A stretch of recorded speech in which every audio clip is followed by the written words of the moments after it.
I think this is Yeah. great. Yeah. What Kyle said. How Hello, is everybody. everybody? Hello, hello. Commander just popped in too. Hi, Commander. How you doing, buddy? So it's just me and Kyle. We were just sitting here bullshitting and talking about life and shit. Oh, the So, best things to talk about. yeah. So if anybody wants to talk about anything, bring it up in the chat. We'll discuss it. We'll just sit here and bullshit for a little bit. See what happens. So B, Yeah. what you smoking on tonight? I don't know. Some shit that came in a bag. Best And answer. it's green and it has THC in it. That's what I know. Those are the two. Those are the two things I look for.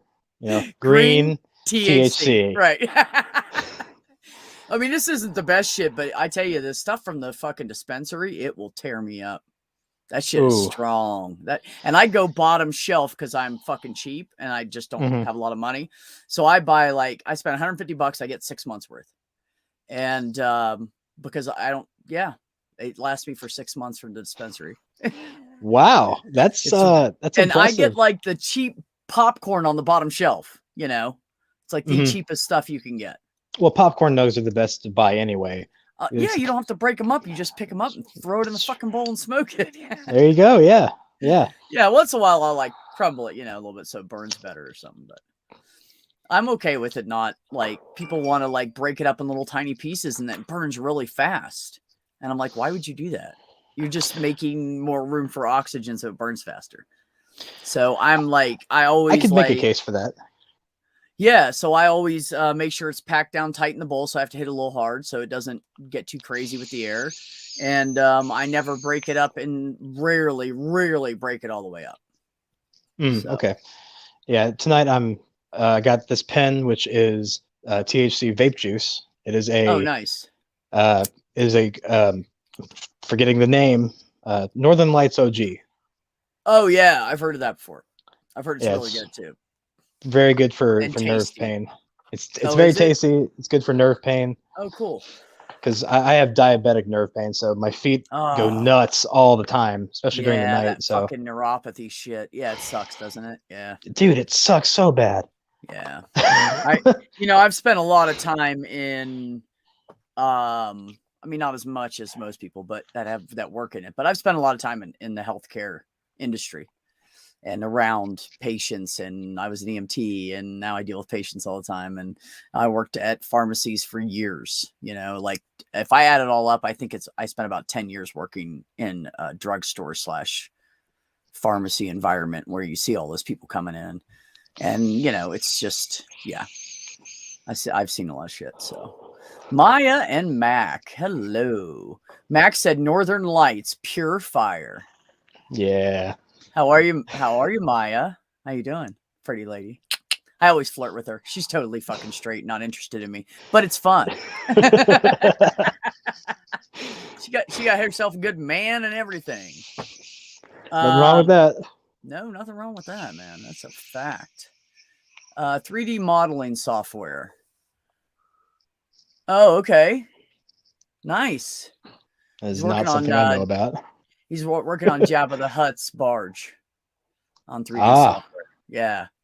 It's cool shit. It was kind of a long day, Maya. I had a good day. I had a good day at work. It wasn't too bad. It was so Wednesdays we only have one provider in the office. And the other two providers' patients are learning that they're not there. So they're not calling all the fucking time. So Wednesdays are really like the best day at work. Monday and Friday is the worst. Tuesdays and Monday and Friday are absolutely hectic. The phone never stops. If it stops ringing, I'll call it because I think there's something wrong. Like literally, like it's hard to dial out. It literally is. Like I'll be like, okay, I have to call this person. Like I'll go to hang up, and I'm already looking at the phone number. And as soon as I hang up, I dial it, and I hit, and I'm like, dial. Okay, good, I got out. Because if you just like you got like 20 seconds or something, 25 seconds, and the call will come in, and it's crazy there sometimes. Like I've had people wait on hold for an hour because the phone just doesn't stop fucking ringing. I'm like, there's 3 phones and there's 3 of us. Like I don't know what else I can do, So sounds like the opposite of where my girlfriend works. She works at a hospital in town, and oh yeah. She works the late shift, so nobody comes in. She gets paid to basically sit there and play on her phone, which it's dreadfully boring. But yeah. But you got to have that person there because someone's going to walk in and need them. So yes, so her job is essential. Happen. Absolutely, it absolutely is. Randy has the munchies. Not yet, Randy. I just started smoking, but I'll probably be there soon. Guy's here too, and of course Marie's here. But I saw Marie earlier, so hi Marie. How you guys doing? So this is open topic. Whatever you guys, if there's something you guys want us to discuss, some opinions you want to hear, something you want to, just don't get into astrophysics and shit like that because I'm not a chemist. That's my thing. Astronomer. I have no fucking schooling other than the School of Hard Knocks, and I've been around the block a few times. So if you want that end of the point of view, then lay it on me. I've just got a high school diploma. I'm 26. I don't know shit about anything. Yeah. So I know shit about a lot of things, but only shit. You know what I mean? My whole personality is I've had like 67 jobs, so I've learned a lot of. Yeah, it's my 60. Might be 68. I don't know. I lost track. Around like 63. So I've had a lot of jobs because I was always, because of the ADD, and because if people start treating me like shit, I just fucking leave. And I've always been like exactly. that. And back when I was younger, until I got together with my ex-husband, right before I met him, I finally was starting to get my shit together and get my head on straight, and not like hating myself and not like driving down the road and seeing a tree beside the road and thinking, this is what I used to do. So anyways, so you guys know Kyle, I was kind of spilling the beans to Kyle about what happened with my mom, and I gave him a rough overlay. So, I used to drive down the road, and if I saw like a tree or a big brick wall that there was nobody around it, you know what I mean? I go, if I just drive into that, I could just settle the score right now and be done with it. Yeah. I have those thoughts while driving. Sometimes it's not fun. No, it's not fun. Not fun at all. So anyways, so when I got all that and I got my head on straight, a little bit better. And then I met my ex-husband in 1993. And I was pretty solid at that point. I was kind of fucked up still. I mean, I'm always gonna be a little fucked up, but I was a little fucked up, still pretty fucked up, but not where I couldn't function every day. Which when I lived in Florida, man, I spent a lot of time with just like renting a room off of somebody and they'd feed me and shit. Cause I was like, I just won't fucking eat. I don't care. I just like drink beer. If somebody came in with some cocaine, I'd be like, sure. I don't fucking care. Like, I just didn't care. So we would like do tequila shots and snort cocaine and smoke pot. Like all night. You ever you do that? No, don't do that. No, don't forget it. I'm kidding. Do not. No, that's a bad idea. That's a really bad combination. Really, really bad combination. No. Oh, Maya. No. I'm not that fucked up anymore. But yeah, so from the time my mom died until I was 23. I would just work at a place for like a week or two and I'd go, fuck this, and I'd leave.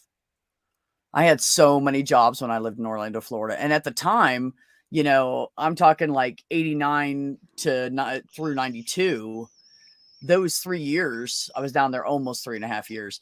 Those 3 years that I was down there solid, there were so many jobs in Orlando, Florida during those years. They were everywhere.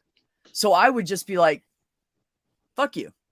I worked at a deli for like a week and there was a bunch of older ladies working there. And I was like 20. Hold on. I was 22. It was right before I met John. I had just moved from Florida to Virginia, and they were working in the deli, and I got a job there and everything. And I originally wanted to work on the floor or something, stocking or something like that, because I had done that down in Florida. I've worked at Toys R Us and Long John Silver's, and I mean, I would have to literally like sit down and we'd have to like I'd have to tell stories so I remember. Like, it's that bad. But yeah. I just quit the deli. I worked there like 4 days and I said, I'm leaving. And the manager was like, what do you mean you're leaving? I said, I quit. And he's like, well, do you want your check? And I was like, I don't give a fuck. Keep it. I never even went back and got my check. I just fucking hated it that much. And it was horrible pay. And the old ladies are being mean to me and treating me like I was some fucking like 6-year-old, like literally like a little kid. And they talk down to me all day. Tell me I didn't know anything and shit. You don't know anything. You're just a kid. You need to listen. Shit. You're just I get a kid. that a lot. And I was like, bitch, I will fucking smack your ass. So I was like ready to punch one of them. So I just walked out because I was like, I'm going to hit this old lady. She's going to be like on the ground fucked up. It's going to happen. And when I say old, I was 22. She was probably like my age. She was probably like 50. But when you're 22, that's old. Like that's, and especially back then, like people are living a lot longer now. Our statistics are rising with the ages that people are living to now. So, hi, Ox. I mean, thank God for that, right? So, yeah. Cocaine is God's way of saying you have too much money. Richard Pryor. I don't doubt that he did say that because that dude did some fucking drugs. You moved from Florida to Virginia in about late 2005, early 2006. What part of Virginia?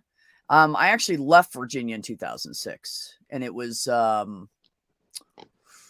August or September 2006. No, I think it was earlier. I think it was like June or July that year. And 2005 was the year I almost died. Oh, no. Kidney. One of the 3 times that I've almost died. Dude. Yeah, I've literally almost died 3 times. It's fucked up shit. I fell off a ladder. I fell off a ladder in September of 2004. And by April of 2005, my kidney had been dead and was rotting inside of me. Oh, Jesus and it didn't even dawn on me. I totally had forgot that I fell off the roof. So I start having like this back pain. I go to the emergency room because I didn't have insurance. I own my own company. We were only like a year. Well, no, we were about 2 years into the company. So we couldn't afford our own health insurance yet, So I didn't have any insurance. So I went to the emergency room. And they poked my back and I was like, ow, and they were like, what do you do for a living? I said, well, I'm a painter. And they were like, oh, you probably just like hurt yourself picking up something heavy. Just take it easy. And here's some muscle relaxers. Here's some anti-inflammatories. Here's some painkillers. And, just take it easy. You'll be fine. So I went back to the emergency room because the pain got worse and I was out of pain pills. And I was like, wait a minute, without these pain pills, this shit was starting to fucking hurt. It was starting to hurt pretty bad. But the pain was shooting down my leg. So everybody thought it was my sciatic.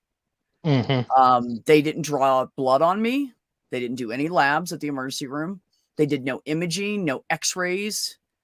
They literally just told me to go home. And the second time, the guy gave me the same 3 medications again. And this time he said, go, you know what? You probably just got a knot in your back. Just go home and roll on a tennis ball. Get that knot out of there. So I'm at the next day I'm at my girlfriend at the time, her mom's house, and her dog plays with tennis balls. And I was like, hey, let me see one of those. So she gives me one of the extra tennis balls. I throw the one for Boo to distract her and get the tennis ball. And I go to lay on. I'm like, no, fuck no. I said, dude, that fucking hurts. And my girlfriend's like, well, that's what they said to do. And I'm like, yeah, but no, man, like my body's saying no. Something is wrong. So I started calling every doctor in town going, I need help. Every family practice, anything that wasn't a specialty, I called everybody. And they're like, we're not, no, not without insurance. Nope, not going to take you without insurance. Nope, not going to take you without insurance. And I was like, well, I could pay cash for the first one and then just pay you back whatever is after that. Nope, wouldn't do it. So finally, I find this one little family practice in town. It was in like the shit area of town. It was a little old beat up fucking office building. The waiting room was like dingy and old, it was a really old doctor's office. So I walk in there and I'm like, oh God, and by this time I'm like, I would have to walk holding onto, I would grab my pants, like a handful of my pants, and I would hold on to it and lean forward and hold myself up with my arms while I walked around because I couldn't do it with my back anymore. And by this time I had gone from 145 pounds 147, 143, somewhere in there, down to 103 pounds. And I didn't know it at that point. I didn't know how much weight I'd lost. I was just in a lot of pain all the time. There wasn't enough fucking over-the-counter medicine. I was buying Valium and hydrocodone off some guy when I needed it because I was going through like so much pot. I was just constantly smoking fucking pot, trying to kill the pain. And it was just horrible. And I couldn't even hold myself up. And I never really got a buzz off of it because the pain was so bad. I just didn't get I get a little bit of a head buzz, but there was no buzz at all besides that. Yeah. Cause the pain was so bad. So I walk in there and I'm holding I never forget. I had my denim cargo shorts on, and back then had a nice flat stomach and I looked really fucking good. So I always walked around. It was summer. I always walked around the summer with just a sports bra and a fucking wife beater and a pair of Jesus sandals and whatever shorts I wanted to throw on. That was my outfit every day. So that's what I was wearing. And I walk in there, and now mind you, I have a belt on my pants. I was a size 28 waist. And by that time I got to the hospital, and that day I was wearing size 24s and they were falling off of me. Wow. Size 24 guys pants. Yeah. So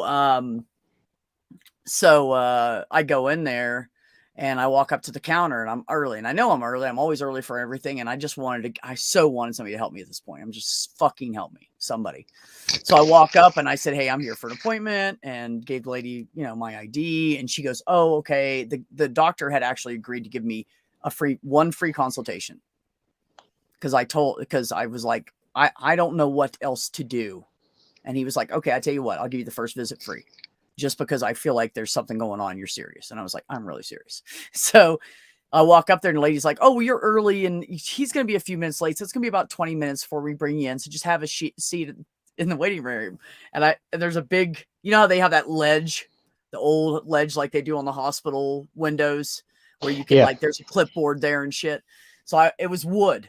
And I went, bam, and I just slammed my hand down on it. And I said, "Either fucking help me or fucking shoot me. I don't care anymore." And I yelled this at the top of my lungs. And everybody in the place, like even my girlfriend, jumped back and they were all like, "Fuck," And then I took my hand down and grabbed my pants again. And she goes, "Okay, well, hold on. So she grabs me and she brings me in the room. So I'm sitting on this table and I'm like trying to sit on the table and I'm just doing this and I'm in pain. And I'm like, do I have to sit on this table? What the fuck? Is he going to get here or not?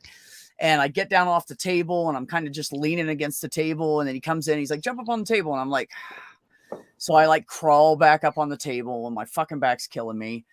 And he's like, "So what seems to be the problem?" So I told him, I said, "I got this pain, blah, blah, blah." I described it all to him. And he asked me a couple questions, like 2 questions, right? He touches my back. I jump and go, "God damn, fuck." And he's like, "I'll be right back." And he walks out and I'm like, That's it. Dude touched me with his hand and that's it. He's done in fucking examining me. I was pissed. Because, I'm just, when you're in that much pain, you're just mad all the time anyways. Of course, yeah. So, it's understandable. Yeah, and he comes back in about 8 to 10 minutes later-ish, and he goes, "So, I talked to a friend of mine. He's a urologist, and he's right up the road here. Here's his address, and I want you to go talk to him. He's going to give you a free consultation." And I was like, "You can't help me?" And he's like, "No, I don't think I can." And I was like, "Okay, the fuck?" So I go over there, I get in the door, and they're like, "Okay, here's an order. Go down to the hospital, go get a CT scan, and then come back." So I went down to the hospital, got a CT scan. They put it on a disc for me because that's how they did it back then. And I carried it to the doctor's office, and I brought it back. And I was back there in like an hour and a half, maybe an hour and 45 minutes. It was really fast. And I think now, thinking back, he called ahead because when I walked in there, they took me in like 5 minutes. And well, good. No appointment. Nothing. And I had no idea. I was just like, whatever, dude. I'm just going to go through these steps. I hope this fucker's right. So I go back and the nurse goes, "Well, come on with me. Follow me." And I was like, so I'm walking down the hallway and I'm holding myself up. And I keep waiting for her to turn into one of the exam rooms. She just keeps walking down this long hall. So she's like, gets all the way to his office in the back corner and goes, "Go ahead and go right in. Dr. Costner will see you now." And I was like, I've never been brought into a doctor's office in my life. It was fucking weird. I felt like I was a kid at school. Like, we're going to discipline you now. You fucked up. You know, you're at the principal's office. So I was like, what the fuck? So he turns his screen on his monitor and he goes, see this right here? And I said, yeah. And he said, this is your right kidney. And I was like, okay. And he goes, you see this blob right here? And I said, yeah. He said, that was your left kidney, but we just need to take that out. He was real casual about it. And I was like, I was like, okay. I mean, it didn't even hit me yet, like how serious this was. You know, I'm just thinking pain, help. You know, that's all I'm thinking about. Right. So, so he's like, okay, do you have a hospital that you prefer? And he said, I have rights at this hospital and this hospital. And I said, no, sir, I've not been to any hospitals or doctors or anything here. And he's like, okay, well, just head over to St. Mary's. No, he said, we'll just go to St. Mary's because I think they have more beds available there. I can get you in faster. And I was like, okay. And he's like, so what time do you want to be at the hospital? You know, time to grab some stuff and everything. I said, like tomorrow morning. He's like, well, I was thinking like 45 minutes or an hour. Whoa. And I was like, okay. And he said, so why don't you just go get a bag, get some toiletries and stuff, and we'll just get you over to the hospital. We'll take care of that. And I was like, okay. And then I got there and I checked in. They said, we're cleaning a room right now for you. We just discharged somebody. Just hang out a minute. So I went outside to have like the proverbial actual last cigarette, you know, smoked a cigarette, called my two sisters. One was like, oh, I hope you're okay. The other one said, I'll be down there by tomorrow morning. Yeah. and she like drove, like came down with her boyfriend, dropped him off where they were supposed to be going together, took his car to come see me, and spent 7 days with me. Just left him there. I'll see you later. I'll be back later to get you. A few days. And just took his fucking car. So anyways, yeah, so several pints of blood in me. They put 3 pints of blood in me before they even did the surgery. And then they went through another 3 pints at the surgery. And I know because I read the paperwork, they used 6 pints of blood on me. They were pumping me full of fluids. I couldn't pee or anything. If I took like 1 bite of food, I'd feel full because my kidney was squishing my stomach. Ugh. So if I ate more than those 1 to 2 bites, I'd be puking. I'd feel like I overstuffed, like had a hot dog eating contest. That's how it felt. Like I felt like I ate like 3 Thanksgiving dinners in a row or something. I was just going to fucking puke. So I started drinking Boost, and I've thought about contacting them and saying, hey, I could do a commercial for you. Because I could. They literally saved my life. That Boost saved my life. Because I knew I wasn't intaking enough nutrition. I knew I wasn't intaking enough vitamins and everything, minerals, anything. I knew I wasn't. So I started going down to the store and I started buying Boost, and I would buy usually the generic brand because it was cheaper and I was fucking poor. But the Boost was the best one. The Boost Vanilla. I drank the shit out of it. I can't stand the smell of it now. But I drank the shit out of stuff for like 2 months. Just so, and he said, well, if you hadn't done that, you'd be dead. So that's good job. And I'm like, thanks. So anyway, so they take the kidney out, cut me nearly in half. I go home and I sleep for like, I don't know. I really don't even know how much time period passed. I want to say 2 weeks to maybe 5 weeks. It was at least 2 weeks, but I think it was a month or less. How was the pain right after the surgery? It was horrible, but it was better than what it was before. Okay. But because they cut me and I had 32 staples, those big ass staples in me, like they use on the heart surgery or used to use on the heart surgery patients. I had those in me. I couldn't lift my arm or anything. I couldn't use my left side. So I had to like do everything with my right. And I couldn't, when somebody cuts your stomach muscles and your back muscles, you can't just sit up. Mm-hmm. You know what I mean? So yeah. Like I would sleep downstairs because I didn't have the energy to walk up the stairs in our townhouse. So I'd slept on our futon, which was ungodly comfortable, thankfully. And I called my sister. I was like, I can't get comfortable. It just, everything hurts. She's like, okay, listen to me. Get 4 pillows. And I was like, okay. She's like, get 4 pillows. 1 like this, 1 like this, 1 like this, 1 across the top for your head. So I did that and it made a pocket. So nothing was touching this part of my body. And I was like, oh my God. And I fell asleep. and then I woke up because the pain pill wore off. And I barely saw my girlfriend for like 2 weeks because when we were at the hospital, she kept hanging around the hospital bitching about bills. And we had a house we were painting when all this happened. And the money was sitting there. She just had to go paint the fucking house, you know? So after like the 4th day of her doing this, and I'm going, would you just shut the fuck up? Like, what do you want me to do? You want me to get out of the bed and pull the chest tube out of my chest and pull the catheter out and the 3 IVs I have in me and go to work right now? What do you want me to do? She would just bitch. So my sister said, I'm sitting there and I got a morphine button and I'm just pushing the button. And she's talking and talking. My sister goes, hey, Chandra, can I talk to you for a minute? And she was like, sure. She goes, come on out here. And so she just casually walked outside with her. And I was like, yeah, they're going to talk about me, I'm sure. So I find out 3 months later, my sister said to her, what the fuck are you doing? And now my sister's like an inch shorter than me, real pretty, thinner woman, looks, you can tell by looking at her that she's got some class and that she's intelligent kind of thing. But, and my ex is 5'2", and she just looked down and said, what the fuck are you doing? And she was like, what? And she goes, you're just bitching. You're standing in there bitching, and my fucking sister is fighting for her fucking life. If you have a problem with the bills, go to work. I got this. And that bitch fucking left. She came in and gave me a hug and gave me a kiss and said, okay, babe, well, I'm going to get to work now. And I was like, oh, okay, that would be great. Take some stress off me with the bill. She's like, I got it. Don't worry about it. And she was gone. She barely ever was at the hospital every evening, and she could walk in covered in fucking paint. And I was like, thank you. That's all I needed. Hi, Jenny. You're muted.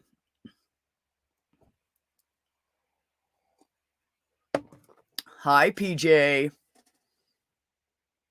I feel like I'm just everybody's iconed and left me and nobody's really there. And I'm just talking to myself in the chat. What? Because I said hi to Jenny. She didn't say anything. She must have got up to pee or something. Oh.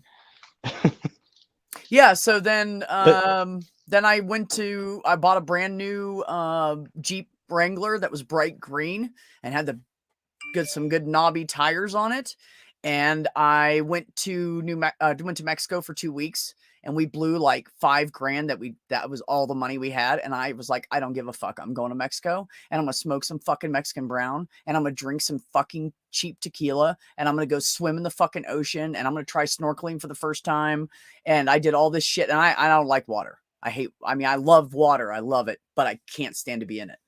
Once it gets up to past here, I'm done. So I was like snorkeling over top of these lagoons and stuff. Like I grew a set of balls like I've never seen in my life. So, but yeah, I went out and had some fun and blew me and the ex's fucking all the money we had. Just blew it all. Came back, we had like $200 in our pocket, and we busted our asses for like, we were working like 16, 18-hour days for like the next month just to try to catch back up. But it was totally fucking worth it. And excuse me for like 10 seconds. Oh, no, go. I'll talk to the chat. I don't care. What up, chitty chats? I don't know. My cats are sleeping. The cat doesn't want to talk to you. Get real. Where is my cat? There we go. I'm concerned. One's behind the pillow. Oh, I don't know. I lost a cat.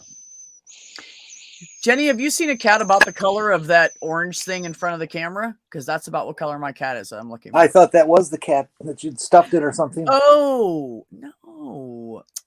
He's a baby. He's only 3 years old. I'm not going to stuff him. It's horrible. You're apparently not hungry enough. They're not even 3 yet. They'll be 3 in the first week of December. So they're getting there. Because their mama snuck out the screen door. How you doing, Jenny? What's new? Okay, and nothing. Okay. And nothing. That's honesty for you. Some people just try to make some shit up, and Jenny's like, I don't fucking know. I got nothing. And yeah, B, by the way, that story you were telling, that's intense, I'm glad you made it through it. Thanks, buddy. Me too. Yeah. Right? I mean that's like that would have really, really sucked to die at fucking 35. Yeah. Yeah. Yeah. That would and for someone like me who's got a constant fear of death, it's tough to listen to, but oh, I'm sorry. No. It's your story. It's yours to tell. I mean, yeah, I was just, filling space and explaining some shit. We don't get to know each other unless we discuss shit that's real to us. Right. You just don't learn about each other. So we can sit here and bullshit and talk about the weather all day, but we won't really know each other. Oh, Exactly. Yeah. Rex, does anybody want to come in from my wonderful chat? Oh, and you're going to bounce me again? No, I will not let it get above 6 people. We'll try to keep it at 5. Okay. Good luck. 5. And just to let you guys know, if I get 5 people in here and Ben comes in, somebody's getting kicked. Other people in the chat. Somebody in the chat's getting kicked if you come in and no, I'm just that would be fine. Well, Jenny's phone can't take it if I go over like 5 or 6 people. It like freaks out and it melts down. Yeah, same here because I'm on my phone too. It overheats. It gets extremely slow. Yeah. I hit the chat to try to write a message. And it'll take 5 minutes for it to actually come up. That's often why StreamYard is very, very, very crappy software. Very crappy. That's often why I have to hop off streams so often because my phone does overheat because it's currently plugged in or else it'll die in like 20 minutes. Yeah, there's a reason that StreamYard is so cheap compared to other software. It's because it's so crappy. I mean, I don't have any issues with it now that I have good internet. That's something I need to fix. No, but everybody else on this side of it does. Well, you guys are stuck on a phone, though. That's probably half the fucking problem right there. It's not a bad phone. It's a Galaxy S10e, but you know, it could be a little better. Well, I mean, you just can't do mobile the way you can do shit on a PC or a laptop or something. I'm on a fucking iPhone and it has the most advanced phone chip in the world. It doesn't matter. It'll still, some things don't get along. Yeah, because they don't know how to write software. You might have some kind of app downloaded on your phone that conflicts with it. Who knows? No, I've been through this on 3 different phones with really? StreamYards, talked to them about it, and they just don't resolve it. Touche. It's crappy software, period. Hey, B, can I send a link to Secular Rarity, see if he'll pop in? Absolutely. I love him. He's cool. Always welcome. Me and him talked on Discord. Would love to get him over to talk. So, yeah, grab him if you can. Okay. Cool. I was on a Discord call with him for 4 hours last night. Oh, were you guys? That's great. Yeah, just talking and hanging out. Give me just a sec. Yeah, go, man. Ox said, smartphone ain't that smart, is it?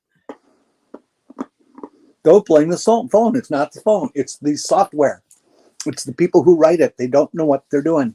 Mac, a wild Jennifer appeared? Are you talking about Jenny or is your wife's name Jennifer? Like, I'm confused. Or is that a child in the house? Who are you talking about? Yes, she is a little wild, but I let her on because I love her. Who's complaining? No, I don't know. I don't know who Mac's talking about. I'm trying to figure it out. I think Mac's... Well, you know Mac, he just jokes around all the time anyway, so... Until you get in a serious conversation with him. Then boy on point, ain't you, Mac? Yeah, anytime you want to come in, Mac, you're welcome. It's cool. Love all you guys. It is good to see her. Mac said it's good to see you, Jenny. Jenny's the bestest.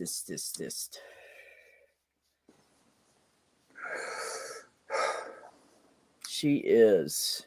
So nothing new, nothing to report, young lady? No, absolutely nothing. Absolutely nothing. Rock on. I mean, yeah, sure. There's things I could tell you, but nothing I want to tell you about it. You know, it's all kind well, then you don't have to tell me shit. Then sometimes it's private, you know. Well, was anybody else affected by like her tornadoes or something last night? I know there were some places that some tornadoes landed or hit down. Nothing like there that. There was a lot of damage in the western part of Indiana, but nothing where I was. Okay. Western part of Indiana? How could they tell? Yeah, it's all because the corn's flat, and they didn't get to harvest it yet. There's this cool festival going on called the Covered Bridge Festival, and a lot of tents blew away and some trees went down. And I was actually going to go to that on Friday, but I think they're still recovering. Oh yeah, okay. Jenny, Sandy said hi. Hi, Sandy. Sandy's the bestest too. Oh, now you just hold on. I gotta wait a minute. People stop talking, young lady. She always wants to kick my ass when I call her young lady. Sandy's awesome. Sandy used to work on that stained glass stuff live, and I'd go on and just talk with her in the background. I wish you'd do that more. Yeah, I know. I loved it. It was so relaxing sitting there just talking with her while she was working on that shit. It was like the coolest thing. It was like the best ASMR. Like you're hanging with friends, but everybody's chilled and relaxed. It's just so much fun watching an artisan put stuff together. Oh no, absolutely. I'm really like fascinated by her patience and perseverance on that. I would never have got through that project. I would have done like the leaves up top and then been done. I would have been like, nope, can't do it. Aw. Thanks, Sandy. Are you done with that yet, or are you just taking a break, or you doing all right? And Ollie income free. How you guys doing? What's up, Ollie? How you doing, buddy? I'm surviving it, you know. Jenny's hanging out. Kyle and I are sitting here smoking together, and we're just bullshitting. So, well, I've been smoking with you. I've been smoking with you. No, we don't smoke here. I'm kidding. So, can I do this again this month on your show?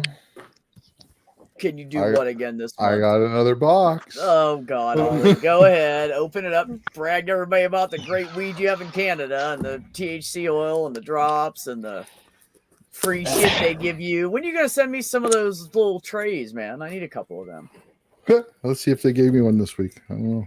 This month. He said every time he gets the shipment, they give him a free fucking tray and like a koozie or something. And I'm like, he said he's got like 6 or 7 of them. He never uses them. Yeah, Ollie, do you ever use THC vape oil? First thing I see is a tray. THC vape oil. Well, just the stuff that comes in these Evolve pens. I get them from a buddy, and I get to fill these little tanks with them. Is that stuff that's been killing you? Unfortunately, these completely disposable ones are so much cheaper. I haven't picked up one of those units yet so that I can just refill it. So lasts probably 3 or 4 refills. More weed. Oh my God, look at that bag of weed. It's like he's like this. Look, weed. And 4 more vape pens. Oh, mine died. 4 more vape pens. Oh, sadness. So, and that is sadness. Hold on, I'll be right back. You guys talk about weed stuff for a second. So I should have 4 ounces and 4 vape pens. Let's see. Cut these bags open. What's something like that cost? It was $82 an ounce, and the vape pens were $36 each. That is not bad. It's a pretty good price per ounce. That's a really good price per ounce. You don't see that down here. And that's plus tax, but as long as you order more than $200, you get free delivery. So I didn't have to pay for delivery. So this is how long does that last you, Ollie? About a month. A month? Yeah. Holy crap, dude! Wait, 4 ounces in a month? No wonder you are a pro, brah. I could never touch you. So no Bubba Kush, so crispy. That one's also Bubba Kush. So I think that's all I ordered was the Bubba Kush. So I can't remember actually. Good strain. Let me show you how much of a pro Ollie is. Okay, so I go and I'll end up with 2 of these. Okay, this is an 8-ounce jam jar. I end up with 2 of these packed ass full.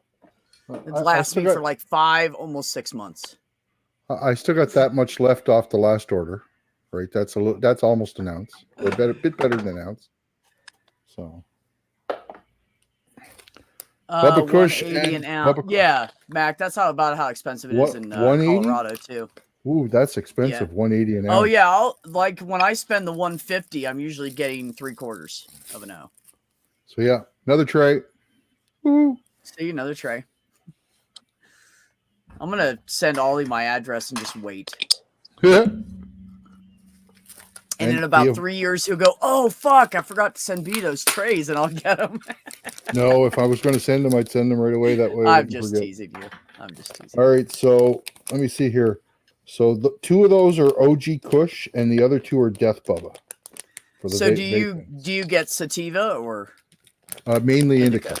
Mainly indica. I prefer the indica. Like, I mean, the main reason these are so cheap is there's no packaging other than that tube. Yeah. All the other ones that I ordered came in this fancy box with this locking mechanism that you had to press in a special spot on it to open it and stuff. It was. And then they charge you for the fucking box that you don't want. The box costs $10, right? Yeah. Like, yeah. No, I get it. I get it.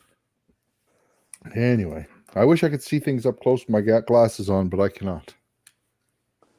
Well, then take them off. I do.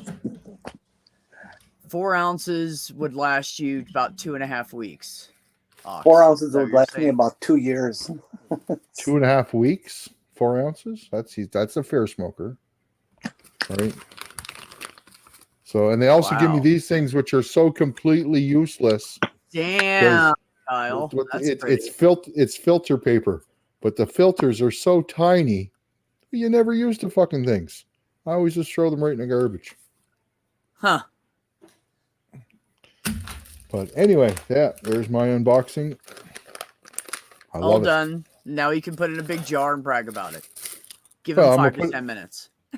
I'm going to weigh each of those just to make sure they weigh up, but they always do. I'm going to tell you, Ollie, you the man. I don't even know. I would just be in bed all the time if I smoked that much. I don't even know how you function. It's amazing. I was on mute. I didn't realize. Ox, same. Sandy said shit, and I thought I was a heavy smoker once upon a time in America. Ollie is a heavyweight. Yeah. In more ways than one, unfortunately. Yeah, same, I didn't realize. Ollie. I didn't realize I was on mute. This is my very last nug. Oh no! Yeah. Oh my god! It's a nice huge. Looking nug. It's about 2 grams. Off of that for 2 weeks. I was going to say it looks like it's close to 2 grams. Yep. So I'm debating: should I break it now or on stream, or should I wait? It's up to you guys. Ooh. Always smoke everything else first, because once that you break that butt up, it's like breaking $100 bill. It goes like that. Yeah, it is. It really is. I'm gonna do it now. Okay. Ox said he's been smoking for 43 years. That'd be one of the reasons. Too pretty to smoke, right? I started smoking when I was 11, so I understand what he's about.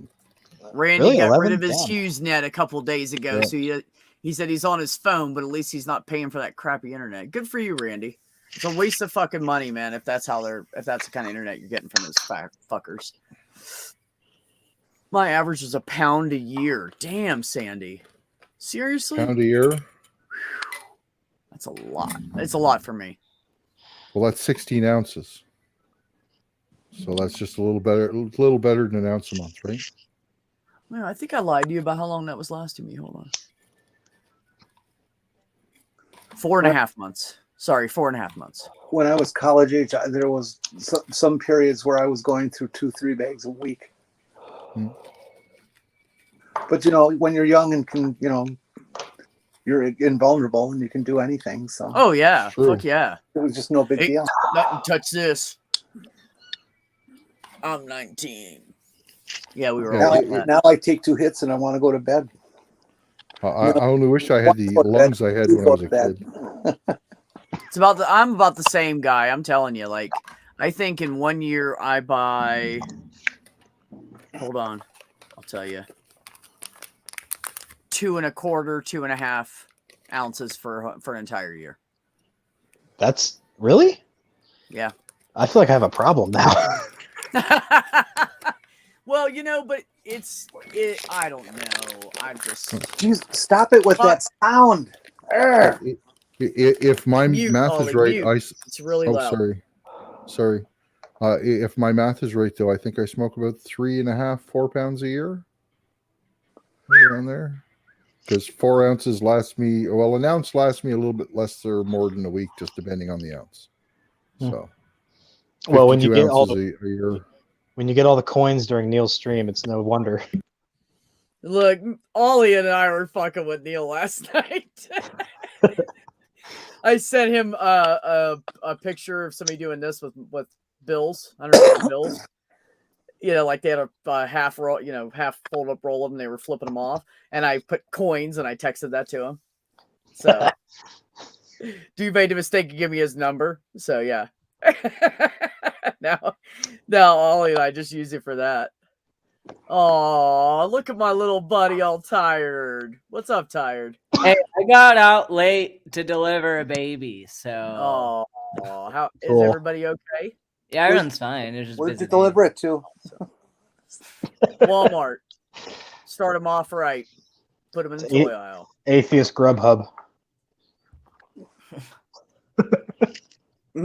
So I asked Back my ribs. attending today about those Sandy. people Yeah. who think that you should eat the placenta. Oh yeah. So Yep. I asked her about those people. And she was like, "Why would you do that?" Apparently, she gets a lot of people asking her that question.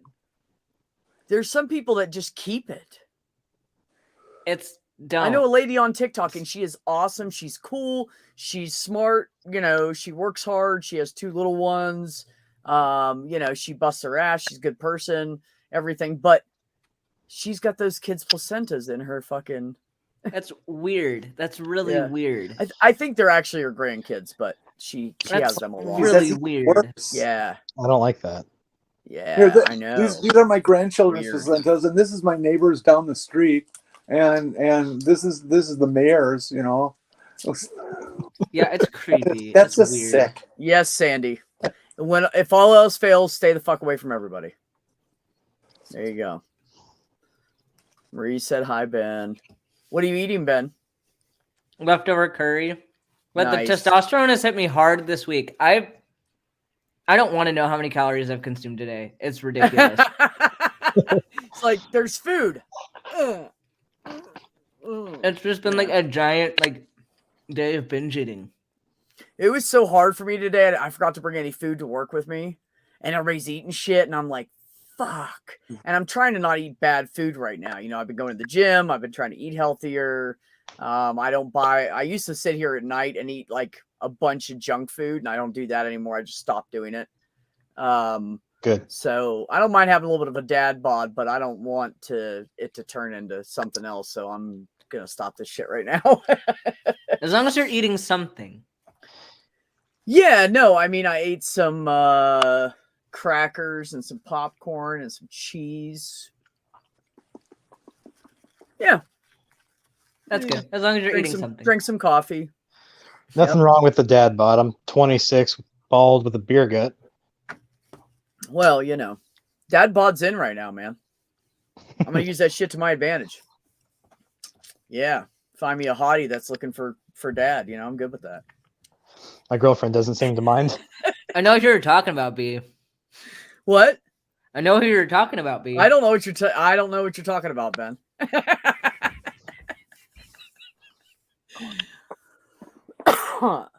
I will say no more. Hi, Nerdy. How are you? It's Ben. It's always curry. No, it's not always curry. It's it's usually a big hunk of meat with some It's form usually of not curry, 'cause bread curry's or expensive. potato, or Curry's bread expensive. and potato. Yeah. This was for stool, so. It's given a bunch of my baby teeth when I was a teenager. Like, why? Yeah, right, Marie. Here, honey, I kept your baby teeth. And you're like, what the fuck? So Is I there like a just little weighed up, altar somewhere with candles on it with a picture of me? Or what the fuck is this? Go ahead, Ollie. so I just weighed up those 4 ounces. 2 of them were 27.95 each, and the other 2 were 28.55. So 2 of them were half a gram over, and 2 of them were 0.5 under. And that could be my scale could be off by the 0.05 under. So not bad. Not bad. So, I like phew. it. That. Yep. Good deal. Yep. Cool. I don't burn a lot of calories at work, though, because that's mostly, most of doctoring is sitting at a desk writing stuff. And thinking a lot all day.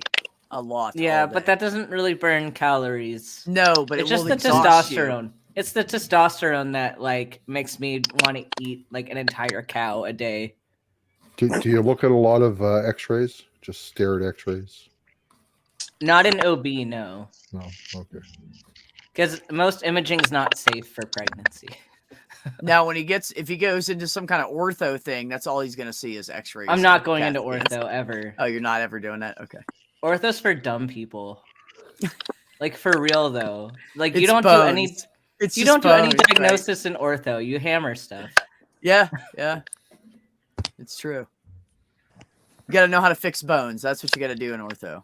You got to be good with gotta- your hands, and that's about you it. gotta be Like, you almost don't have like- to know medicine. Yeah, you got to be almost like a Yeah. I don't want to say like a machinist, but Full right to the Fine. top. Pretty much. That's pretty much the job. yeah. It's more Well, engineering. Say than what it you is want. medicine. Say what you want about the orthopods. My hip pain's gone. Wait a minute, Marie. Your primary care Googles on her laptop during our appointments and shows me the screen.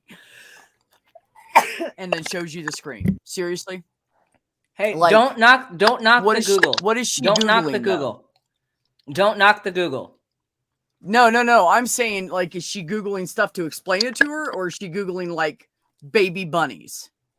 I want to know if she's, like, doing her No, I fucking mean she's job. probably legit Googling medical shit. Because like think about Yes, it. Mac, testosterone Like don't give makes us you crap horny. because like there's a lot we have to know about every little thing. Everything about medicine, especially for primary care. You have to know every area of medicine. Hi, Sandy. You're gonna have to look up some stuff. You're just gonna have to.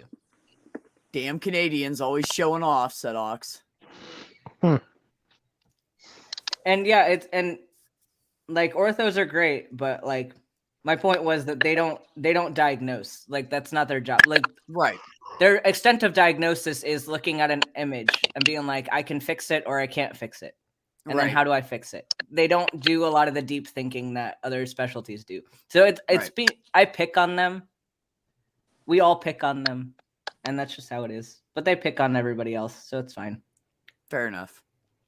As long as it's all equal. Yeah, I mean, most surgeons are assholes, so they kind of deserve it. Oh yeah.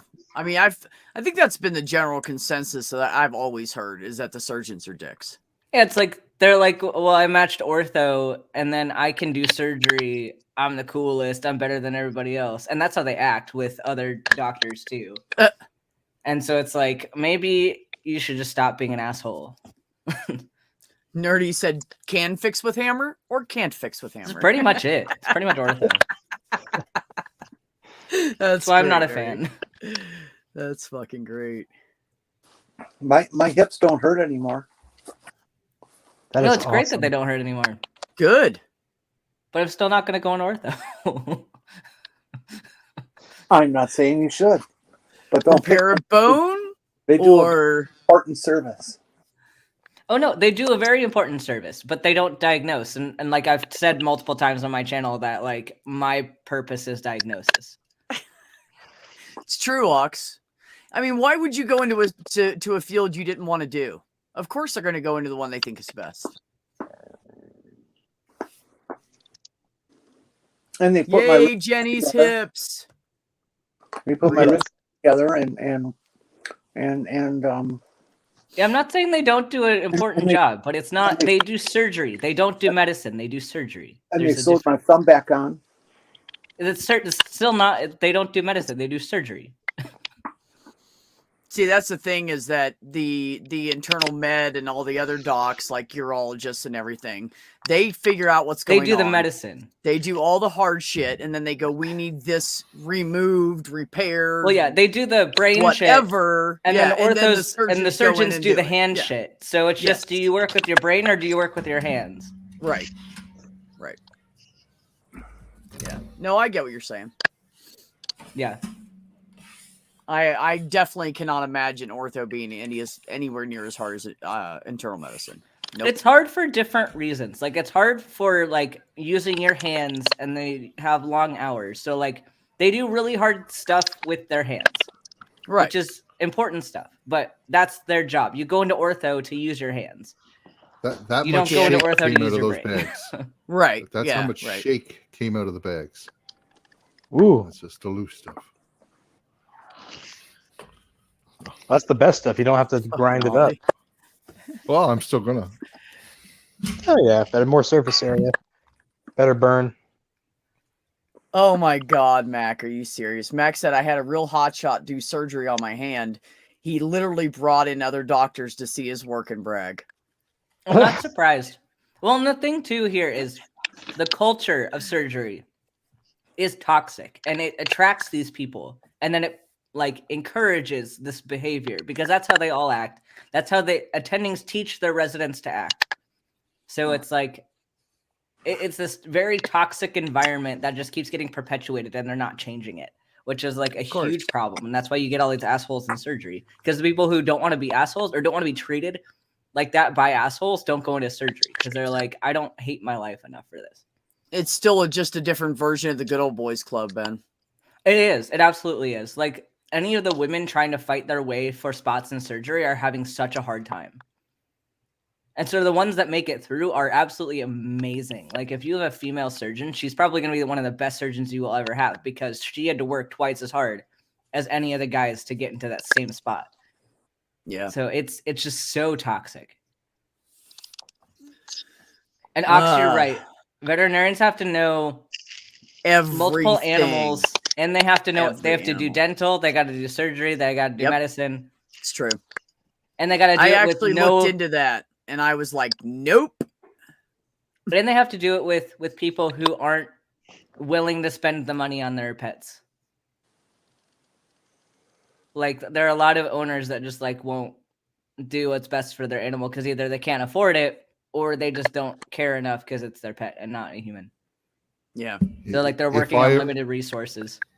Yeah, it's true. If I ever find a crashed spaceship with an injured alien in it, I'm taking him to a vet.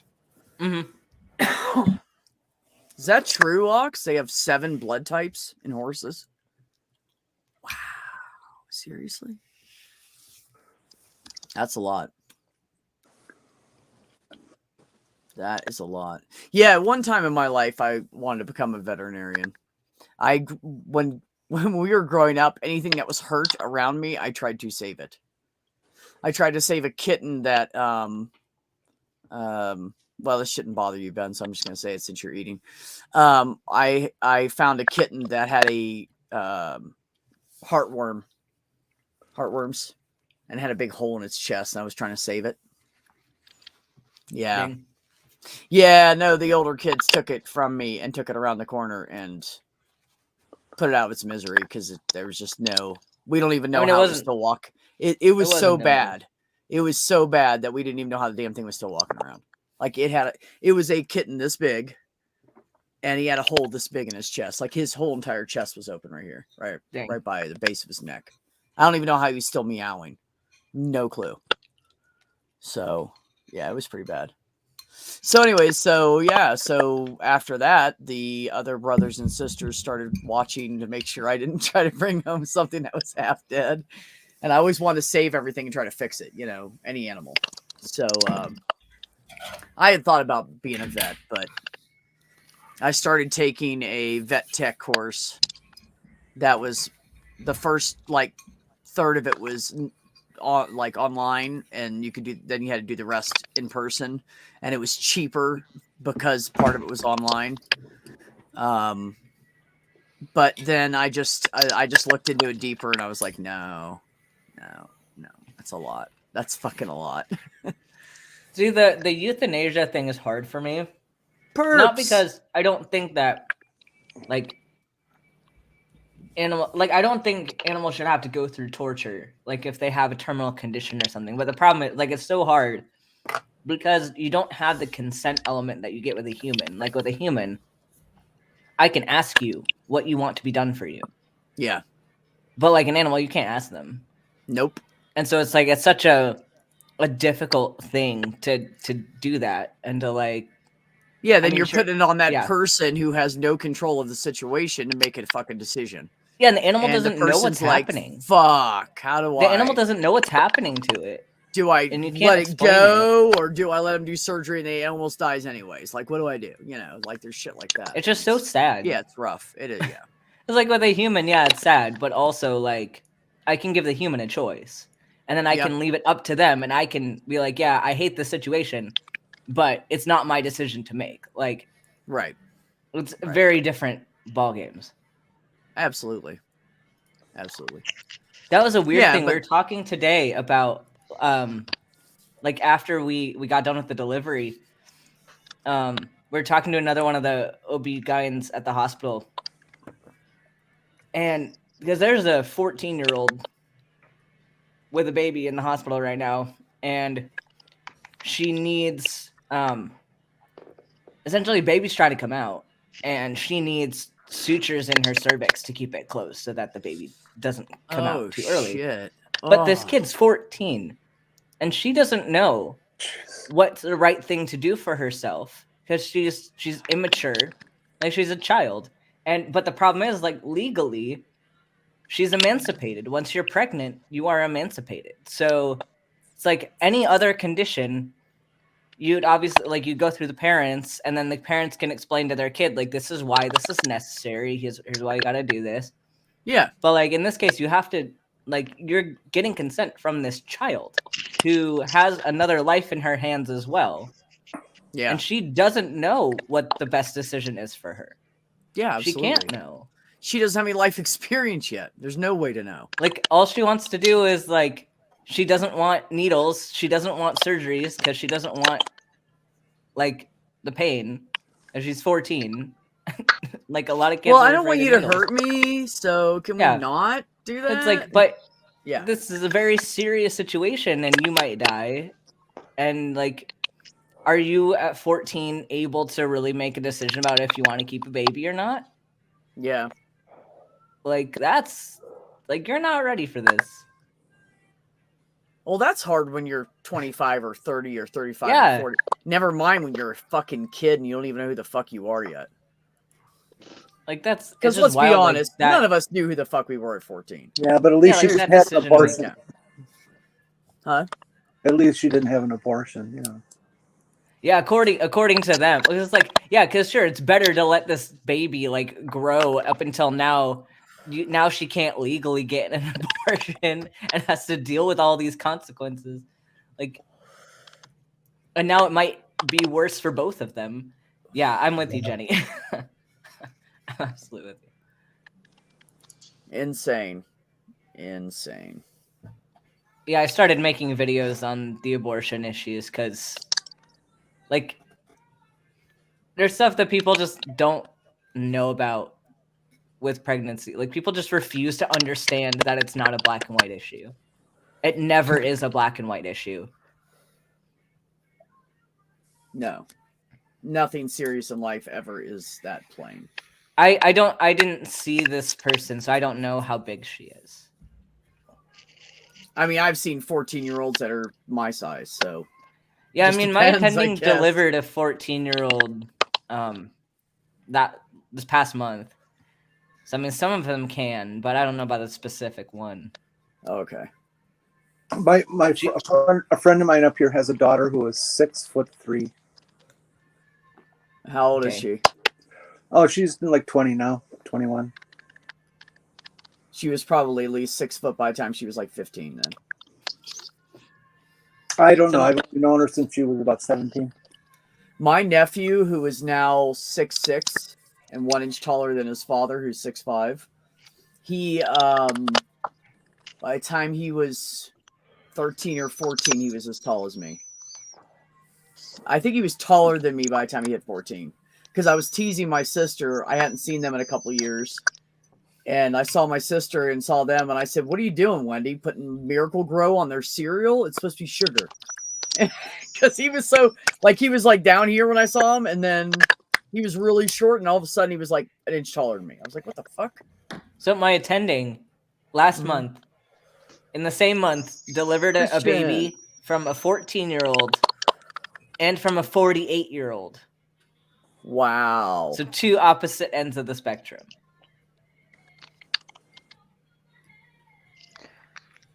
Man, your job like hats off to you. I mean, I'm not doing the hard work. That's my attending. I just tag along. Hey, you're still you still work in healthcare, and especially now, that's a hero's job. I mean, yeah. Again, I just follow along. Wait till he gets his mobile hospital going, his Our mobile little bus, a rural care bus. unit going, and we do that, Yeah. and then that's when Ben will be doing what he wants to do, We'll have some For fun real. with our little bus. and also fun.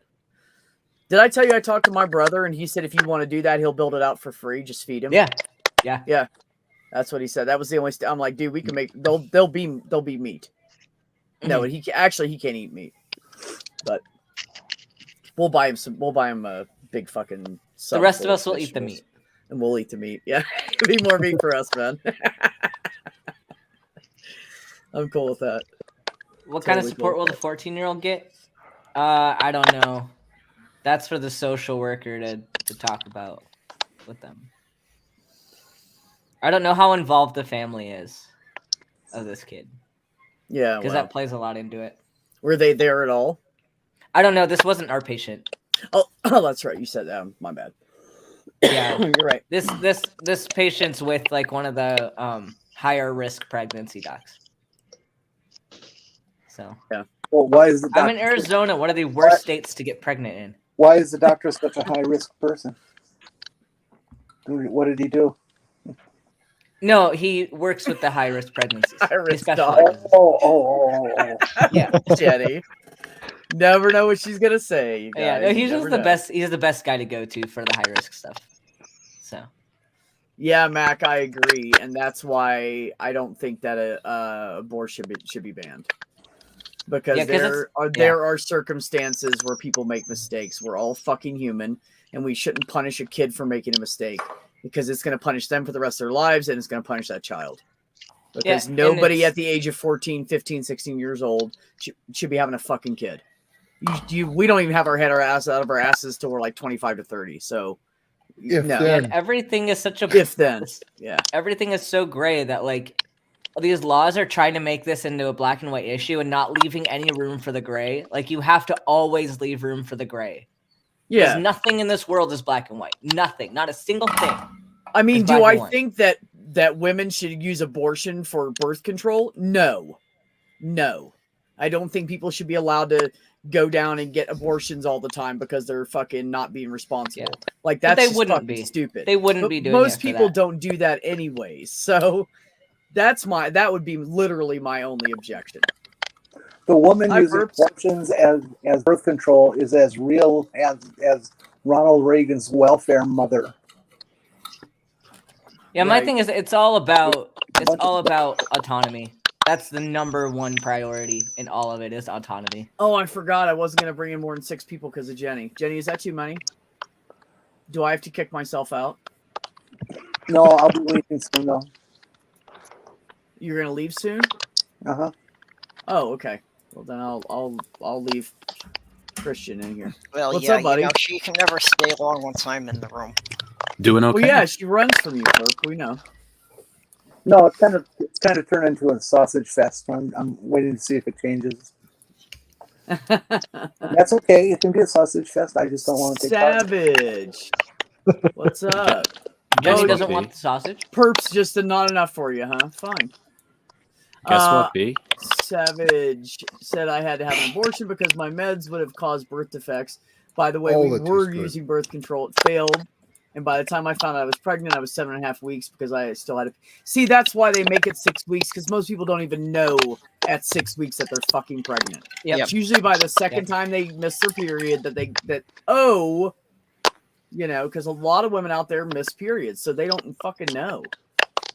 Mhm. It's really not cool. That's really I think loud, Christian wants Jenny. to say something. Yes, Christian. Yeah, I was just gonna say I did something interesting today. Spill. I chopped off all my hair, Oh, shit, dude. dude. so it's all gone. Wow. Wow. I was looking Why'd at you the chat decide and to do looked that? over. I don't know. It's when it's long, it's much harder to maintain. So Fuck it. Was it Chop it off. Same reason I shaved off my Got beard. you, bro. yeah, Hey, yeah, it Feel it's the same fine. way. I mean, it's a good look, you know. I I like it. I like it. I just shaved mine yesterday, first time. Yeah, Oh, really? I hacked it all off. I was like, it's going off. So Yeah, Yeah, there you this go. is my first time shaving my head with a razor, and I did pretty good for doing it myself. Well, you know, Kyle, for like probably $8-ish, maybe 10, you can get those ones that clip on your finger, and they're curved. They have a natural curve like your head to them, and you just do this. You just put it on your finger and run it back and forth across your head. They're Oh, that would great. be My so brother, much easier. I have two brothers that have had a really bad receding hairline and buzz their hair off, and they keep it short, and they always keep it like that, bald. And one of them was like, dude, this is the best shit I've ever had in my life. This is the best thing. So you just do this. It has no handle on it. It clips on your finger. Well, I'm going to look run, into that. Just run it across your head. Yeah. Yeah, it's really hard to do areas you can't look at yourself. Yeah, well, that's why that helps, right? Because you can just feel and then, feel and then trim it up. Yeah, so you kind of feel with your other fingers as you're shaving, so you can feel where the spots are. So it's helpful. Yeah, my head is either always shaved now or I wear my beanie because I don't like my hairline. That's funny. Somebody calling Ox a skinhead because he looks more white, but really he's native. I hope you straighten that fucker out, Ox. That's fucked up. Oh, Jenny left. Bye, Turn Jenny. around and she's gone. So, anyways, yeah. What's new, Christian? Besides the bzzzt? Besides How the you doing? bzzz, yeah. Yeah. Not too much. Starting at uni in like 3 months.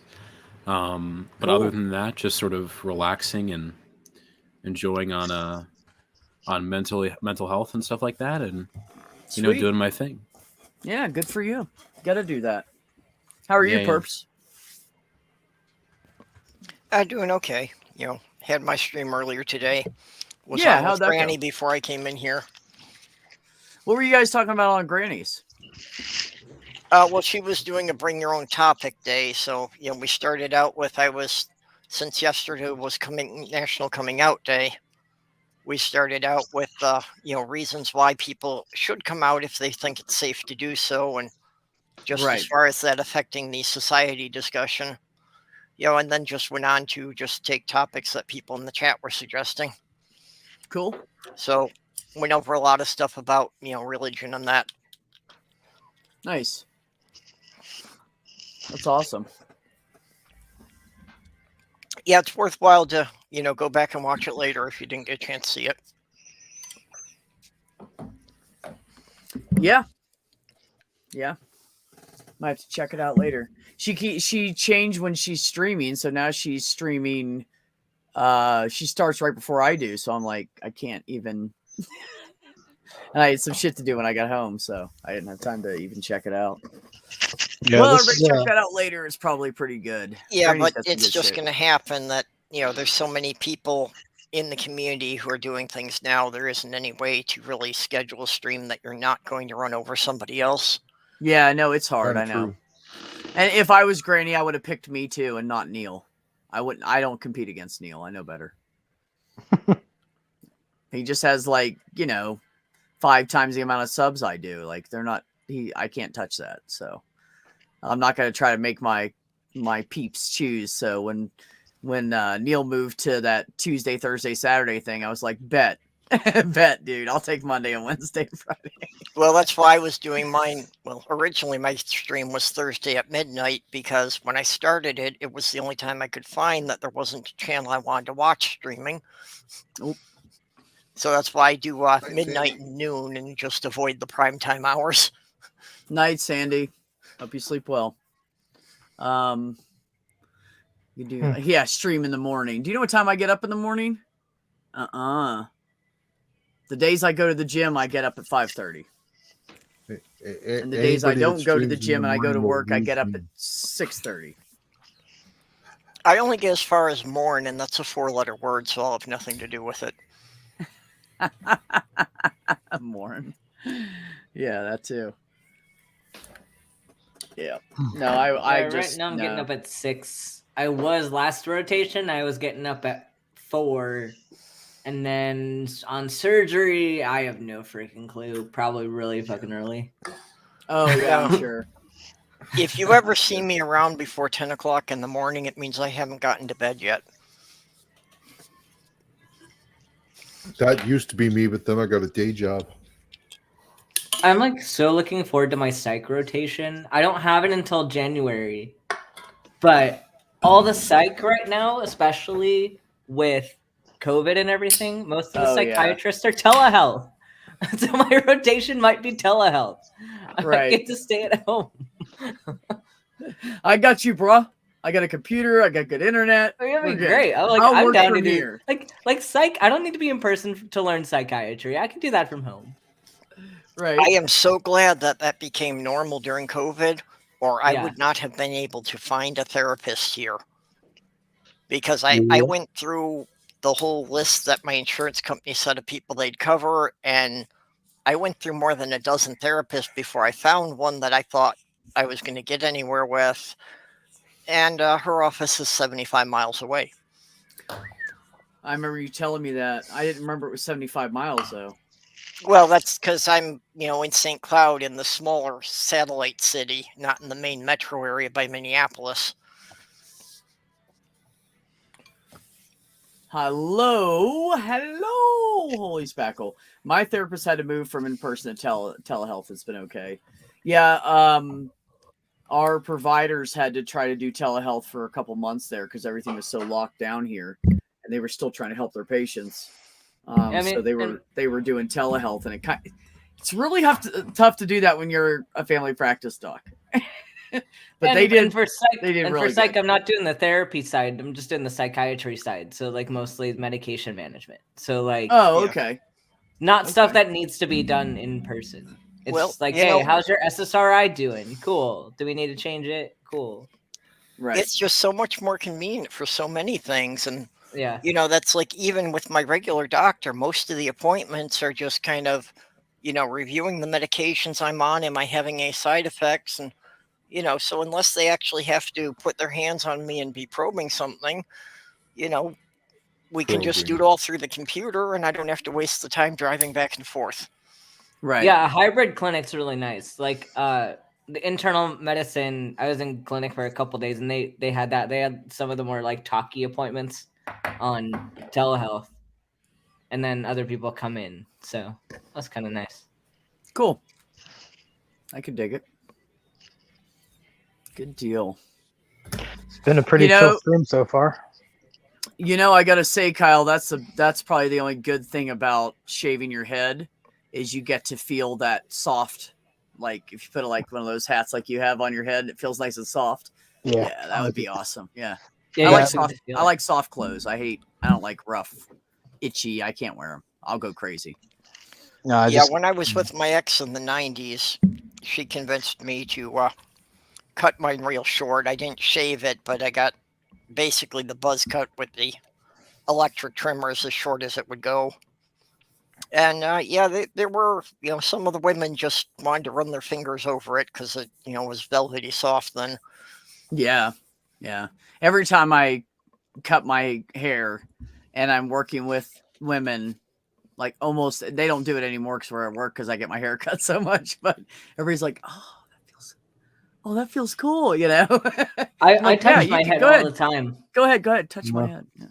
You gotta get the sides buzzed, and then you can like feel your peach fuzz. Yeah. I'll get my hair cut tomorrow. I can't wait, Ben. Yeah. God, it's like I said today, man, I can't wait to get my hair cut. It looks like crap. And Heather was like, no, it looks good. And I was like, oh. I'm just annoyed because after cutting it that one time, I've never been able to get the length back. Yeah. Before then, I had a ponytail that hung down to my belt and cut off 22 inches. And since then, I've only been able to get back about half that long. Start taking those damn hair vitamins. I'm telling you what. Yes, for real. I'm growing out. It literally will help you. Okay, well, which vitamins? And let's get Dr. Ben's opinion on these too. Well, the vitamins I'm talking about, they're actually for hair, nails, of course, because nails are hair. Yeah, vitamin A is and the eyes. best one. It's for, and it says on it like eyes, nails, hair, or something. Well, it's basically just vitamin A, mostly. Yeah, and it's got some other shit thrown in. Yeah. Well, I've already been, taking multivitamins. Yeah, So but the it's just kind of multivitamin. aware of what level of which vitamins are important. But the problem with multivitamins is, Purple, if you're taking any kind of medication, there could be something in there that it doesn't go well with that medication you're taking, and you're taking this array of stuff. So the best thing to do is talk to your doctor and say, hey, Oh yeah. I want to take a vitamin regimen. What would be best for me? And discuss it with them, get lab work done or whatever. Have. Yeah, that's the best way to go. Multivitamins, they're just, if you're not on any medication and you're just trying to be lazy, okay, but there's a lot of things that you shouldn't take with certain medications. So that's my opinion, my knowledge. Ben, take it away and correct me, please. I mean, yeah, but also like most vitamins, unless you're actually deficient in something, are just expensive pee. So yeah, well, that's why I heard too that. Yeah, so it's just like a lot of people take vitamins that they don't really need. So yeah, I mean, it's probably better to just target the stuff that you're deficient in and make sure you're actually deficient in them. But something else that I see is like people love to talk about how people are low in vitamin D. Well, like everybody is low in vitamin D. Mm-hmm. So I mean, go outside, but also like if everybody is low from the according to the reference range, how accurate is this reference range? Right. Like if the majority of people don't fit the reference range, is it even an accurate reference range? Do we need to adjust our reference range? So just like, exactly. I mean, don't just go off of like a number that you're supposed to be at. Like your body works in a way that it does. And if you're not symptomatic with the deficiency, you probably don't need to worry about it. Yeah, I will say that's one of the first things when I first started working where I work now. We had a patient whose vitamin D came back a little bit low, and she called and said, hey, does she want me to start taking vitamin D? And Heather said, or Dr. Marenko, one of the two, I don't remember, said, tell her every day I want her to go out and in the sun, put a hat on to protect her face or whatever, but go out in the sun and just stay out in the sun for about 15 minutes every day. And I want you to, that's my prescription for you. And she was like, seriously? Yeah. I said, that's what she said. And I was like, that's great. Instead of saying, you need this medication, let's try this first. Cause I think you just need to exercise some more. You just need to try to cut some carbs out of your diet. Let's not put you on a bunch of fucking medicine you don't need. Let's try to do it through diet and stuff. So they're really good about that. And I appreciate it.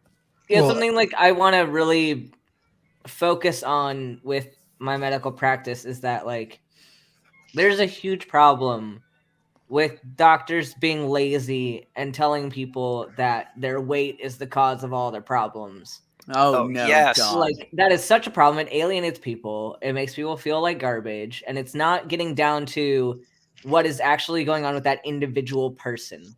Yeah, like, why? Their weight why is the result of something.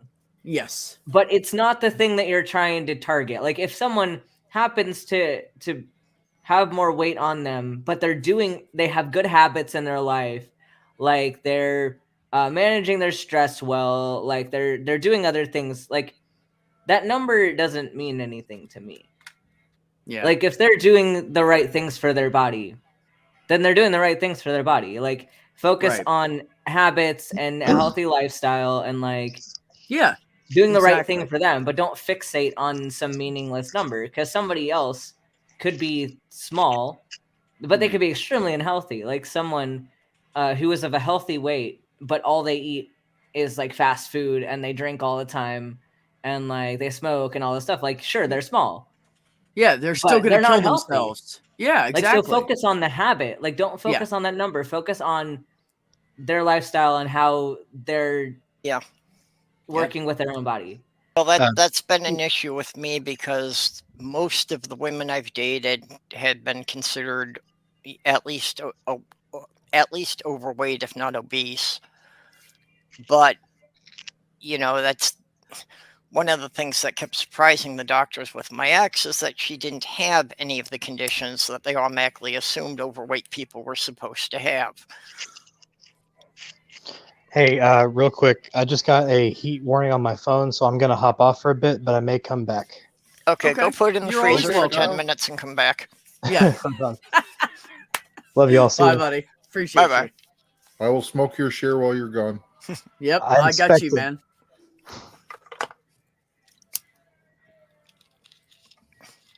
That used to be my timer.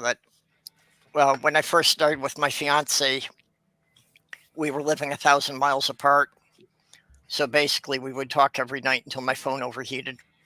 There you go. Mac, no, don't try that. Don't try that. Always talk to your doctor. Because what's good for one person does not mean it's good for somebody else. Never just start taking a bunch of one vitamin or something like that. There's some things that will fuck you up. Yeah, well, take the idea to your doctor and see what they think of Yeah. it. Oh, yeah. And right? that's what you That's should what I do. tell everybody. Yep. I tell people, write down what your thoughts and, you know, the things you want to try or what you've noticed about yourself, what makes you say, and then bring it in with you. Yeah. Write it down on a And- piece of paper because you'll get in there and forget because Yeah. every fucking patient does that. Almost every single patient. Mhm. The ones that go in and get everything done that they want, they walk in with fucking papers in their hand. Like, oh, I got stuff to talk to the doc about. I'm like, good for you. Good for you. Write that shit down. Hell yeah. Document shit. It really helps too when you talk to your doctor if you don't go. Well, I think it was a week ago or maybe 2 days ago that I started getting this headache. No, you don't. You write that shit down. This is Also, another thing that if came you- up out of the COVID thing, with the doctors getting used to using the computers more, is that with our clinics here now, they've like got all of your records and appointments online, so you can like go in and reschedule your own appointments. Yeah. But also, like, you know, when my lab results came back, they had my lab results on there. And then I was able to ask the doctor, you know, okay, what do the numbers mean? You know, I'm high here, I'm low here. Is this something I need to worry about? Is there some change I can make in my diet to adjust this? Right. You know, and I could just leave them emails and I got a response the next day. Yeah, my worry about people having access to their own lab values, though, is that people will take those numbers and they'll just be like, this is abnormal. And then they'll go to WebMD and get told that they have cancer or some shit, like from WebMD. Yeah. And stuff. Or WebMD will actually diagnose a correct pathology. And when we want to break that kind of bad news to somebody, there's a certain way you need to break that bad news. Like, people should not be finding that out on their own, especially like because again, like, the numbers themselves don't mean anything. Yeah. It's just a guide for us. Like, I want to know, like, I know how these numbers work together. So, like, I don't want my patients to get their lab values without talking to me so I can explain what they mean. It sucks. They do that. They'll get Yeah. it and they'll go, oh my God, this one's high Yeah. and this one's low. I better, what we should do? Should I see a specialist? And I'm like, hold on, let me ask. Hey, Heather, blah, blah, blah, blah, blah, blah, blah. And she's like, oh, that's because they have blah, blah, blah, and they're on blah, blah, blah. So that makes these numbers off. And I'm like, oh. Yeah. So then I go tell them that. And then they're like, oh, that's right. Right. Don't freak out. Never freak out. Everybody's different. It's a range. Yeah. It's a range to keep an eye on. It's not that for everyone and with every condition out there. It just doesn't work like that. Yeah. I'll have you know, Marie, I will say, I went to the third person that I knew that knows how to give shots. And I said, because she said, okay, after that last incident you had last Tuesday, you and I are going to talk when you get to work. And I said, yes, ma'am. So Heather took me aside and she grabbed a peach out of the fridge. And she said, this is the closest thing I can find right now. And she grabbed a peach out of the fridge and went over how to draw back with me, how far to put the needle in and everything, where to put it on my leg and blah, blah, blah. And we went over the whole fucking thing. And my leg is a little sore right there, like anytime you get a shot, but nothing, no bleeding, everything was fucking great. So I went back the next day and, went back today and gave her a big hug. So, yeah. Just, I guess, it matters who you ask. That's all I'm going to say. And sometimes you might nick something anyway. It just happens sometimes. Well, I was sticking the needle in the whole entirely wrong part of my fucking leg and I didn't know it. Okay. Because no one explained that to me. I've never given myself a shot before. And the only shots I've ever really dealt with was on my arm. I've never had like someone give me shots anywhere else. So I had no idea, literally. And yeah, so yeah, now that I'm doing it over to the left where there's not a bunch of fucking veins and arteries and shit, I think I'll be fine. Yeah. Yeah. No, I was doing it right on top, Ben. Oh. Because that's Yeah. what I was told originally. And then I went Oh. over it with the MA and she didn't say anything. Because she's an MA. But anyways, no, she's Yeah. great. But limited knowledge is basically what it was. So Mhm. yeah. Yeah, and you gotta be careful, especially with like the butt shots. Like if you're giving shots in your butt, there's a very specific place you got to go because you can give yourself severe nerve damage and paralysis if you go in the wrong spot in your butt. So yeah, nothing. Anytime you put anything into your body, it should not be taken lightly. As I smoke this cigarette. yeah, B. I mean, you do what you want. I know. It's I okay. know, I've got poison here too. I know. I need to quit. I do need to quit. I got my own poison though. Just smoke See, more here's pot, my B. problem. That's Here's how my I quit problem. cigarettes. When I cut back smoking or quit smoking, I fucking eat a lot of food, a lot of junk food. I replace cigarettes with like fucking candy bars and Yeah, So, okay, like so common. which Okay, is but the junk so- food's the lesser of the two evils if you're quitting. not when you get No. as fat as I do, not when you get up to 230 pounds and you should be like 150 to 160. No, that's what happens to me. That's what happened to me last time I quit smoking. I was huge and I was fucking weak Okay, and fatigued well, all the time and I felt like shit. Yeah, I mean, you're gonna Yeah. like don't just quit cold turkey or anything. Like get something to help you out, but at the same time, like don't be hard on yourself. Oh no, because I'm you're just eating more during a period of quitting. Because like the No, I know, risks but- associated with smoking are significant. Whoa, why are you putting me big? because they wanted to see what was on your shirt. Oh, They just my wanted to see the name. patches. It's just Show my the name. arm It's, patch. oh, it's my school patch. It's my school patch. There you go. But Now everybody knows. the risks with smoking. Do I need to be big? Can I not be big? No, I'm taking you back off. It just took me a second. I don't have The my risk mouse with attached smoking- right now. The risks with smoking are way more severe than like if you ate a little extra for a little bit. I know, dude, but it's not like that with me. I don't know. Maybe Well- now that I'm taking Adderall, maybe I'll be able to not do that. But I always have to be doing something with my hands. Well, if you know you're going to be eating more, can you balance it by also exercising more? Well, I mean, I go to the gym. You're also on times a week right now. testosterone, That's so true, your yeah. metabolism is going to be faster, and you're going to be Good. building more muscle mass. Good. So things I- are different. I actually, I've been eating better. I've been eating less. I'm not eating all the junk food and stuff anymore, unless somebody brings something into work, and then I'll eat just a little piece of something like, muffins or something like that they bring in. So I've been doing pretty good, like with that. I've splurged like every 4 or 5 days. I have something that's sweet, and I know that I'm losing fat, but I've gained 2 pounds because I'm gaining muscle so quick. In 1 month, I gained 2 pounds. Of muscle. So, and I don't know how much fat I lost, but Why was Spackle timed at least out? 2 pounds. Huh? Was Spackle timed out? What? Somebody's What? timed out Spackle? What? Apparently, Aunt Jur deleted several of Spackle's messages and then timed them out. Sure, why'd you do that? She said, saying, "Oh, "Oh shit." shit," so it must. She have said, been "Oh a shit." mistake. Is it Yeah, accident? Cat. It was the just cat. clicking on the wrong button. It was the cat. Oh, her cat did it. Oh, Can you let Spackle back in, please? You let that cat walk around the keyboard. I'm taking your Okay, privileges away, young lady. I have that problem too because Sammy lays on my leg, and he likes to put his head on the edge of the keyboard and drape his front paws over the keyboard. Oh yeah. So sometimes he is like pressing random things. He especially likes the function keys.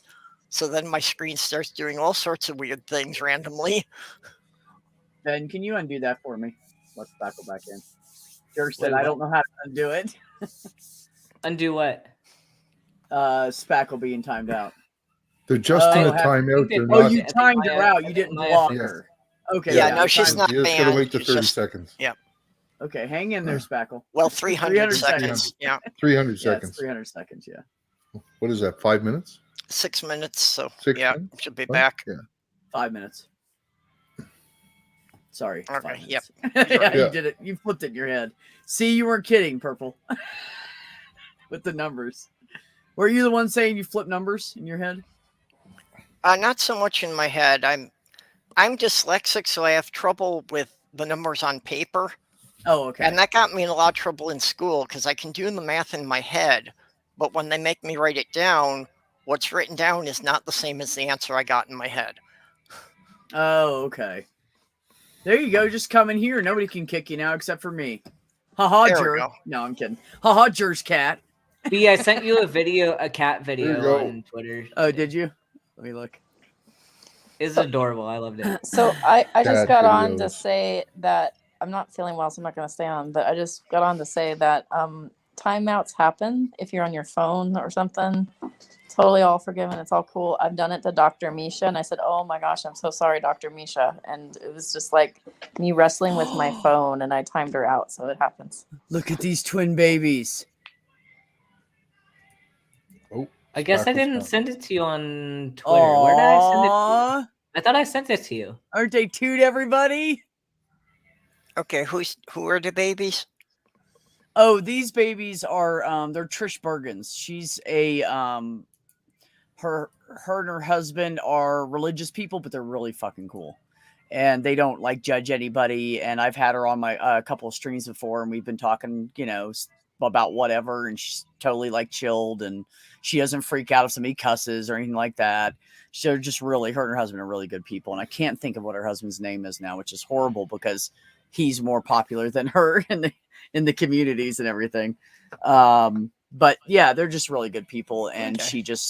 the twins were in incubators and blah, blah, blah. And they came early, and she went through all that. And she just got them home a few weeks ago. And So they So had they're a doing bad good. start, but they're doing better Yeah. now. Yeah, no, they're doing great now. They're super healthy. They're gaining weight like they're supposed to, and yeah, so everything's going good for them now. It was scary there for about a month, but yeah, she's a really good person.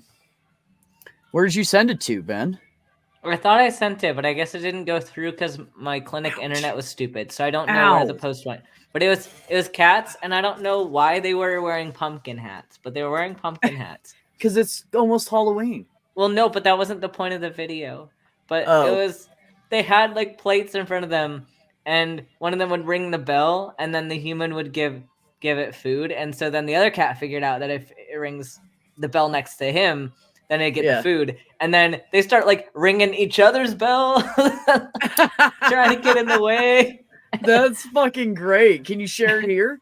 We'll play I it don't real know quick. where it went anymore. Oh, Because I found it earlier today, but it was so cute. That's fucking hilarious. I No, can didn't see chat anything about like that. homeopathy. now. Oh, damn, that was hard, dude. Watch my channel. I love to chat about homeopathy. I have very, very strong opinions about homeopathy. Yes. Me too.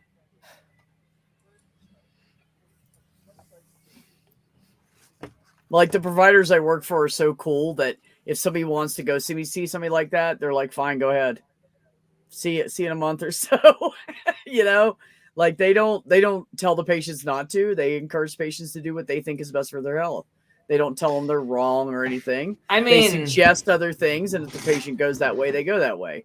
But yeah, I mean, you can't really tell someone not to, but at the same time, Yeah. like, I would still probably tell them like, hey, this is not backed in science. yeah, they're like seeing naturopaths and shit. There's a couple naturopaths. Yeah, in like this this is I would tell people like this is not backed in science. Like you do what you want, but it's not gonna help you.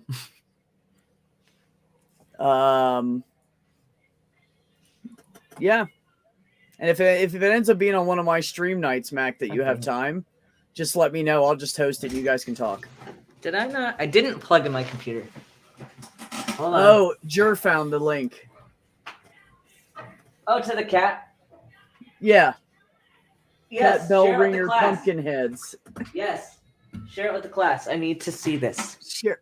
Oh, damn, dude, quit doing that. You're killing me. It's like my favorite. He's ramming his head into my chin really hard. Quit it. I don't have YouTube open. Okay, well, I can open it if someone sends the link. Yeah, no, it's in the chat. Okay. I will. Sure, put it in the chat. Yeah, let me go to the actual thing, and then I'm going to share it with the class.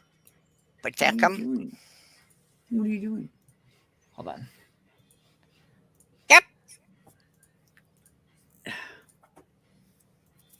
Share with the class. Hold on. It's like every time I try to rerun the video. No, I was just repeating what like, you said. I'm going to share with the class. Oh, yeah. Every time I try to rewind the video, like go back to the beginning, it like starts playing. So, you know, Mac, I happen to love. Oh yeah, here you go. The audio is not really important. It's the. Here we go. Why do they have pumpkin hats on? I don't know. I don't know. Their faces though, like the cat face.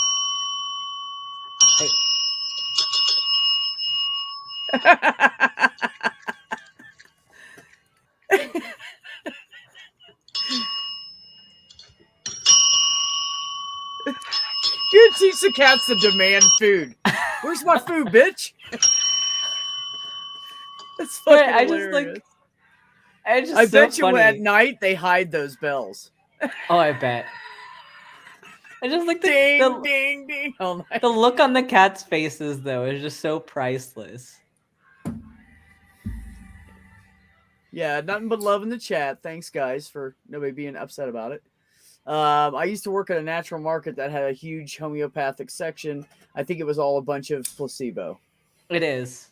I mean, it's literally water or sugar. That's all of it. Like, it's because if you dilute something down, you're getting less of it. So, and like their dilutions are like often like one molecule, if that, like per pill or whatever that you're taking. It's like, it's all just water. Yeah, you're even way below the level of parts per million. Yeah. I'm sure you know where plenty of cat videos are. Jer's a big cat lover. Because you couldn't tell by the like icon, just in case. Cat videos are the best. So no, they are fun. They are fun.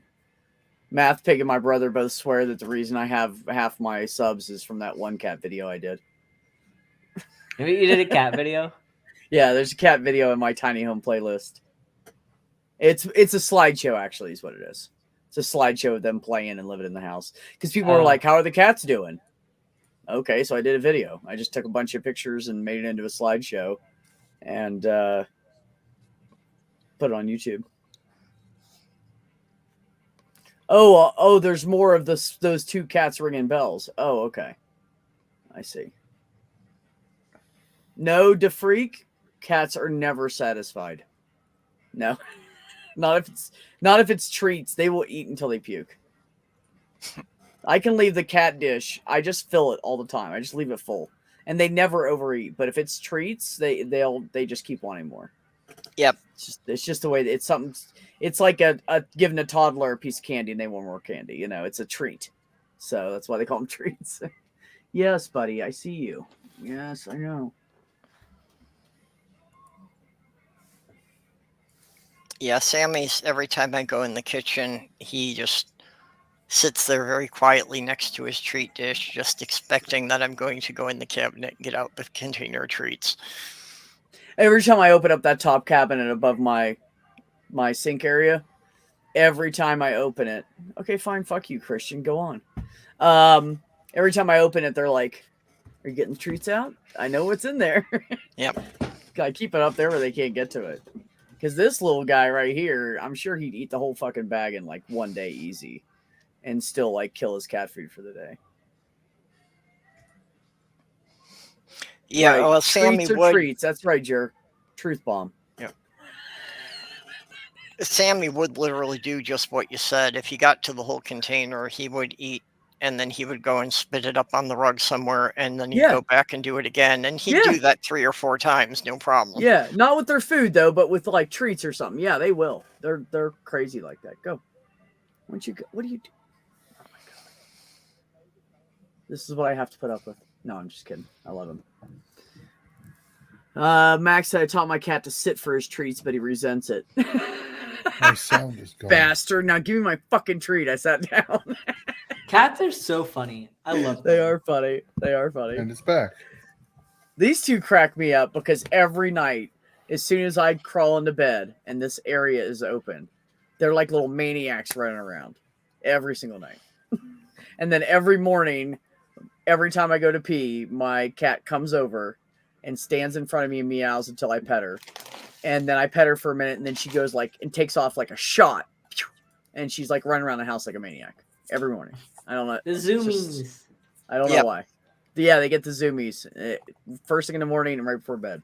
Sammy gets those about 1 a.m. every day. And yeah, if I don't play him out with toys an hour before bedtime, he's not going to let me go to bed. Yeah. Yeah. I want to see this. I have never given a cat beef jerky. I didn't have a cat when I used to make beef jerky. I only had a dog. Well, we had 2 dogs between 2 of us.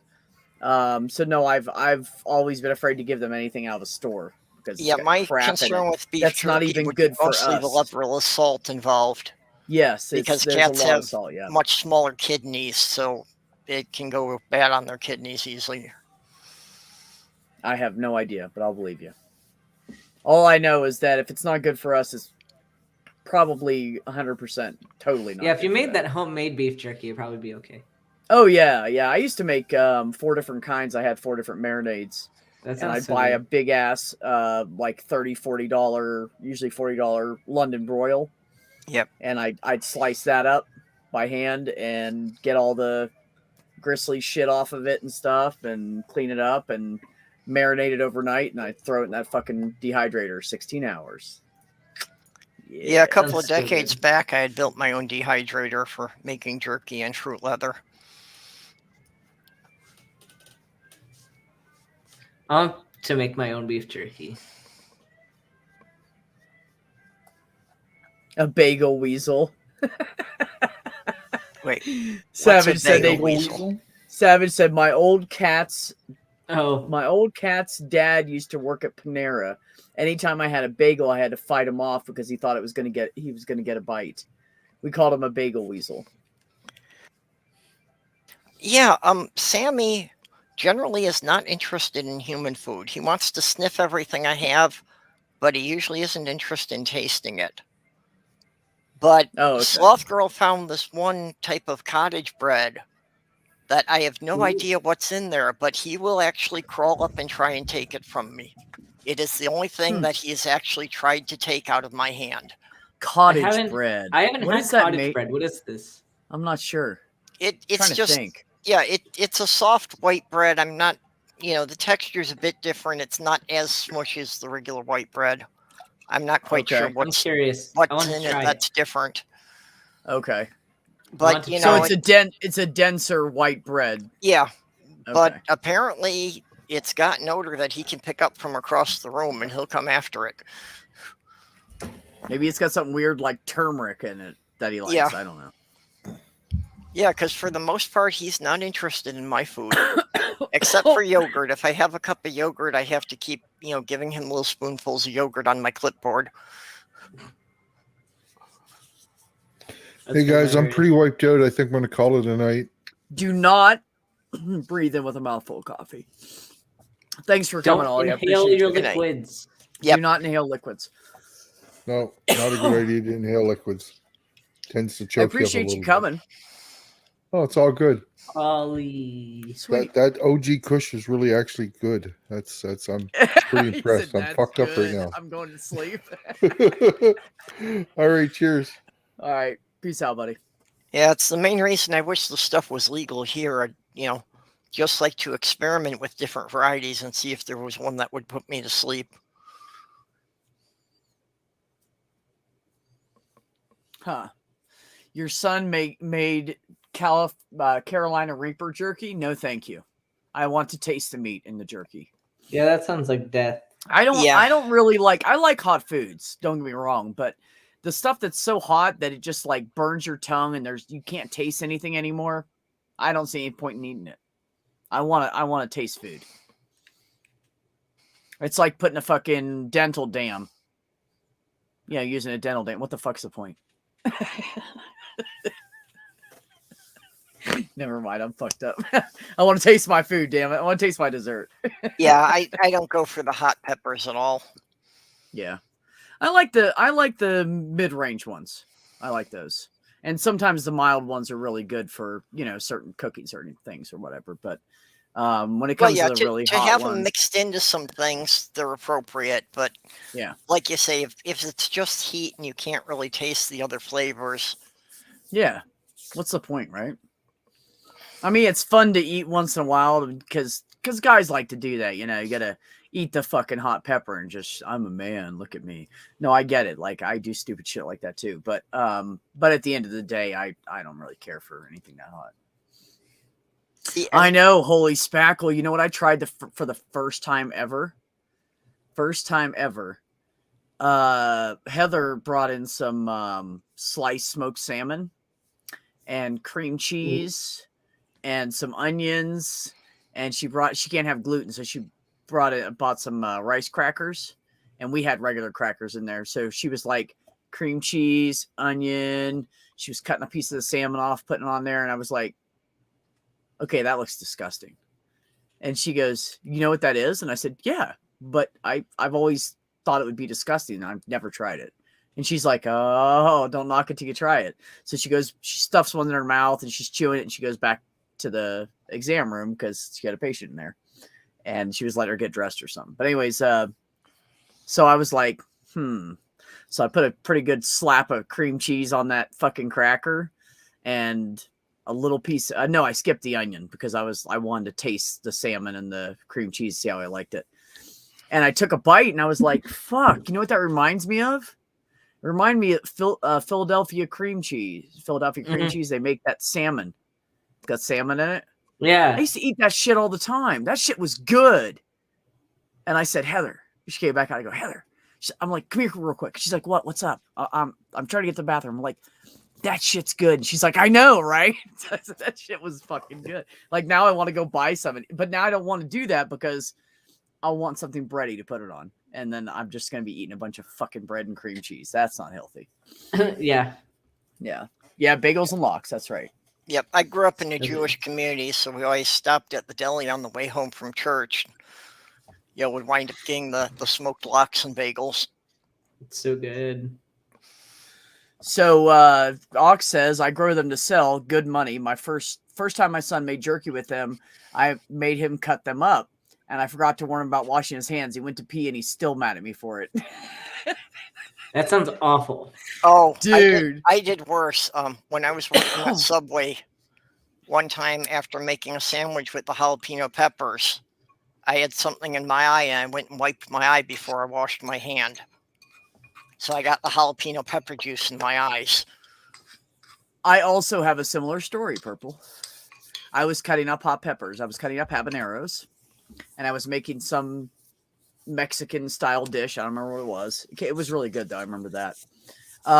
But so I did everything, cooked dinner. We ate everything. I had washed my hands several times. So I felt like it was safe. Like I had washed my hands, like scrubbed them, because every time I'm cooking, if I go to touch something different, I go scrub my hands. And then I go to unless it's all like vegetables or something. Right. So, I washed my hands like 4 or 5 times by this time, and I went to pull my contact out.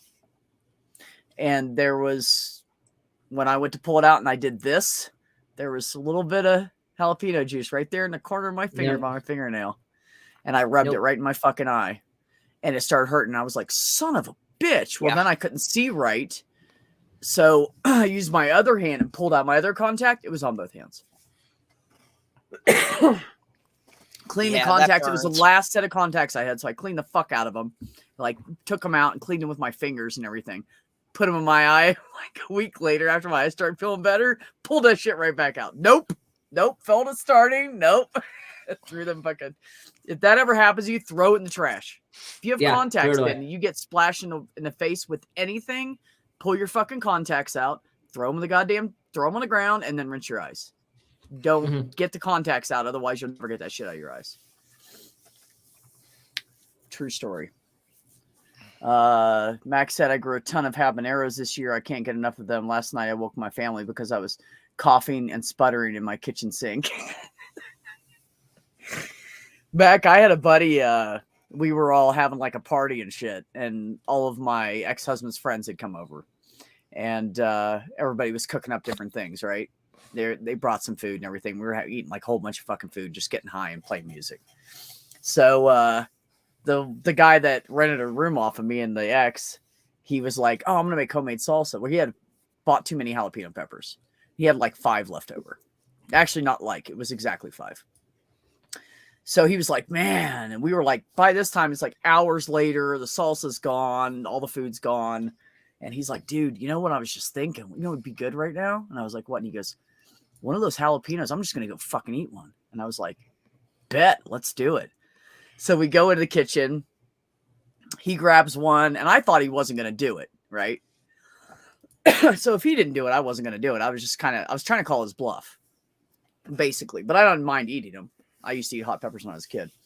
So he grabbed one, I grabbed one. We both take a bite, and we're like, we get just the stem left. Throw the stem in the trash. I'm like, damn, dude, that was really fucking good. He's like, I'm going to eat another one of those. I was like, fuck yeah. So I grab it, and I bite it. And when I bit it, the pepper at the end facing my throat split, and the juice went right down my fucking throat, and I inhaled it. Oh. I was on the ground for a good solid 10 minutes trying to fucking breathe again. I was turning blue. Everybody was freaking out. They didn't know what to do. And I was just like, and I was getting like this much air every time I breathed in. And it just fucking closed up my throat. It was horrible. It was fucking horrible.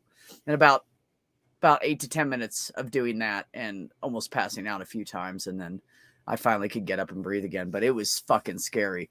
I'll never, ever bite into something that's hot and just bite into it like that again. I will cut it up and eat it in pieces. Never again.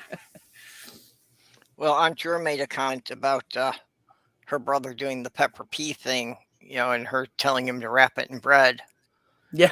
And yeah, well, yeah. If you eat something that's too spicy like that, yeah, the best thing to do is, you know, get bread or a cracker or something. Yeah, because you need something to absorb the oil to neutralize it. Yeah, and that's why most of the time, you know, the people who normally cook with these things and normally eat them, you know, generally aren't eating them straight. They're generally eating them with something that's a lot of bread or rice. Yeah, you gotta prep. Savage. Yeah, you gotta prep for it. Like if you know you're gonna eat something spicy, I love just like eat mashed potatoes first, and then like it's great. It's a good idea. Or just don't eat them. Or just don't eat them. This is one of the things. Well, it's not an option though for me. Well, this was one of the things about being a guy that I never understood. You know, about like these contests for who can eat the hottest peppers and that. Yeah, it's not a contest. I like the endorphins. The endorphins make me happy. For most guys, it's just a big dick thing when they're competing with each other. Ben just fucking likes to eat them. That's different. I just like spicy food because I like endorphins. Yeah. Like it makes me feel happy. So, you know what I was gonna do, and I forgot, dude. I was gonna call the Indian food place down the road, and I was gonna pick it up on the way home. And then I left work, and I'm driving home, and I went, "Oh fuck, I don't have time now." So I just came home, but I had to run to the store, so I ran out of time. For me, it's dopamines. It's anything that boosts my dopamines makes me feel better. We're going to have to see about Beers and Bros this week for timing. We might have to start later depending on when we get done because we have 5 surgeries on the schedule on Friday. Commander 401, when you have drank all night and you're high as fuck, there's nothing like the $1 menu at Taco Bell. Also, it's usually the only thing open at 3 a.m. to get food. But we'll see what used time to be now McDonald's. We can do Beers and Bros on Friday. Yeah. Because we have 5 surgeries. So we'll see. Oh, okay. I'll keep you posted. Well, let me know if we don't do it. Then I'll just start streaming on my channel and have everybody come over there. Yeah, I mean, we might. Yeah, we might just make it later if I get. I mean, I won't do Beers and Bros without you. I'm just saying if people need a place to occupy their time until you're done. Yeah, I'll just I can. Yeah, I can. We can hop over to yours. Yeah. Yeah, we can do that. I'll let you know. I can't do Beers and Bros without you, man. That ain't right. I would never try that shit. Fuck that. Yeah, like because I do need to stream something on my Twitch because like I gotta make my subscribers feel like they're getting their money's worth. So we got to do our Beers and Bros at least for a little bit on my channel.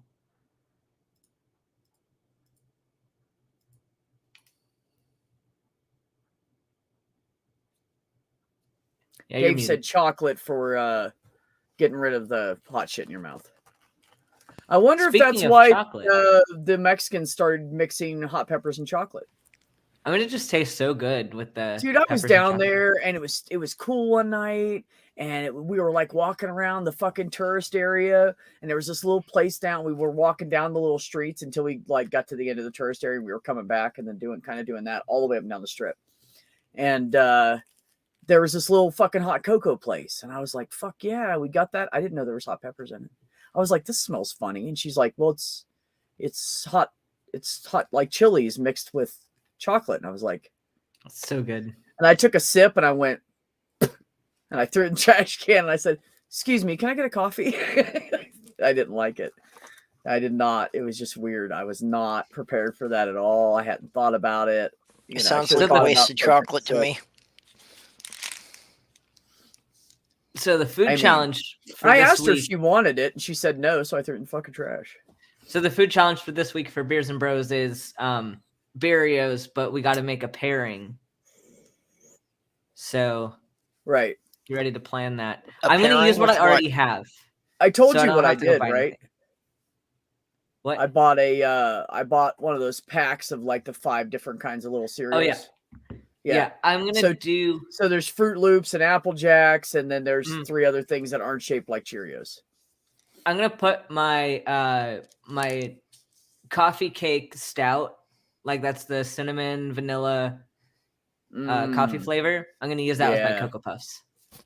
I haven't decided what I want to pour over the Apple Jacks or Fruit Loops yet. I was thinking originally doing Apple Jacks with apple cider, and I thought, God, no, that's gonna be bad because Apple Jacks have such a fake apple flavor to them. It's gonna be horrible. That's true. It's gonna clash. So now I'm sitting there going, "Damn, what could I mix with fruit?" You know. So I was, I'm leaning more towards champagne. No, I was thinking like rum chata. It's like actually, rum chata would be pretty good. Yeah. Yeah, I think it would be really good with it. Yep. It's basically milk and cinnamon and rum. Yeah, exactly. And rum. Yeah, they do all kinds of. That's what's great about living where I live, because Ben probably has it too. There's like horchatas everywhere, and horchatas are fucking awesome. They're so good. It's like a rum chata without the rum in it. It's milky cinnamon. Well, I mean, yeah, because the rum chata is based on the horchata. Yeah, exactly. So yeah, I'm gonna just use the beer that I already have because I have no clue what time. If I'm going to be able to buy anything. But also, I think the coffee cake stout would go well with the Cocoa Puffs. Oh, I agree. Yeah, I agree. It's a very sweet stout. Wait a minute. I thought we were doing anything Cheerio shaped. Cocoa Puffs they're round. They're balls. Yeah, but we did that with the coffee, though. So I figured it was okay. Or do I have to go get... I can eat it. It's fine. I have the Honey Nut Cheerios. Chocolate cereal is chocolate cereal. It's fine. It's going to be the same for your taste buds, so we'll just leave it alone. Yeah, it's like I would go buy something. I just don't know if I'm going to have time to go buy something. Well, see, that's cool, though, because now if I want to, like, eat something else because I just bought the little boxes, if I want another bowl, then I can just go to another different kind of cereal. I have 5 of them. You're going to have to take each one of the Cocoa Puffs and cut the 2 ends off so it's flat and drill the center out. Yep, that's it. You have to. And then I'm gonna have to drill a hole in it. Yes. Yep. Yes. Okay. So get a drill bit and a scalpel, and you'll be fine. Because that's less time consuming than going to the store and buying it. Yeah, gotcha. That's hilarious. Well, come on. How many do you have to do to fill a bowl? A lot. Just slightly cold At least Budweiser and 12. Honey Nut Cheerios. That's what I had when I was camping back in the 90s. Yeah, but if you ate it now, you'd probably be like, God, that's horrible. Why the fuck did I eat that shit? Mac, it's when you're younger, you just don't care. You just eat food. It's a craft beer. I don't know what brewery it's from, but it's a craft beer. Now, see, I just don't know how you can handle drinking the beer, period. So, I'm not a big beer fan. That's why I have to be really careful with what kind I get and stuff. I tried some, like that Mass Ascension I got for the stream where we were talking about eating Jesus's body and shit. I love beer, all kinds of beer. Still the nastiest fucking cereal I've ever eaten in my life. Anyways, that I do not like it. There's like one can left, and I forced myself to drink like 2 of them, and I gave one to my landlord, so I'm gonna give him the other one because I don't like it. The worst Jack kind and whatever. Hi, Randolph. hey, Randolph. Randolph. There's only one reason I like beer, and it's because it means people are drinking less of my whiskey. I like whiskey too, but it's true that I do drink more beer than I do whiskey. I like beer in the winter, and I like liquor I like beer in the summer and winter in the liquor. Liquor in the winter. Jesus fucking Christ. I don't even know what I'm saying at this point. It just sounds like something totally wrong. I'm just gonna stop there. I love the autumn season though, and like warm alcoholic drinks. Like I'm excited to have some of those. Like I want to make a spiced apple cider. Nice. I make mine with bourbon because it's delicious. Oh yeah. I actually have not tried spiking a spiced apple cider. I should do that. Oh, it's so good. Do it with you can also do that same thing that Ben's talking about. Do it with tea, like a hot toddy. Yeah, and some people spike their cider with in it. Some people spike their cider with spiced rum. I really like using a bourbon. I think it's great with a bourbon. Hey, Randolph. I know what I said, Guy. Be quiet with your liquor in the winter. I hardly know that. I hardly know her. Hi, Randolph. Liquor in the winter. There's a song. Yeah, I know. And then my mind started going off in a very wrong direction, so I just cut it off. Oh, do you want to know the weird questions not to ask trans people of the day? Oh my God. It's the troll that keeps going to my YouTube comments, and I keep letting him post because it's engagement. Like all he's doing is getting me favored with the algorithm. So I'm like, I don't care. You can keep talking, and then at some point I can choose not to engage with you. What sorts of weird questions are they asking you? Oh, he wants to make sure that I know that I'm a biological female. So he loves to ask me. Is that he true? told me that he knows that I've menstruated before. He knows. Well, that seems rather personal. That's very weird. I told him I was like, that's really creepy. Like, do you ask everybody that? Yeah, I'd find it creepy. To everybody and go, "Oh, you've menstruated before, right?" Like, who the fuck does that? I'd find it creepy if somebody out of the blue asked me that question. Yeah, it's weird. Randolph, could you imagine somebody walking up to you and saying, "So, do you have a real penis? How big is it?" That's just as weird. Yeah, it's like, why would you do that to anybody? Is the point? But it's okay to do to trans people. It's okay to. No, it's not. No, exactly. That's my point. Yeah, it's not fucking cool for anybody. And that's why I told Ben the other day. I said, "How do you think a big cishet manly man would feel if you said, do you even have a dick? Is it real? Did you get it added onto your body? What size is it?" In some places, them's fighting words. Yeah, this guy makes me laugh because exactly he's so insecure with his own life that he has to get into other people's business to feel good about himself. Like, how sad does your life have to be to where you have to go troll people under an anonymous YouTube account to make yourself? What did I tell you, better? Ben? Misery loves company. I know, Those it's so people are it's just fucking- funny. I Like guarantee he's most an of them are incel. miserable with their lives, and they just want someone else to be worse off What than them. what I will say about the trolling stuff is be careful not to assume the motive, because the motives vary. Well, Oh no, he has bad motives. I know for sure he has bad motives. Yeah, that you can But- tell by the outcome of their questions. Yeah. Yeah, and the fact that he the has types of asked, questions. like he said things like, he loves to say that men are biologically superior to women, In and what then way? he'll also come back with things like, "Why don't you want to be a woman? Like, is that so?" And it's like, you're literally asserting yourself as being like superior to everybody else, and you're making sure everyone knows that, and then saying like, "But why wouldn't you want to be like treated like garbage?" Mhm. What's he worried about? he's- Is he worried about competition from you? Yeah, it Yeah, sounds right? like he sounds like he's got a lot of incel energy, and he's just like, it's like that excuse of like, but people just don't want to date me because I'm too good for them. Like, no, people don't want to date you because you're an asshole. Yeah, because you're a dick. Ox said, "See, I just fuck with him. Yeah, I got a tiny prick. Want to hold it? Then follow him around yelling at, come on, you want to hold it here." Yeah, that would probably scare them off. Oh my god, that's great. Until you walked into a closet and found them Look. walking in there with you. I have always said, if someone comes to me with respect and says I have questions because I want to learn, I will talk with them about it. Oh yeah. But you don't disrespectfully just ask someone any of that shit. You don't See- do it. It's not fucking okay. You wouldn't do it to your grandma.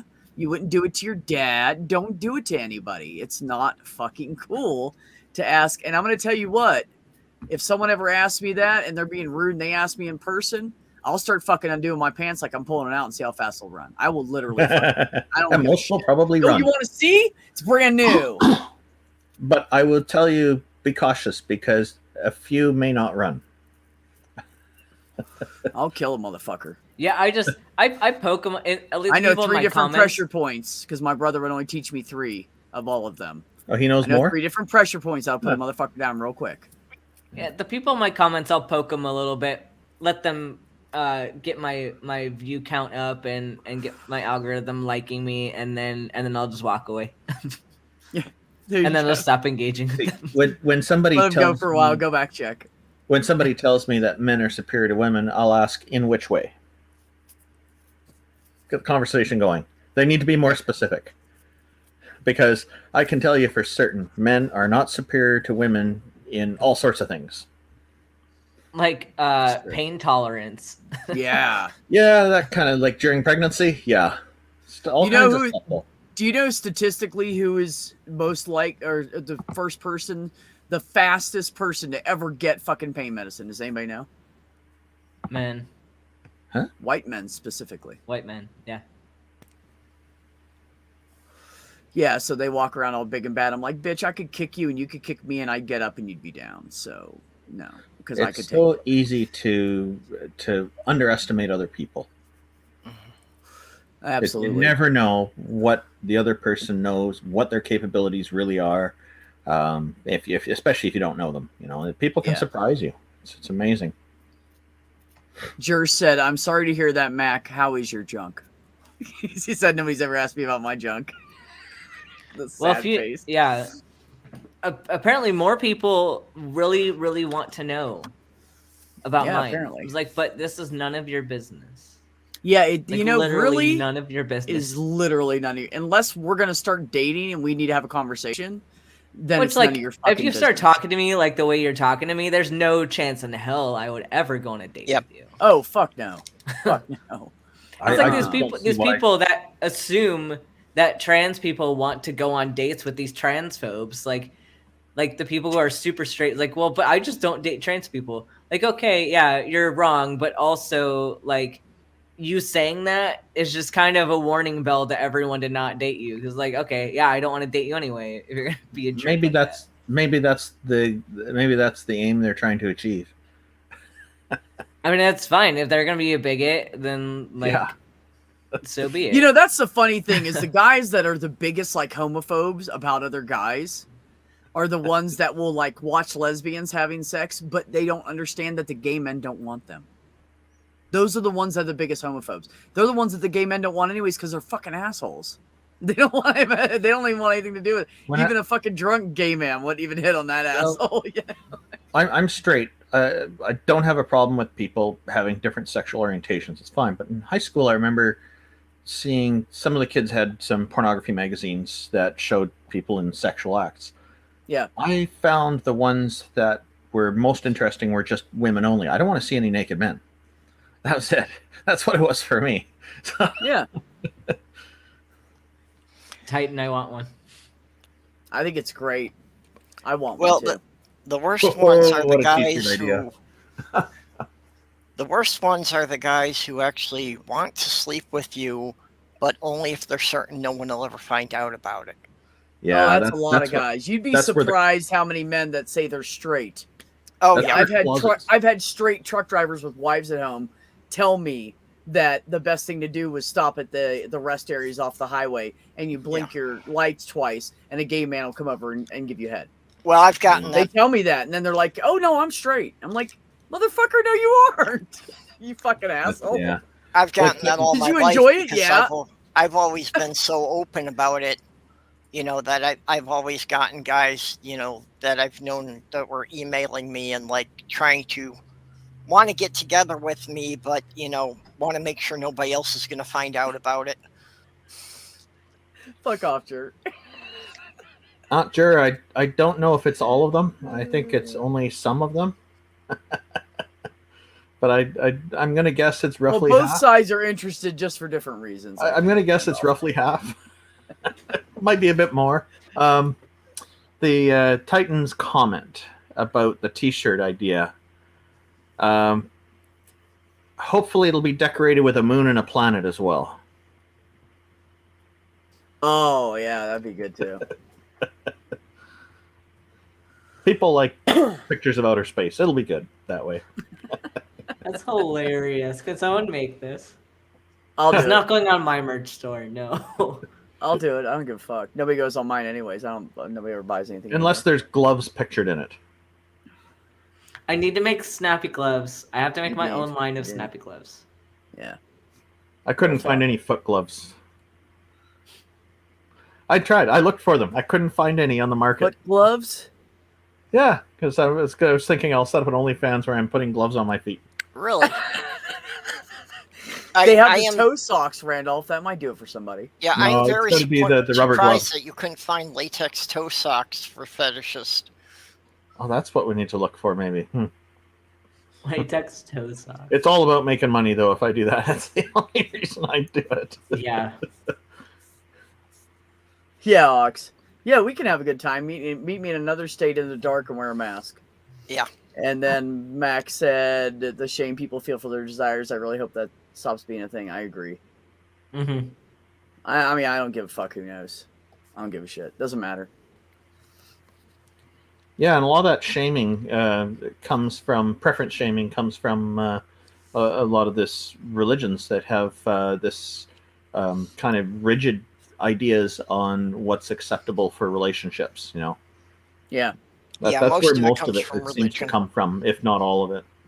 Well, they tried to they started this country and they wanted to make everything about fucking religion. And here we are. Yeah, and then of course the Christians will come along and say, or the Muslims too, they say, well, if you don't have God, then there's no morals and everything, anything goes. I said, well, anything goes sounds pretty good, but morals are.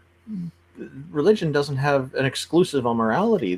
Yeah, I know. They for think religion. that just because we're not religious people that we're automatically like the fucking worst of the worst. Well, And I have met more fucking Christians that are horrible people than I ever have anybody that does not claim a religion.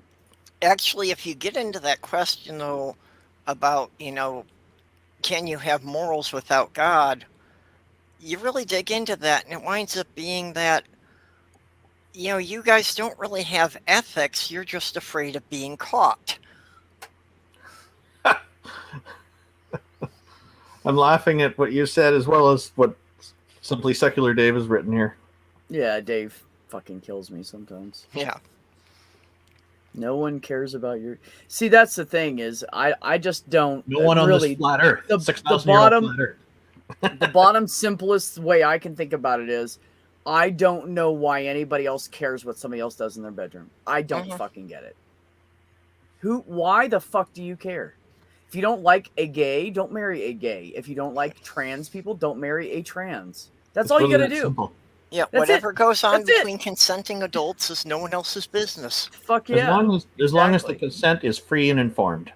Mhm. Yeah. Yeah. You discuss it. Discuss boundaries. You have to do that with anything in your life. I remember a few years ago when the Christian apologists were saying that, and the bigots were saying that all these gay people on TV is going to influence kids and turn them gay. And I'm thinking, well, if that was true, then there should be a heck of a lot more straight people out there, because there's a lot more straight stuff on TV all the years. How did the gay stuff start at all? Yeah, really. Yeah. How did the gays get started when for 1,000 years we've seen nothing but straight couples? Mm-hmm. Yes. Put it right next to the God is Real billboard. Yeah, we gotta speak their language. Yeah, exactly. Or I find it funny somebody saying that they tried being gay for a while, then they went back to being straight, and then flip-flop back and forth. You're bisexual.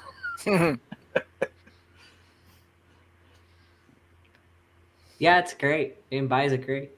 Yeah, I had I love it. in a chat forum one time, some people were talking about being gay or being straight and being confused, and one person wrote in that they're a little bit bisexual, which I thought was really funny. I am both a little bit bisexual and a little bit confused. But A the little confusion's bit not related to my bisexual. sexuality. It's just related to the fact that I'm confused. Right. Okay. As long as each person knows themselves, and that's fine. That's what's important. When it comes right down to it, any sexual preference I have is pretty much just based on opportunity and the partners available at the moment. You're wide open. Touche. Yep.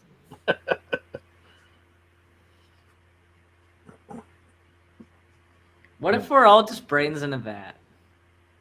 I can prove that. Doesn't matter. You can prove it. Yeah, you put your hands up like this on the side of your head. Now you're holding on to the vat, known as the skull. You're not wrong. You're not wrong. I used that in a debate once, and a lot of people didn't get it because I didn't deliver it very well. See, I use the phrase "you're not wrong" as my way to say, like, you're correct, but not helpful. Yeah, I know it wasn't helpful. It was humor. Just so the audience knows that when I say "you're not wrong," that's what I mean by Oh, okay. "you're not wrong." Thanks. But as far as The nuance. That just put a lot of arguments about- conversations into perspective, Ben. Fuck you. No, I'm kidding. What was that, Purple?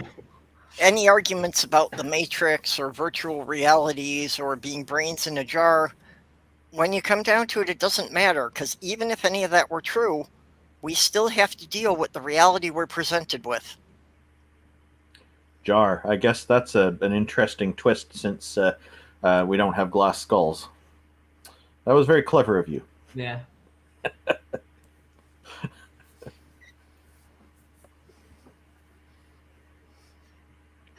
Yeah, all those fun arguments that people like to have. Oh yeah. Don't you hate it when you think, you know what? I need to eat my dinner. And you go to cook it, and the meat's already bad because you had it longer than you thought. Yeah, because you had it in the fridge too long. Fuck, I'm going to eat now. Yep.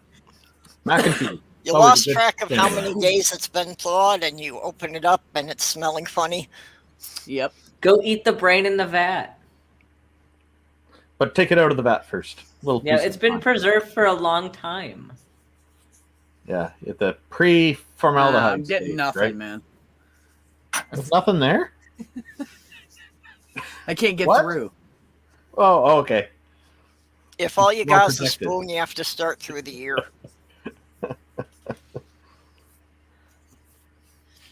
If I were brains in a vat based on the crazy shit I'm seeing in the world now, I need someone to check on the liquid in my vat. I think it's gone off. Yeah, right. Yeah. Oh, that's I'm out of clever. liquid. Can somebody re-liquefy me, please? That was Aunt Jer, right? Yeah. Yeah, of course. It's totally on Jer. Okay, so Marie Costin says, I like when people specify between romantic attraction and sexual attraction, as they can be different. I agree with that. Yes, they are different. They can Oh, be. that's always been what I've had to make the distinction for. You know, Because it's there like are a lot of people I will have sex with that, there aren't any feelings involved. For me, casual sex is just a hobby. Now, if you can get both from the same person, that's fantastic, but that's so rare to happen.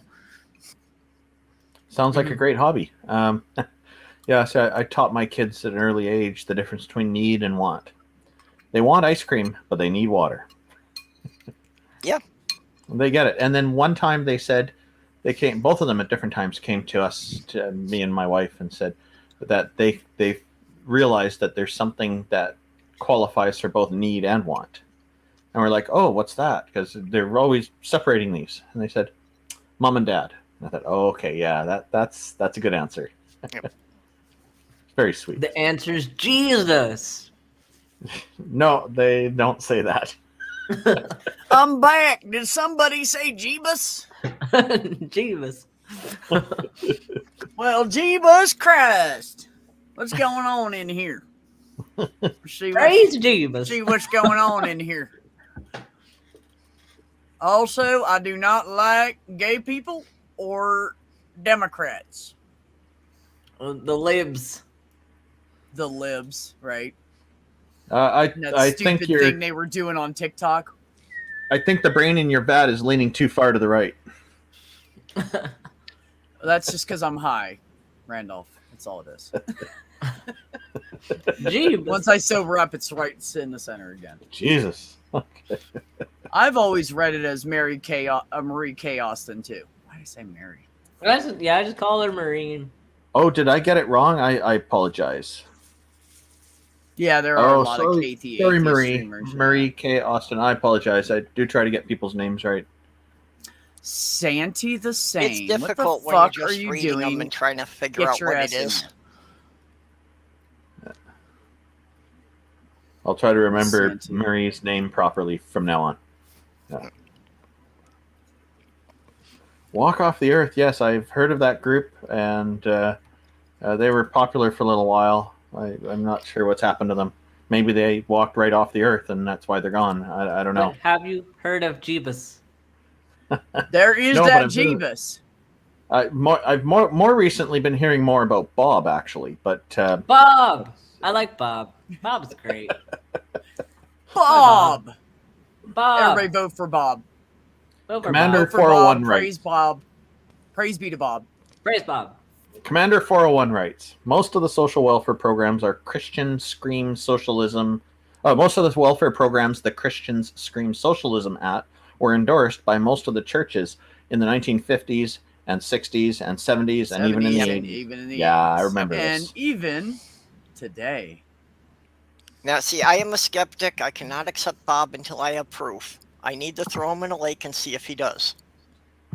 Does what? Bob. Depends on if he sucks in some air first. Mary Kay Austin writes, LOL, I actually like both Ben and Costin. One of the first times in July, and I was like, hey, I like that. No worries at all. Well, thank you, Marie. You're muted. Randolph's my honorary will read it for me guy. If I put it up there and I don't read it, he'll just read it. It's quite convenient. Of course, Ben, you were not aware of some much older mythology. That everything that happens on Tuesday is Bob's fault. Everything that happens Tuesday is Bob's fault. Everything that happens Thursday is Bill's fault. You don't need to know who Bill and Bob are. That's all you need to know. See, Bob is so powerful. I think Ox has a story to tell. Ox AAA writes, last Bob I knew got me locked up for 6 months. And he put Bob as all uppercase letters. I wonder if that's an acronym. Might be. But Ox, you Bob's should join us and tell us the story. That's it. That's what the whole Church of Bob is about. It's an acronym, isn't it, for bring out the beer. Yeah. Yeah. Everyone bring out the beer. It's Bob time. I'll post the link in the chat. Also, everyone who's going to Faithless Forum, you got to wear a Bob shirt. We got to take over the convention with Bob shirts. I have merch on my store now. I make really like I make nothing off it, pretty much, like $1 maybe. But I just want people to wear the Bob shirts because it'd be hilarious to just like see people showing up to Faithless Forum wearing there's either I'm Bob, Holy Bob, or Praise Bob. Pick your Bob shirt, but it'd be hilarious to wear. Praise Bob will come up a lot, I suspect. Yes. Does Bob have satanic horns? I haven't come up with what Bob actually looks like. He's just Bob. Well, feel free to run your ideas by me if you want feedback. Lots of people do that, and B can tell you about that. I've given feedback to some of B's ideas, right, B? I'd like to talk to, like, maybe Junie or Geo Sam about drawing something up for Ben. For Get Bob. a little profit off of it. Yeah, drawing up Bob. And maybe some Bob logos and stuff. Geo would probably be the best person to do that. He's amazing with that. I mean, that's what he does. He does graphic design and stuff. So I'd love to have Junie do some more artwork for me, but I don't have any way to pay her for anything.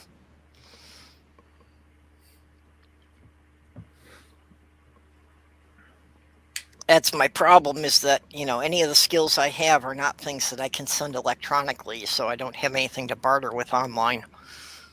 Right. No, he was a weed dealer that blamed me for getting him weed. Lovely. Lovely. Well, that's from Ox AAA. Yeah. You got to read their names, too. Well, there was already a context, though. Actually, I was meaning to ask Ox, why the AAA? Yeah, it's a good question. I don't know what that stands for there. Yeah. Ox does a lot of good videos with a lot of Native American philosophy and music. Oh, cool.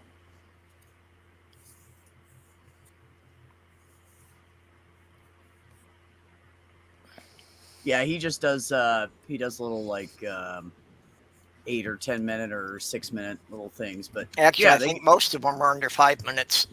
Oh, really? Okay. Yeah. Yeah, I haven't had a chance to even check out his shit in a while. I haven't seen anybody's stuff unless you guys have seen me in the chat or on the panel. I haven't been there. I've just been too busy. Too much shit going on right now. Well, I've always putting stuff in playlists because, I just have playlists running while I'm working on projects or whatever, even when I go to bed at night. Because I lay in bed and wind up, that I'll sleep for half an hour and I'll be awake for 45 minutes. So nice to have something to listen to in between while I'm trying to fall back to sleep. Heard. Yeah, you have a rough time with all of that. I do hope you get it straightened out at some point. Well, tomorrow's the next follow-up with the sleep psychologist, but the program I've been on is just not working at all. So, I think she's not really addressing the actual problem I'm having and has just got a program that works for most people. Okay, so you need to take charge and tell them that yours is an unusual, atypical, and you need a custom program. Well, maybe this is their opportunity to develop a new program that can help other people like yourself. I did that from the start, and we kind of argued back and forth a bit. So I agreed to, try her program for a month and see what kind of results we got. And it's like, not getting results. I'm not sleeping any differently than from when I started it. Sometimes it can take a while. Remember, it typically takes about 21 days to form a new habit. So there could be some factoring in of that as well that needs to be taken into consideration. But your psychologist should know all this. Yeah, but the problem is just that I don't sleep in large enough blocks. Yeah. And because I generally don't even sleep a full hour at a time, I'm not getting down to the deeper stages. Oh, so it's getting to the deeper stage that's the problem. Yeah, that I wind up waking up before I get down to the deeper stages. Oh, okay. Huh. Crazy Catnip writes, Randolph, I'd love to throw story ideas at you for my D&D game. Yeah, you can throw them at me and we can see how they roll. If you get the pun. See how they roll. I got you. I'd be delighted. That's funny. Seriously, I'd be happy to help out with that if you think it's helpful. I'd be delighted. Thank you. Yeah, Ben, I think I'm going to start poking you with ideas for more alien species for my book. You know, see with a little bit of your medical background, if these seem to be feasible for something that could have, evolved on another planet. Well, you need one that's made out of Himalayan salt that is in the shape of a dildo. Yes, that is a necessity. No, but in all seriousness, I'd love to chat with you about that. Well, that was some of the comments I made on your last video. There were going along that line. That I have an idea for an alien species that basically being transgender is just part of their normal development. Mm-hmm. Oh, nice. That would be cool and realistic. And they're not all born the same gender, right? Not all born the same sex, right? No, actually the basic idea I was working with is like that they're all born male, and it's kind of like when they go through their final puberty, they become female. So there aren't any young females and there aren't any old males. Interesting. That sounds safe. Yeah. That sounds pretty smart. Cat. No, I like the cat, but the cat back at the front. Come here, dude. Come here. I love when the cat's head just like. Look, you see, when I want him to, he's like doing this. What? Yep.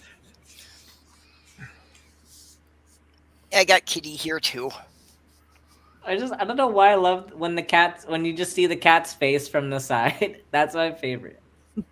Yeah, when they get up there and they block the entire camera. Yeah, mine like to do that a lot. It's so funny. Earlier B was talking about how I'll read out the messages sometimes, and I'll post cat alerts from time to time like this as well when I see cats on the screen. Yep. Every time Randolph sees my cat, he types that in there. Well, I think I missed quite a few opportunities, but I don't want to drive the chat crazy with it too. Oh yeah, I've seen Randolph doing that in other people's streams too. Too many cat alerts. And then there's the encouragement to get people to vote. I put 5 happy faces before and after, and then when people put it up on StreamYard, they look like a 10-pack of happy faces 2x5. It ends up working out really well. A 10-pack of happy faces. You should patent that comment. That's great. How are you today? I've got a 10-pack of happy faces. I like that. That sounds great. Ox is saying, I think an alien that's advanced enough for space travel have evolved beyond any set sex. Like they would have a way to become what's needed for the situation. I don't know about that. It's hard to say. Like, I don't think it would be like that. I think they would they'd pull stuff out of whoever and create the little aliens in some kind of a laboratory or something, and probably only have sex for pleasure if they do that.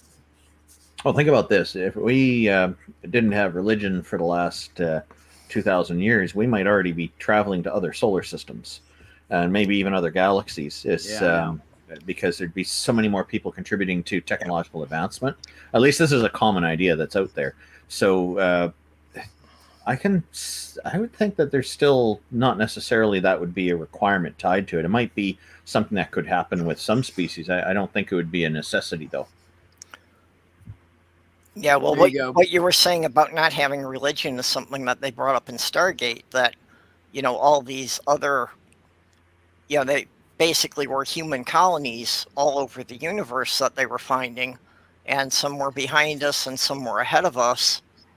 And Dr. Jackson was saying that in one episode that, they didn't go through the Dark Ages, so yeah, they've got spaceships now. Yeah. Well, Right. we went through the Dark Ages. Just take us longer to get there. And in the science fiction story I'm writing is since the 1980s and it's not finished yet. I really You need sound like more me, time for Randolph. this Do you pick it apart too much? Every paragraph, don't you? No. Oh, I do that. Every fucking paragraph, I go over it like 20 fucking times. The problem I have Yeah. is time, because I need to work and make money to pay for my mortgage and stuff like that and raise a family. Oh, now you want to like have a Take- house and have a take good priority, life for your yeah, kids. yeah. You know what? Fuck you, Randolph. and build a That's fucked studio and up. I'm just kidding. but Yeah. Somebody had put that question on Twitter that if someone gave you $1 million, would you still be a writer? And Yeah, I almost everyone I saw responding to that was pretty much the same. It's like, yeah, if I didn't have to worry about, having to have a job to pay the bills, I'd have time to be a writer. Oh, I'd share some of the wealth out too, and to primarily the atheism demographic, and to various charities that I like, Yep. all of which are secular, and that sort of stuff. So I have, yeah. So what I was saying is, like, some of the species in my story have they've gone through some pretty horrible dark ages. A couple of them have gone through quite a few of them. Similar to like our dark ages, medieval times. The things got better, and then in better technology, they've gone through some very harsh times that are reminiscent of the old one, and so it's repeating a few times before they finally got to where they are. And there's some that even have the capability of interstellar travel, and they are just going into the dark ages. So there's all kinds of variety of different things. I have a lot of different species in the story, 250 approximately. Oh, Jeez, Randolph. Yeah. I haven't defined that many of mine yet, but just the general concept behind mine is this galactic alliance that there's like close to 1,000 different species that all evolved independently. Oh, you don't have to define them all. Like for me, I'm being more detailed about that because I have about 21 different plot lines that throughout the whole story, they don't all interact with each other either. But there's there's various things going on in different scales and whatnot. Some are very large, involving the whole universe and whatnot, and others are kind of just in local areas and ranging in between. But the hardest part of developing different species is making them not humanoid. Yes. Yeah. That's what I've been going for too, is just, trying to think of just the environment they would have evolved in. Yeah. That they wouldn't necessarily come out to be bipedal all the time. It's something that I thought was a real missed opportunity with Star Trek. I thought when The Next Generation came out, they should have gone to Jim Henson's Creature Workshop and found some leftover prototypes from the Dark Crystal and put them in Starfleet uniforms, even if they never had speaking parts, just to have them walking past people in the corridors. One thing I really liked about the Star Trek movies, the earlier ones before The Next Generation came out, is they would show like the space station. There's people around, it's busy, and different species walking around, and it looked quite normal. And I find a lot of the TV shows do this, especially science fiction shows. At first, they'll have this kind of realism to them, but then over time, they eliminate more and more of the extras, and it's just the main characters that you see, and things start to look more and more empty. Have you noticed that? Yeah. Well, definitely in the Star Trek series and a couple of other related things. I can honestly say I did not notice that, but now that you say it, you're absolutely right. That's what they do. So if my story was to become a success, I'd be insisting with the producers that we keep going back and making sure we do not lose this element. It doesn't always have to be in every part of the movies, but it would need to kind of continue to be there throughout, be a recurring theme, background thing. Right, yeah. Yeah, one of the things I wanted to do, like for the cover art for my novel, was basically I've got 5 different species that are involved with the first book. But I wanted to give the concept of each of them to a different artist who didn't talk to each other, so that they could all design them under completely different art styles and then put them together in one picture. That's a very good idea. You can get a lot more variety out of that. That's brilliant. I was thinking if mine was to at someday, because people ask me, oh, it should be a movie or something. I said, well, if it became a movie, I'd be delighted. I'd have to get it out as a book first, though, one step at a time. But if it was to become a movie, I would want to see the cast be the ones doing all the serious roles, to hire comedians for it, and the ones who are the comedic roles, you hire serious people for it. Yep. Then that helps them break the typecast and get more variety of work. And you can imagine the audience seeing, say, somebody like John Candy, who's no longer around. But imagine he's manning a starship and he's serious all the way through, and you don't see one peep of humor out of him. And the audience is going to be going crazy. Okay, where's the punchline? When's the punchline? When's the punchline? Right. The serious guy comes along who did a James Bond thing, and he's coming up and making the jokes. Well, I think that's one of the things that really got to Robin Williams was that they always billed all of his movies as comedies. People never took him as a serious actor. And I mean, you watch things like Dead Poets Society and what was that one that he played a killer in Alaska? You know, and still under the trailers, they were just giving the lines that had jokes. Wasn't that something about like... I think... Insomnia, that was it. Yeah. Insomnia. I was say it has something to do with time or night, or I was heading towards it. But if an actor or an actress can be doing some new kind of work like this that's quite different from what they're afraid of getting typecast for and don't want to get typecast for, this is probably to them an opportunity they'd appreciate very much too. You can imagine these guys on the talk shows later saying, okay, so what was it like acting a serious role? You're a comedian. And they get to talk all about it. It'd be quite interesting, too. So, be a nice thing to do. It'd be a nice thing to do. And, it is something that would wind up, getting them on all the talk shows because everybody would want to ask them about that. Then people in the audience, oh, you're doing a serious role or you're doing a comedic role? I got to see you do this. And more people watch the film, too, right? So, yep. Harmonica Man made a comment here. Yep, creating fiction is tough. Yeah, I think creating when you have kind of a goal in mind of what you want to do overall, it can be a bit confining because you've got to make sure things fit, right? It's true of fiction and nonfiction, I find.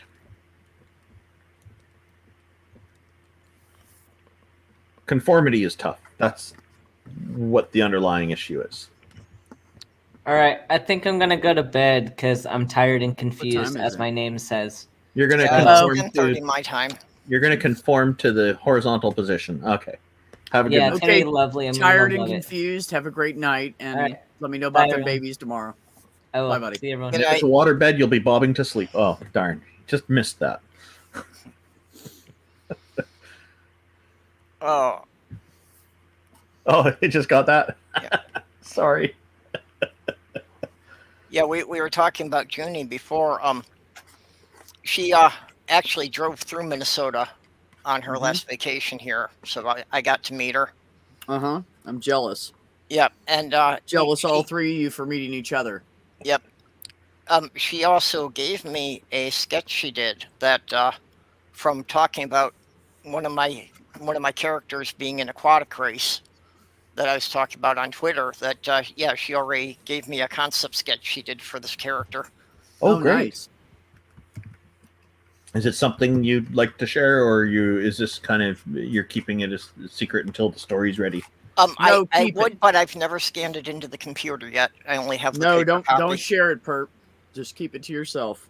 Yeah, think about it before you share it. Let it be a surprise. Yeah, think about that seriously before you, and sleep on it if you can. You in particular, before you share it. If you do. Yeah, sleep. Try that, Perp. Well, that's why I usually just say that I'm going to go horizontal for a few hours. I'm, not sure if I'm getting any sleep or not. Right. I'm going to say the problem is I just run in such short cycles, so I have to lay in bed for 8 hours to get 4 hours sleep. Have you always been like that? Yep. I've got it documented back to when I was 14. It probably goes back further than that. That's just when I started writing things down. That's interesting. And it's not like ADD or anything? It doesn't seem to be directly linked to anything else.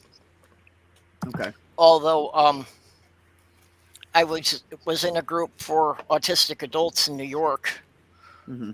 and the facilitator of the group said that 85% of people on the autistic spectrum have some form of sleep disorder. Really? That's interesting. I didn't know it was that high. So apparently it's just part of the autistic package. Yeah. Yeah. Yeah, you never know what you're going to get, you know?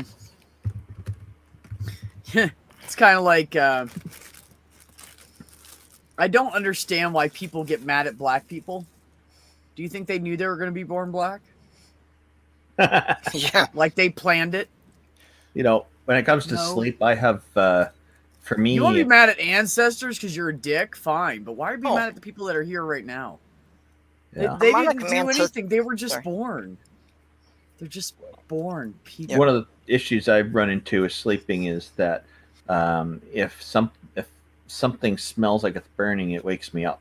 So I've saved my parents' house from burning down twice when I was a kid. Once it was a stereo that was catching fire, and the other one was one of those 2 feet by 2 feet by 6 inch fans in the window that it was catching fire. So I put them out on the cement patio, went back to sleep after that. I couldn't sleep for a while because the smell is still there. So and I'm upstairs and they're in the main floor, and it's like the smell it got through. So it goes, of course it's going to go upstairs. It's a good thing, but it's also kind of a curse in a way, because if someone's walking down the street smoking cigarettes or something, and the smell comes in the window, I wake up.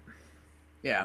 So sometimes I don't get enough sleep because of that sort of thing. So I get caught up on it, but it's not always consistent. I like to sleep with the window open because I like the fresh air coming in. So, but unfortunately, fortunately, we don't get very many people walking down the street smoking in the middle of the night here, but it does happen once in a while. I have trouble sleeping after Halloween because not the excitement, but because fireworks all over the place and all that. But I do like Halloween, so. But I'm usually the one who's up while everybody else has gone to sleep. So. Yeah. Well, that's why I always leave a playlist running at night too, just to have familiar voices to mask the sound of neighbors in the corridor.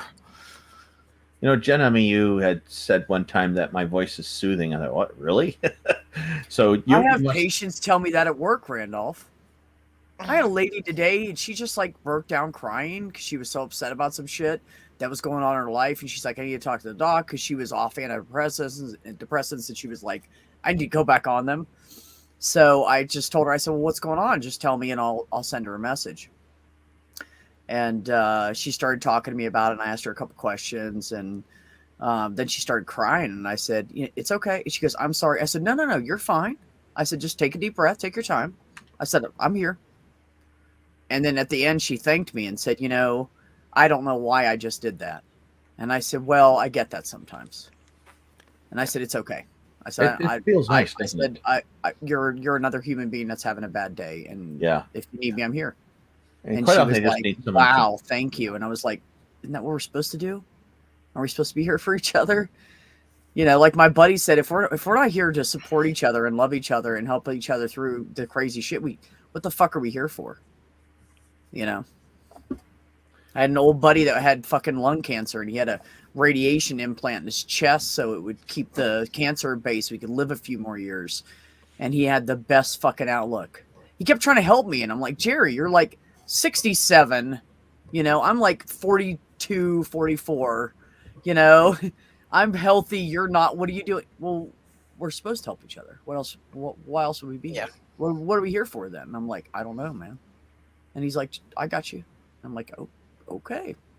Like, I don't know why, but he was just a good guy. And before I read Ox's comment, he opened up my eyes a lot. Yes, Randolph.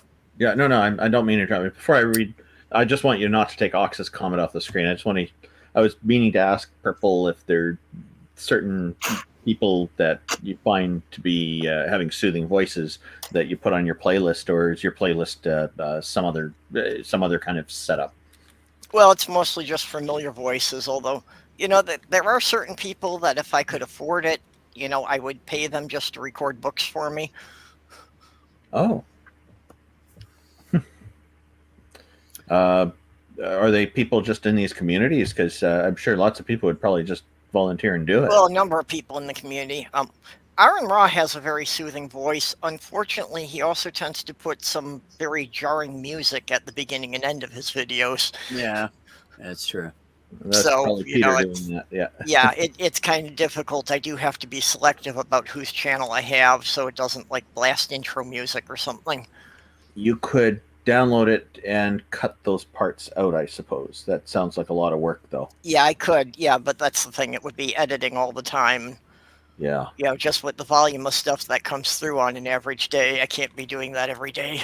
Yeah, or download and just program it to play starting and stopping at certain times in the video. Yeah, you could. Yeah, you could. Yeah, you need some extra software. That Ox AAA writes, I don't see why judged by color. It's not what makes a person who they are. I agree. Yeah. That's right on. Because, like, what do I always say, you guys? In every group, out of 20 people, you're going to find at least one asshole. It's just the way it is. Has nothing to do with the color of their skin or what religion they are or anything. Some people are just fucking dicks. Now, there are some of those groups that have more than others. That's a fact. But you're going to find them everywhere. So you missed your friend, I'm sure, the one that at the radiation thing to help live a few years longer. Yeah. Uncle Jerry, yeah. He I lost contact with him eventually. He ended up losing his house, and I guess he didn't have the phone anymore, and I tried calling, and I couldn't get How come he lost those things? To pay for medical bills? Well, he used to smoke a bunch of fucking pot and to help with the pain, and he couldn't barely eat. When they how crazy is this? When they opened him up to put the implant in, and they had to like put it up underneath his rib cage or something, or attach it to his rib cage on the inside or something like that. I'm not sure where. I think they went up from underneath here, and they moved everything aside. And when they put it back, they twisted his fucking esophagus. Oh no. So they put his stomach and everything back in, and his esophagus was twisted, and nobody fucking knew it. Oh. And he's like, I can't eat it. I just puke it back up. I gag on it. I don't know why. Just like I can't get my food to go down. They were like, oh no, you're fine. How long blah, blah, blah. Your cancer's in your lung. Oh my God. He was down to like skinny rail sick by the time they fucking figured it out. So they cut him back open and they rearranged everything. And he was like, and then he started gaining weight. And last time I saw him, he was still waiting for that surgery to happen. And they were still like getting their shit together. Oh, there was like, I don't even know, like 6 months, 8 months or something like that before they figured it out. How do they make mistakes like that, though? Because people aren't fucking paying attention. Yeah. This is why we need more Bens. This is exactly why we need more Bens. People like Ben, yeah. Yeah. There are also sometimes doctors that, for whatever reason, wind up having to do like 6 or 8 surgeries in one day, so they have to rush through it. Yep, and they have to have those surgeries in, or the hospital's mad at them. They have to make so much money. They have to do so many surgeries. They have to. Or the hospital is some expensive piece of equipment on loan, so they have to do them all in one day. Oh yeah, stuff like that happens. Sure, there's 500 different factors. Absolutely. I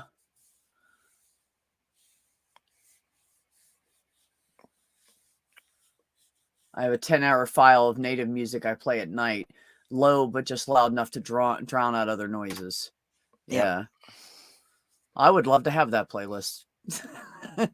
Well, Mac was saying a box fan for white noise.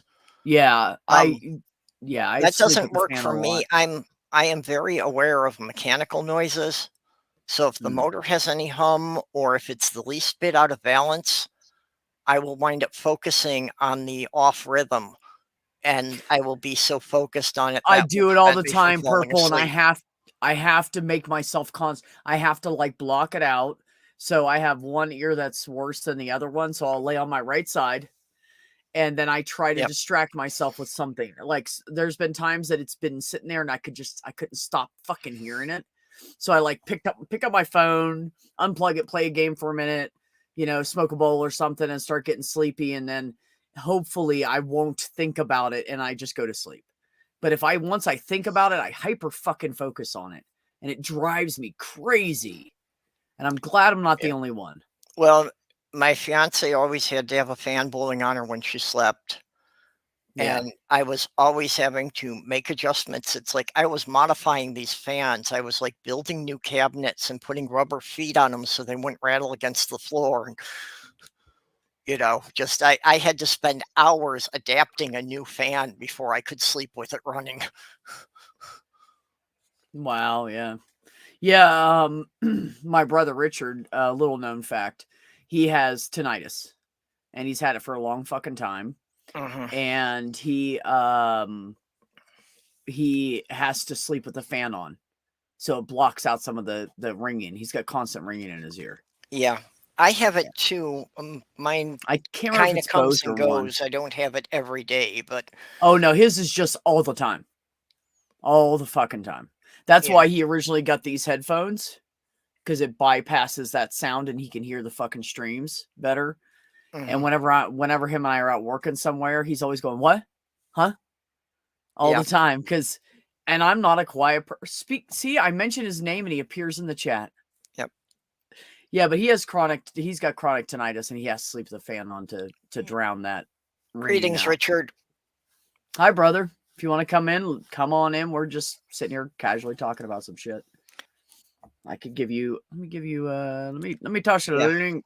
Let me toss you the link in there in case somebody wants it. Well, I'm always very aware of mechanical noises, and that's another one of my issues with falling asleep is that if I can hear any noise and I can't identify the source, it will drive me nuts. Yeah. Oh yeah. Like you ever hear a bug and you can't find the fucking bug in your room? Well, it's mostly like a cricket or something. And you're like, God damn, I hear that little fucker. Mostly it's like if I hear any kind of mechanical noise, I've got to figure out, what's causing it. Is this something that's, going to break or something that's going to be an issue? Yeah. Max says, my significant other has a whole sleep hygiene routine. It includes about an hour of tea, meditation, journaling, and relaxation. No, that's good. Yep. Because, the part of the problem is, especially for people like me, that's one of the reasons I smoke pot, because I can't wind down at night. I don't know how to do it. And my brain will just fucking keep going. So I have to smoke and then distract myself with something. But doing meditation really does help. My problem is that I'm too fucking ADD to meditate. I just can't do it. Like you're supposed to clear your mind, and every time you meditate, you try to keep your mind clear longer and not think about anything. My best I've ever made it. This is not a joke. 3 seconds. Yeah. 3 seconds and my mind's off somewhere else again. The one thing I find I literally cannot meditate. I can sit there. My meditation is I will sit there. I do two things. One, I'll either lay down with some headphones on the floor, which with my small space, I don't do that much anymore. And I'll listen to music, and I just close my eyes and just try to feel the music and hear the music and just concentrate on the music. Because it's giving my brain something to do. And so for someone that's ADD, that is like a form of meditation. And the other thing I will do is I will sit in cross-legged lotus kind of position. I will sit there and I just try to relax myself and let my mind just think about everything and just get it out of the fucking way. So both ways are helpful for me. So how you doing, brother? Peace and respect, everybody. How are you?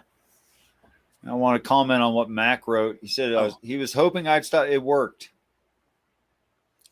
Look at that. All I said was little known fact, because we were talking about sleeping with because Purple has sleep issues, and she was saying that her ex had to have a fan on, and if the fan was a little off or there was a weird sound to the fan or mechanically wasn't exactly perfect and lined up, that she would focus on it and couldn't sleep because that's all she can hear is that fucking fan.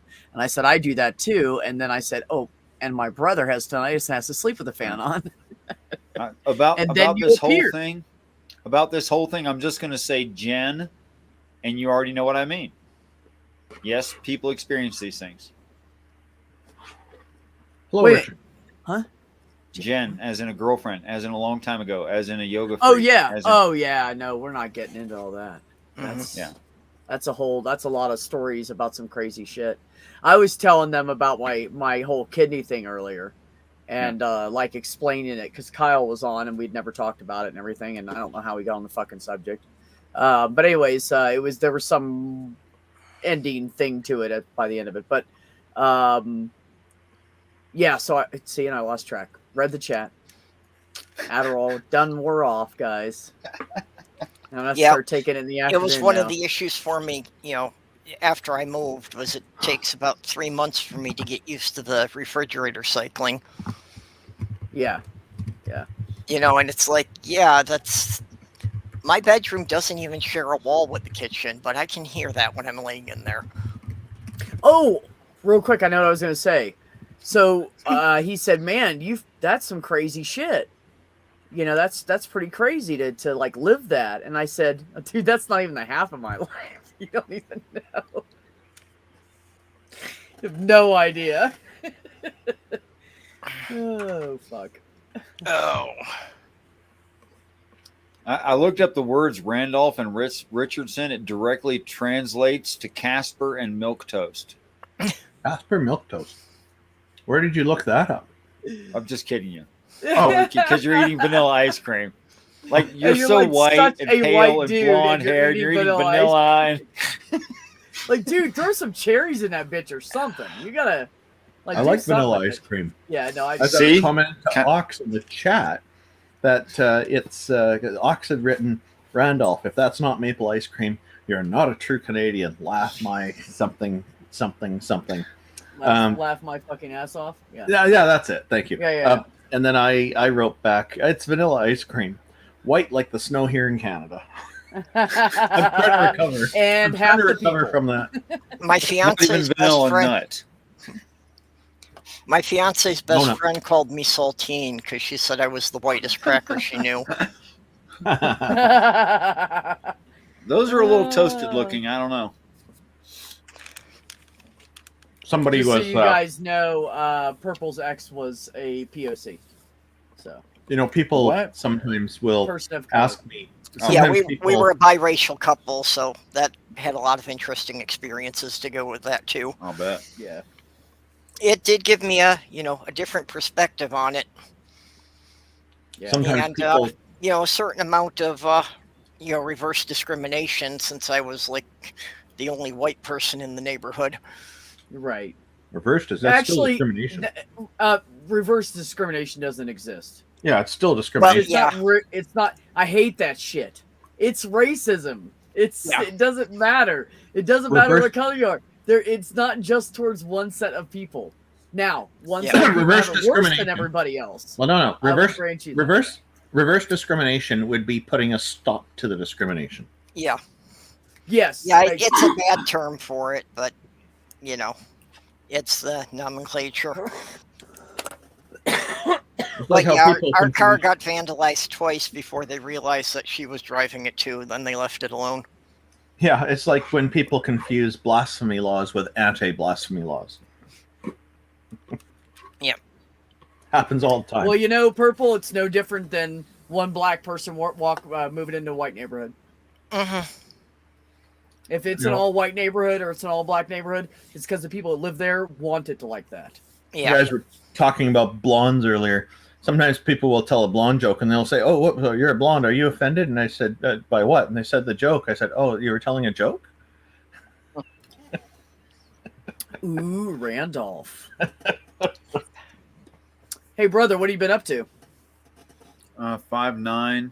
Still? Well, just a quarter under that, actually. But, I keep waiting for him to shrink some more so I can be closer to his height. Hey, I really think I'm shrinking faster. I'm taller than you are then. Richard, tell us what's up. Yeah, Richard. It's the direction opposite the core of the planet, sir. Next question. Oh, I thought you were gonna tell me about the ceiling of the sky, but this is a great answer too. Yep. You never know. You do not disappoint. I know. That's why he's so great. Okay, but I'm taller than you are because I'm 5'8" and 7/8". Ooh, you got me by an 8. Good job. Yeah, I've never quite made 5'9". I'm always just one mark short of it. I was really hoping to be like our next eldest. And I got a little over 6 feet.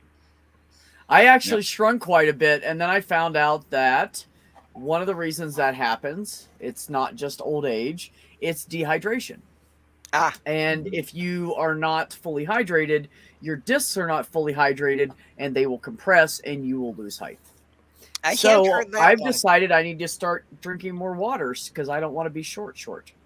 I'm already short. You're not short. Yeah, I have heard some people say that that after being on the HRT for a couple of years, that they lost some height.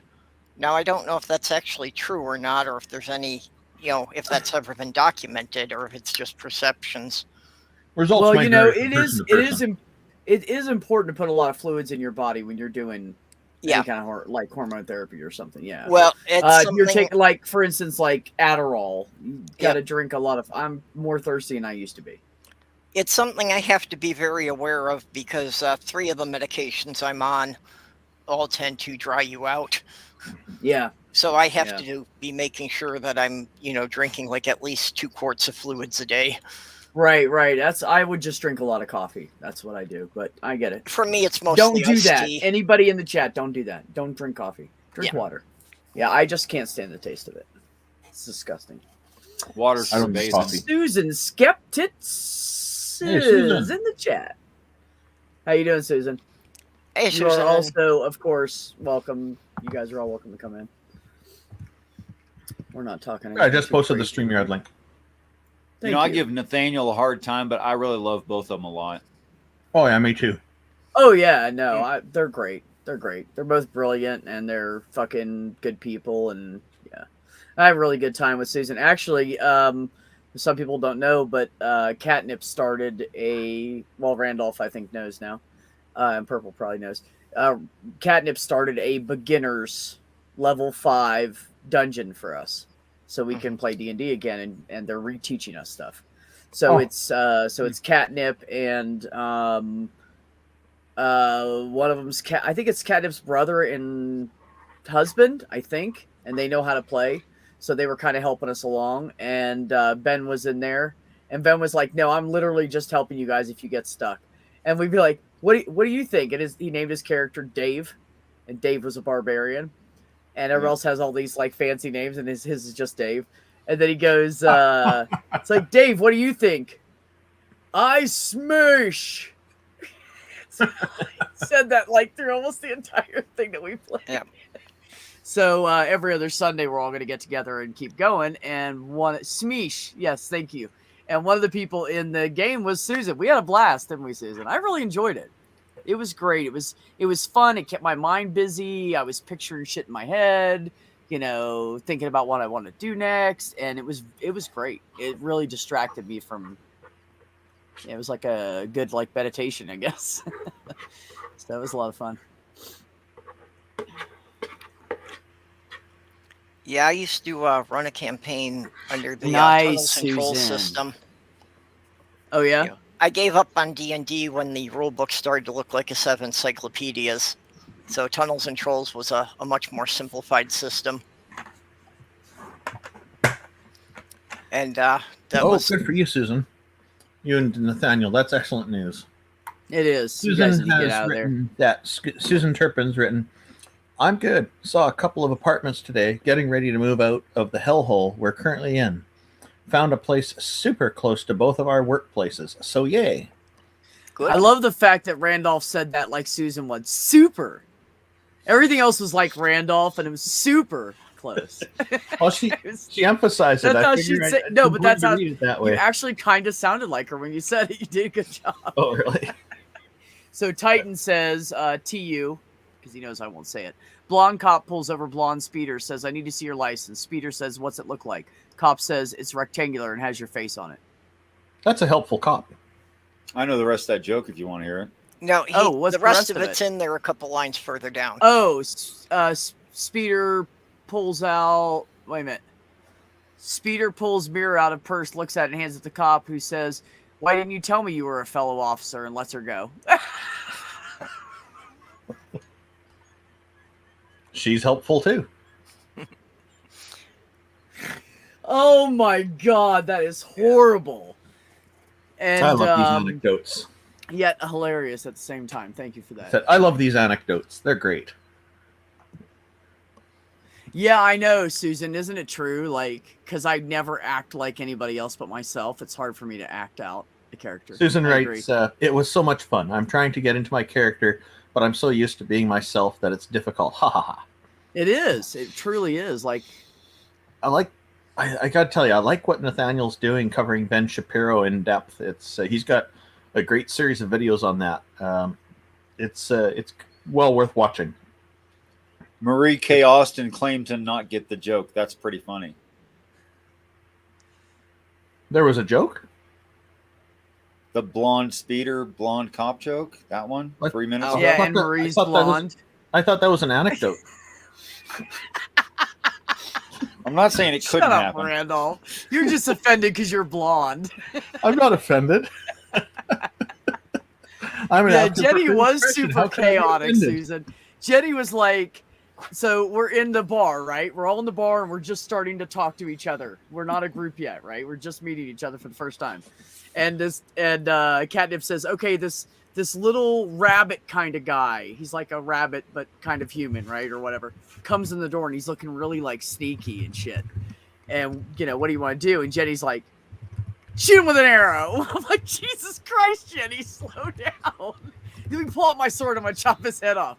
Why, Jenny? Because I'm hungry. I don't have any food. We're like, what the fuck? She went right to violence. And we're all going, no. You don't want to. I said, dude, you don't want to do that. And she's like, what? And I'm like, what if you kill him and you try to kill him and he's this all-powerful fucking dude and just, boom, you're dead right now. Beginning of the dungeon, you're dead. And she's like, well, that's what I want to do. And Catnip's like, all right, roll for initiative. She explained initiative, which I had totally forgot what it was. And so, she's like, well, go ahead and roll for initiative. But if you lose, the guy's going first. And she's like, oh, wait a minute. Maybe I don't want to do that.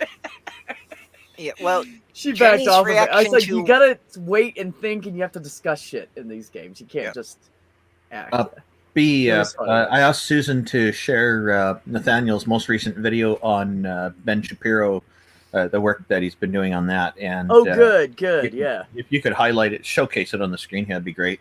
Because Susan said he's been enjoying it the next as much posting. as anyone can enjoying Ben Shapiro. He goes into so much detail, into so much depth, and it's fascinating to hear his take on the books. And yes, there is a link right there, guys, if you want to click on that when we're done, of course, because I know you don't want to leave this. And that's a number 0, not a letter O, by the looks of it. Yeah. After the last they can all click on it anyways. So yeah. Puppy. Yeah, Titan. I'm kind of calico too. I have like medium brown to dark brown, and then light to medium brown, and then I have some gray, and I have some almost blondes in there. Hello, Spackle. Really weird. I'm a mutt. Hey, what's up? How are you? HS. How are you? I'm not feeling so great today, but I'm feeling a little bit better than earlier, so I thought I'd pop in. Cold stuff, stomach stuff, shitty day stuff. Head stuff. I have really high blood pressure. So, like, what happens sometimes? I told you how I had COVID. What you were talking about earlier. One of the things that happens. Yeah. One of the things that happens is I get these insane surges of BP, which I didn't have before. Like, it'll just shoot up to like where you're borderline, where you're like, should I go to the ER or not? Like it's pretty high, and then it'll go back down and it'll shoot back out again, like throughout the day. But when that happens, I get a really bad migraine. I had a migraine for like the last 2 days. Yeah. And I talked to my doctor, and I did battle with my doctor. We went around in circles because I need a prescription filled, and then like finally I got it done. But like I was being tossed between the labs and the doctor, and it was really fun. It was a good day. How are you? Hi, Susan. You know what? You just lived the other side of my daily life. Because I work at a doctor's office. I'm on the other side of that. Right. Like people say, oh, we didn't get the facts. It's missing something. I don't understand what it reads. And then they call you. I literally had a lady call me, and she was like, what's RUQ? And I was like, this is when I first came back. My brain's not working in the medical world yet. I'm still like going, oh yeah, that's right. This is that. You know what I mean? So I'm still trying to remember shit. from years of not being in the medical field, and I used to be in it. So it's right upper quadrant, right? And I couldn't think of what it was. My brain just wouldn't. So I messaged the provider. She told me, and then she said, wait a minute. She comes out and she's like, who asked you that? Was it the X-ray people? And I said, yeah. She said, they don't know what RUQ is? I said, I guess not. I thought you had to be certified on parts of the body in order to do X-rays, but maybe not. Hi, Susan. Hi. How are you, honey? I'm doing okay. Everything's a mess in the room I'm currently in, and plus I don't feel like adjusting my camera, so... Yeah, don't. No don't. camera Leave today. the bra off. It's fine. Nobody gives a shit. I took a shower earlier, so, you know, it's funny you say that. I know, I I'm took a very proud of shower myself. today as well. Yeah. Yeah. I'm proud of both of us. Yeah, me too. I took a shower too. Now, you know, every day, whenever I go to the gym, I take a shower and then go to work. So Great, I'm great. like You the all took a cleanest I shower. can Now be I'm on going to 3 go days and a there week. won't be any left. now, Oh, I'm sorry. I'm sorry. now, B, and Okay, Purple, let me you'll change get it. I bathed under running water. Now, B and Purple, you'll get this, and anybody else who's tuned in earlier. What would be creepy is if somebody else out of the blue asked you if you had a shower today. Yes, you also don't ask people unless they're like really stinky and they work for you and you're in a food/customer service environment, you might want to say something, but I wouldn't put it like that. There'd be some HR issues in there. Oh, lay down, Marie boy. asks, but did you wash y'all's hair? Is the question. I washed my hair. I'm very proud of myself. Good job. I used to work in an office, and there's this one woman that just would not bathe, and it was so bad that people like asked to move from her cubicle. It was that bad. Oh. Wow. Was her last name Wolf with an E on the end? You're like, I went to basic training with this woman that would not wash her ass or any other part of her body. They would literally, it got so bad, and the drill sergeant wanted to know for like proof of who it was, kind of thing. So he had somebody stand outside the showers and write down the people's names as they went in to prove who showered. Mm-hmm. And then this one girl that he kept making do it over and over again, she was this little tiny short black chick. She was cool and she was badass, but she was like this fucking tall. She had like a shaved fucking head and shit. She was a fucking riot. Anyways, so he'd have her stand out there in front of the showers and write down who was taking a shower. And she said, that bitch. And I was like, what? Because she had to write down the time and everything. Like he wanted exact numbers for everybody. And so she was like, that bitch was in there for like 45 seconds. Ew. And I said, what'd she do? Rinse, dry, and go? And she's like, yeah. Like she got wet. And intentionally like pretended to shower. No. And still didn't fucking, yeah. Yeah, we kicked her ass in the middle of the night. You know why?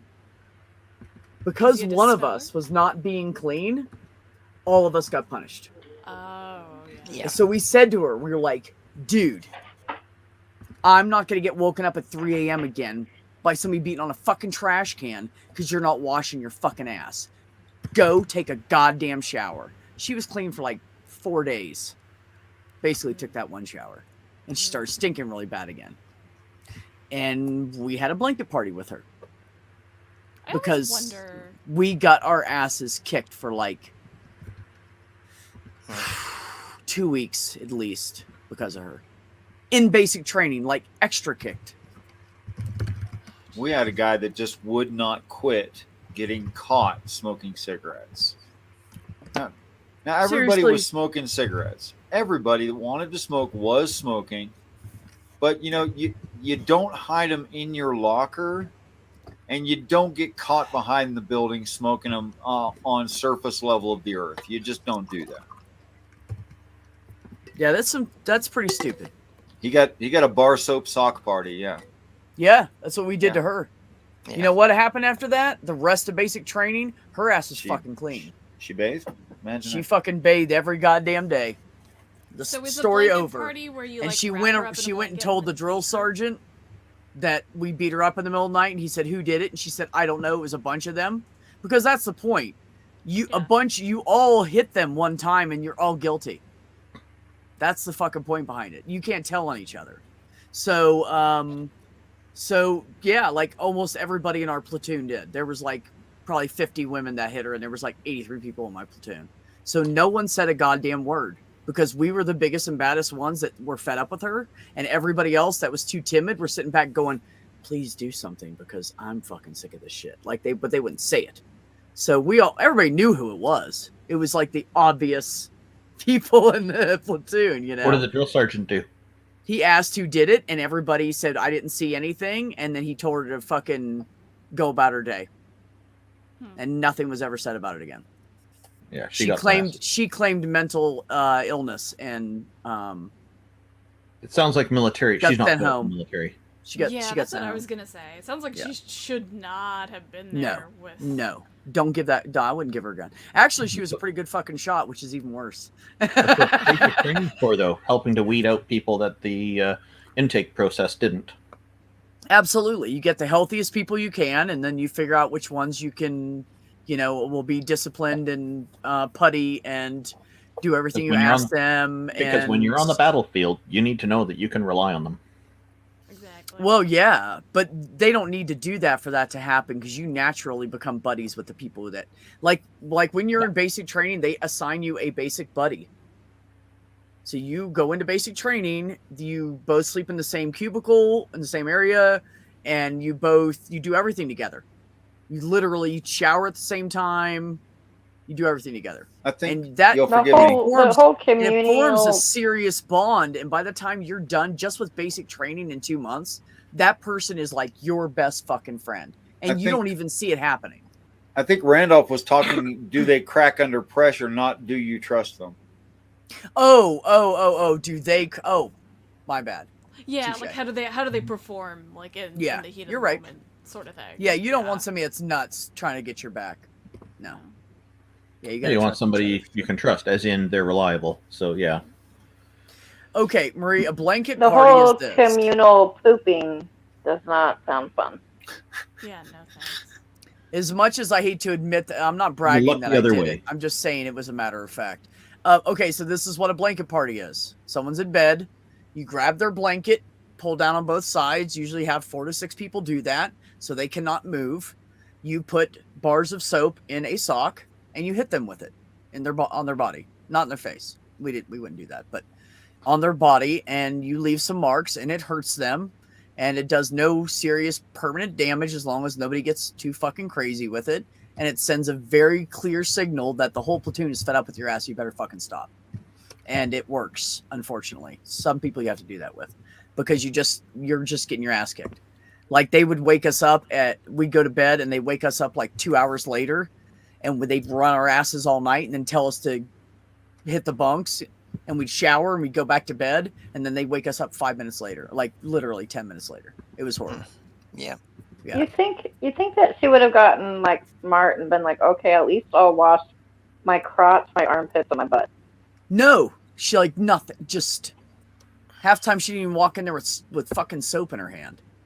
Like, if you're gonna fake it, at least take a bottle of shampoo with you or something. Right. Bar Irish Spring, pick a product, just one. Yeah. Or if you need a speed shower, at least make it count. Hit the areas that are the worst. Well, yeah, you have to do that but you need to clean yourself. It's very fucking important. Like the military does not take hygiene lightly, because if you don't keep yourself clean, you will end up with some nasty shit, and then you're no good to them because you're in the fucking in the hospital. So that's true.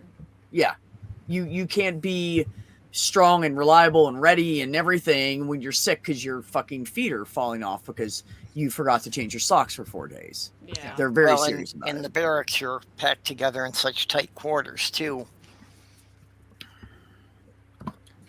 Oh yeah, well yeah. Speaking of soap, this next picture here is for Titan in the chat. Oh no! Tell me they don't. Where'd you find that? Tell me they don't really make that. Uranus isn't just a planet. Keep Uranus on hand. Uranus soap. Net weight 2 ounces. I do hope that Titan approves. I'm gonna assume he does. You know, Titan, there's a cult in my city that's like something Uranus, actually. I'll have to look them up again. I think it's called Children of Uranus, and they're cult. The Children of Uranus? Yeah, they have an orange That is building, sick and wrong and they in used like to pay for 3 public different access. ways. Yeah, I that's bet sick they and don't wrong in laugh, like though. 3 different ways. I bet That's it's not a fucked up. joke. No, I'm sure it's not. They're probably absolutely fucking 100% serious about that shit. Oh dear. And I thought they were only vaginal No, births. no, but they guess did. I was wrong. They did like a video, and they used little Legos to explain what was going on with them, and like it was a lot like Il Bop. Yeah. Oh. Yikes. Cults, man. Fucking cults. Yeah, fucking I am cults. fascinated by cults. I've been watching all the cult video stuff. I'm fascinated. They're fucking. It's crazy. It's crazy what they do. It's crazy how they fucking. Have you seen that film? That it's kind of like a cheesy documentary, but it's an account of this kid that ended up going in with a bunch of these other young men to like work in some kind of weird. I can't remember the fucking name of the religion or whatever it was right now. Fuck, what was the name of it? Nixium? Huh? Nixium? No. That one was legit a cult.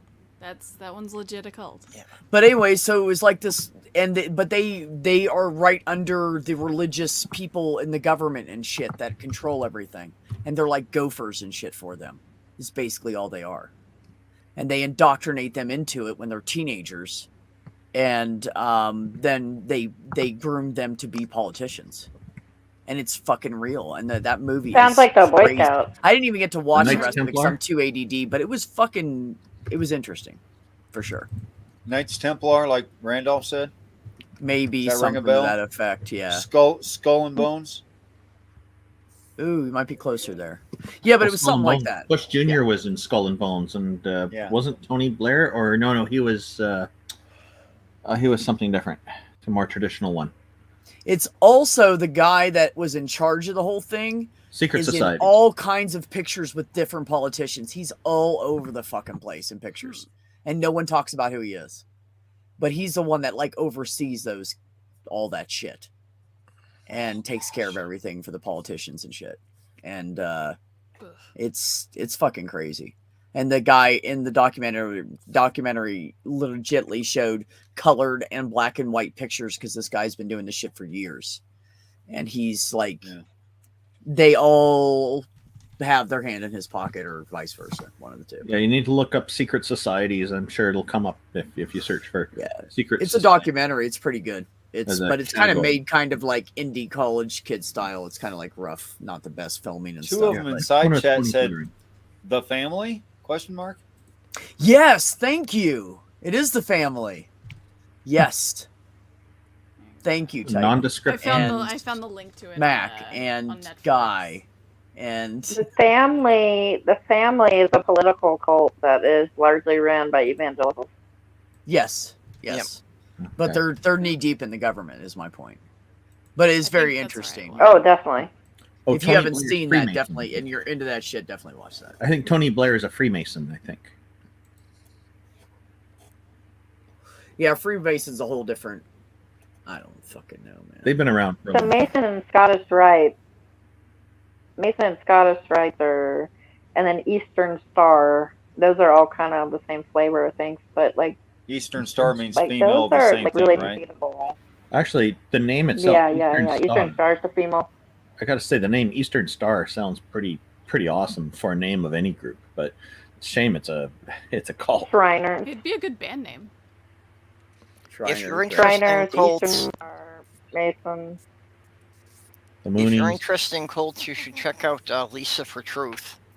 That on her YouTube channel, she does a lot of videos about the history of famous cults. Oh, really? I didn't know that. I posted a link Yes, to the Titan, that is Netflix. part of it with the Posted a family. link Yeah. to the Netflix in the chat, so that's where you'll find it. It's because it's a Netflix show. All right, peace, respect, Yeah, and right good now night. I'm watching the Hale Bop Yeah, one. I'm Good night, Richard. I'm due for bed myself. Good night, brother. I love you. Good night, Richard. Love Hi, you. Richard. What's this? He the was Care so Bears? sweet. He was so sweet. The other day we were hanging out on Saturday, and he's like, "Look, this is what you need to do to get a nice beard." Okay, Randolph Richardson's showing something about I the love my cult of the brother. Care Bears. What? Huh? The Care Bears find Enlarge Oh my Randolph God. Richard. I can't read the whole thing. Oh my God. Find and kill God, the Care The Bears. Care Bears find and kill God. Look how happy Wow. They are some I happy little love what fluffy this bunny guy or does. bears. This obvious Oh, I said plant bunnies. guy does some fucking hilarious shit. Like he's done some funny stuff. Obvious plant, yeah. Oh, somebody in the chat was okay. Maybe I'll read this one first. Mac the Human writes, "Pataphysics or pataphysics asserts that there has never been an average sunset or a normal person. There is a $10,000 prize for anyone who can produce such an anomaly." Normal is an anomaly. That's hilarious. I love it. It's true. It's very true. Well, you know Somebody what? I tell people, they're like, "Oh, I'm this dating shit's killing me because there's so many crazy people out there," and I'm like, everybody's fucking crazy. You just got to find somebody that's your kind of crazy. Yeah, right. We're all crazy in our own way. So earlier, Mac the Human had written that addressing me that I'm uncomfortable with any assertion that blank line is normal. Yeah. I'm not sure why. Yeah, it's the campaign that we're running. Atheism is normal. What we're trying to do is use a non-confrontational approach to get people to stop acting like atheism is abnormal. And right. So, like, we're not saying religion is abnormal. We're just saying that we want to be treated the same as theists when we tell people we don't believe in any deities, any gods or goddesses. Because when a theist says this, the typical reaction is not much of a reaction. People are like, okay, and they go about their day. This is kind of a normal thing. And what we're asking for is for when an atheist says, oh, I don't believe in a god or a goddess, or I'm not part of a religion, we just don't want the condescension. We don't want the people to come along and tell us, oh, we're so sorry for you, you're going to burn in hell, I feel bad for you, or whatever it is they say. We want them to just do like they would treat a theist and say, oh, okay, and go about their day. That would be great. That's what we're hoping for. So in a way, in a sense, we're asking people to do less rather than more, and hoping that that'll also make it a little easier to get acceptance. I got to tell you, Randolph, I have spoken before about how lucky I am to live where I live. Somebody said to me the other day that we had some kind of short conversation, and then he said, God bless you. And he said, well, if you believe. And I said, well, I don't, but I appreciate the sentiment. And he said, you're welcome. That was it. That's a fantastic reaction. He thought to say that. And I do that intentionally because I think a lot of the stigma is when people get too angry about stuff. Yeah. And you get too angry, then every atheist I've ever met, I've met one, but every atheist I've ever met's an asshole. Now we're all assholes.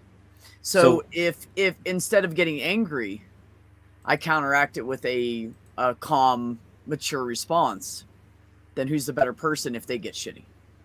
And the reaction, I come out on top, and it makes other people like me look like we're not all assholes. Actually, that reaction that you got, both of you in that interaction came out on top, in my view. Oh yeah. That's the reaction that we're trying to encourage and hope for, because we just want to bring an end to the vilification. We want to stop the stigmatization. It's just these things don't help. Like, we're all on this planet together. We need to kind of help each other and try to be uplifting, to encouraging each other to be better, instead of trying to divide and compete and divide, which seems to be the common attitude right now with a lot of people. Not everyone, but many people in many societies. And well, that's like Randolph, I don't know if go ahead. Go ahead. No, go ahead. Are you sure? I didn't mean to run into you. Sorry about that. No, you're fine. Go ahead. Oh, I was going to say, Randolph, I don't know if you... There's this group on Facebook called Unbelievable. Oh, my. It's always horrible. But anyway, in that group, there's a lot of Christian theists and atheists battling it out. And then there's once in a while a rando Muslim or pagan that's like, me too. But most of the time it's like, you know, that group and the other group, and they're going back and forth, and I watch it, and I just, wow, like there's only so much I can handle. But one of them, it was one of the Islamic apologists in there, thought, I'm going to do a poll. Would you rather your child come back, Mom, I'm and the choices were Muslim, Christian, pagan, or atheist. And across the board, all the CS said anything but this atheist thing. And I scratched my head and said, I think, like, if I'm going to, which one's the bigger threat to Christianity, I'd say Islam. And I gave a list of reasons why.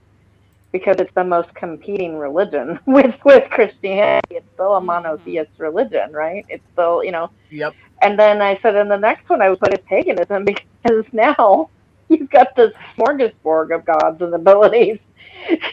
And I would count that as like a very competing idea. And I said atheism is sort of just like the default position in my eyes, right? So I'm like, what is it about atheism that is so upsetting to people? And they said, well, in my mind, it's the furthest that you can be from believing in God, therefore it's the worst. So I was like, okay, interesting. Like a little bit of magic's okay, but no magic is bad. Yeah, I've encountered many theists who've, because I've asked theists specifically about this kind of thing, because it does come up. And the typical thing that I gather from it is it's easier to cross-convert someone from another belief to their own, because the whole idea of believing in a deity, having faith, is already there. So it's less work. It's easier to do. Whereas an atheist is quite different. Now, there is, the well has been poisoned by philosophy of religion, which is a subset of philosophy that is, its primary focus is on religion. And they claim that atheism is an anti-theistic belief. There are no deities. And they are, because what they're trying to do is put a burden of proof onto atheists. Many atheists don't believe in any deities, but don't hold the position that there are none. So they're trying to put us all in the same box and say, this is what we are. And they're taking off the baseline fundamental there.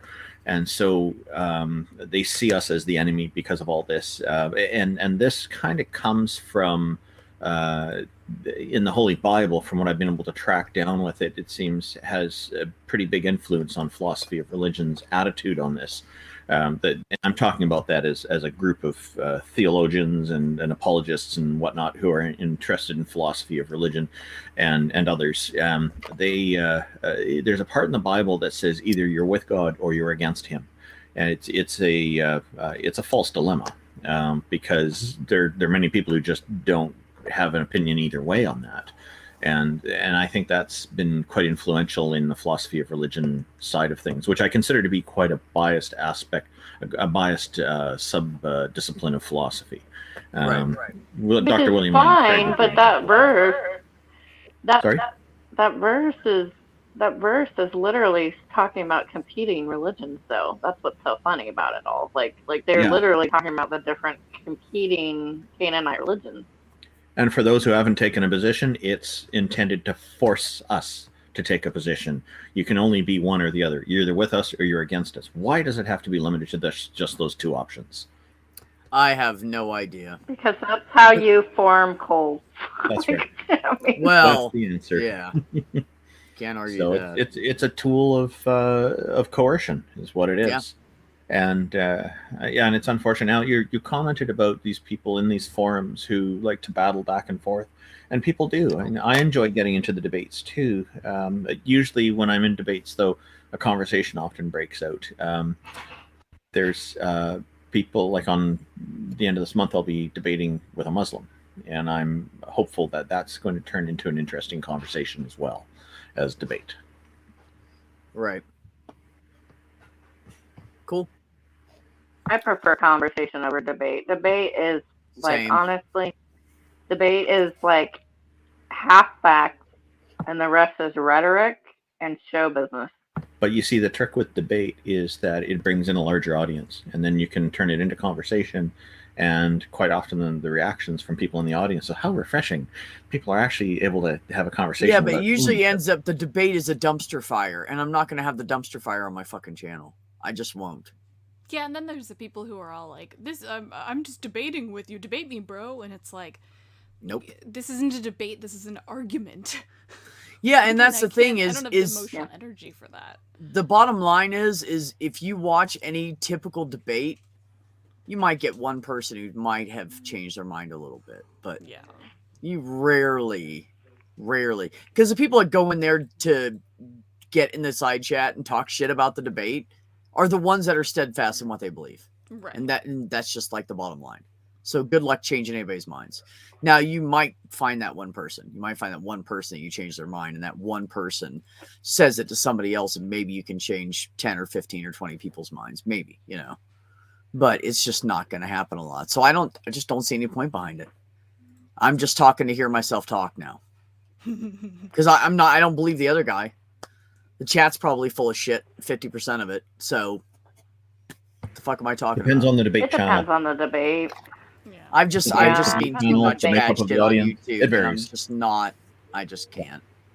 I don't. It'll be on If you Modern look at the debate that I hosted, sorry, October 30th on Modern Day Debate is when it looks like it'll happen. But we're still working on confirming and still working on the topic. But the topic is, in general, about the validity of Islam or Allah being a part of reality. I'm phrasing it differently than the topics we're talking about, but we're trying to get there. Okay. I was just going to say that I hosted a debate between Floyd SP and Maximus, who was a Catholic Christian, and that was very polite. What? There was not a shit show. That's good. The second person was a what? Catholic Christian. Oh, okay. You're right when you said that, like your mic or your phone or something went, It just randomly is doing it to you. I'm not sure why. See, I'll debate with Darth Dawkins, and but he usually likes to run interrogations. He's nasty, but he's not as toxic as certain people. There's one guy I canceled a debate with because of some serious problems with what he was doing, and he engaged in sexual harassment publicly, and then he got a restraining order in the mail delivered to him a few days after that happened, after he denied that he was doing it when I told him I'm canceling this debate. So it was it's interesting. I think Spackle probably knows who I'm talking about, but I'm not going to say his name here. But yeah, we all know. Okay, but it's there's certain, if I see that it's going to be something that I know is going to be particularly problematic, or I don't want to support the person for some kind of ethical reason, such as they're engaging actively in sexual harassment while we're trying to do the debate, then yeah, I'm going to cancel it. I have no qualms about that. Right. That's smart. Because I think people like that need to be met with more resistance. Otherwise, they just keep doing it. The problem is trying to get Thank you, Matt. theists, Christian theists of a higher caliber debating is really difficult, actually, because the ones that are a little more philosophically inclined, or they meet the height requirement to do incredibly well, they flee it for some reason, and some of it has to do with, like, there's a lot of pearl clutching about atheists and what they do, and or if it's modern day debate, it's like, do you see this and how they treated this person on that channel? And like, was a lot of pearl clutching, and it was always a difficult task to try to bridge conversation between theists with atheists and try to get them to talk, because the ones that are they can hold their own a little bit better, they tend to flee what looks like it could be a shit show.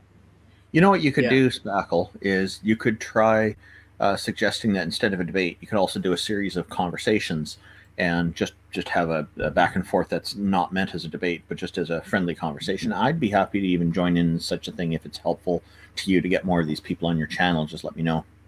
You know what you could do, HS, is find a main topic and then have bullet points off of that for each stream. and say like, these 4 topics about this, we're going to talk about this stream. So you talk about it a little bit and then you bring up the other topic and just like this part of this, let's discuss it. And then it would be a conversation. Yeah, and that's sort of moderated. Yeah. Like a moderated conversation. Yeah. See, recently I was on Godless Granny's channel to moderate a conversation between Otangelo Grasso and Godless Granny. Yep. So even though she's the host, she let me run it, and quite a lot of people have been giving some good feedback on it. And one of the things he said to me is I didn't micromanage the participants, which was nice. So it was a conversation. It was kind of quasi debate and conversation, but the intention going in was to say it's just a conversation, and it kind of debate kind of naturally came out of it. But it was nice. It was gentle. And Otangelo, who normally isn't known for it, admitted quite a few times that he doesn't have knowledge in certain areas. And after the show was over and the live stream was cut off and we're not live anymore, he was telling backstage that he started apologizing because he said, I didn't know these topics. I'm very sorry. And I said to him, you don't have to apologize for that ever. The fact that you say that you don't know is generally considered honest. People will have more respect for it. And I told him, you've earned more respect from me because you did this. I appreciate it. And I encourage you to feel free to do that again, because the more people who are willing to admit that, the better quality conversations we can have. And he smiled. He seemed to be happy with that. So I'm trying to encourage people in the right ways with things. And I hope that's the right way. Randolph, I have to tell you something. Antongelo's got some baggage attached to him right now. I guess he harassed somebody over transitioning. And who did? Was pretty nasty and mean. And so, Antongelo. So here's what I do. Oh, please, just stop. And Ox, you can cringe if you want to. I just want to say, I'm like, I found out about that afterwards, and I think that's terrible. I was just talking about this one incident. I'm not trying to advocate for him, and especially now that he's doing all this kind of stuff, I'm disappointed in him. Yeah, no, we know that, Randolph. We know you're not like that. So sorry, carry on. I just wanted you to clarify, but also like we are going to run into a lot of people that have bigoted ideas, particularly in conservative Christianity, and I'm going to tell you right now that I might engage with some people that have terrible ideas sometimes. That is not an endorsement of those terrible ideas. Right. For instance, somebody tried to out me as a red pill person. I am not a red pillar. I'm actually pretty liberal. Somebody tried to out me because I was on Red Pill Religion server talking to Dean Esme. Dean Esme has abhorrent ideas and is one of Shannon Q's #1 haters. I've spoken with him before as well and debated with him. Having conversations. Yeah. Right. That doesn't mean that you're endorsing behavior and stuff like that, but it is something to be aware of.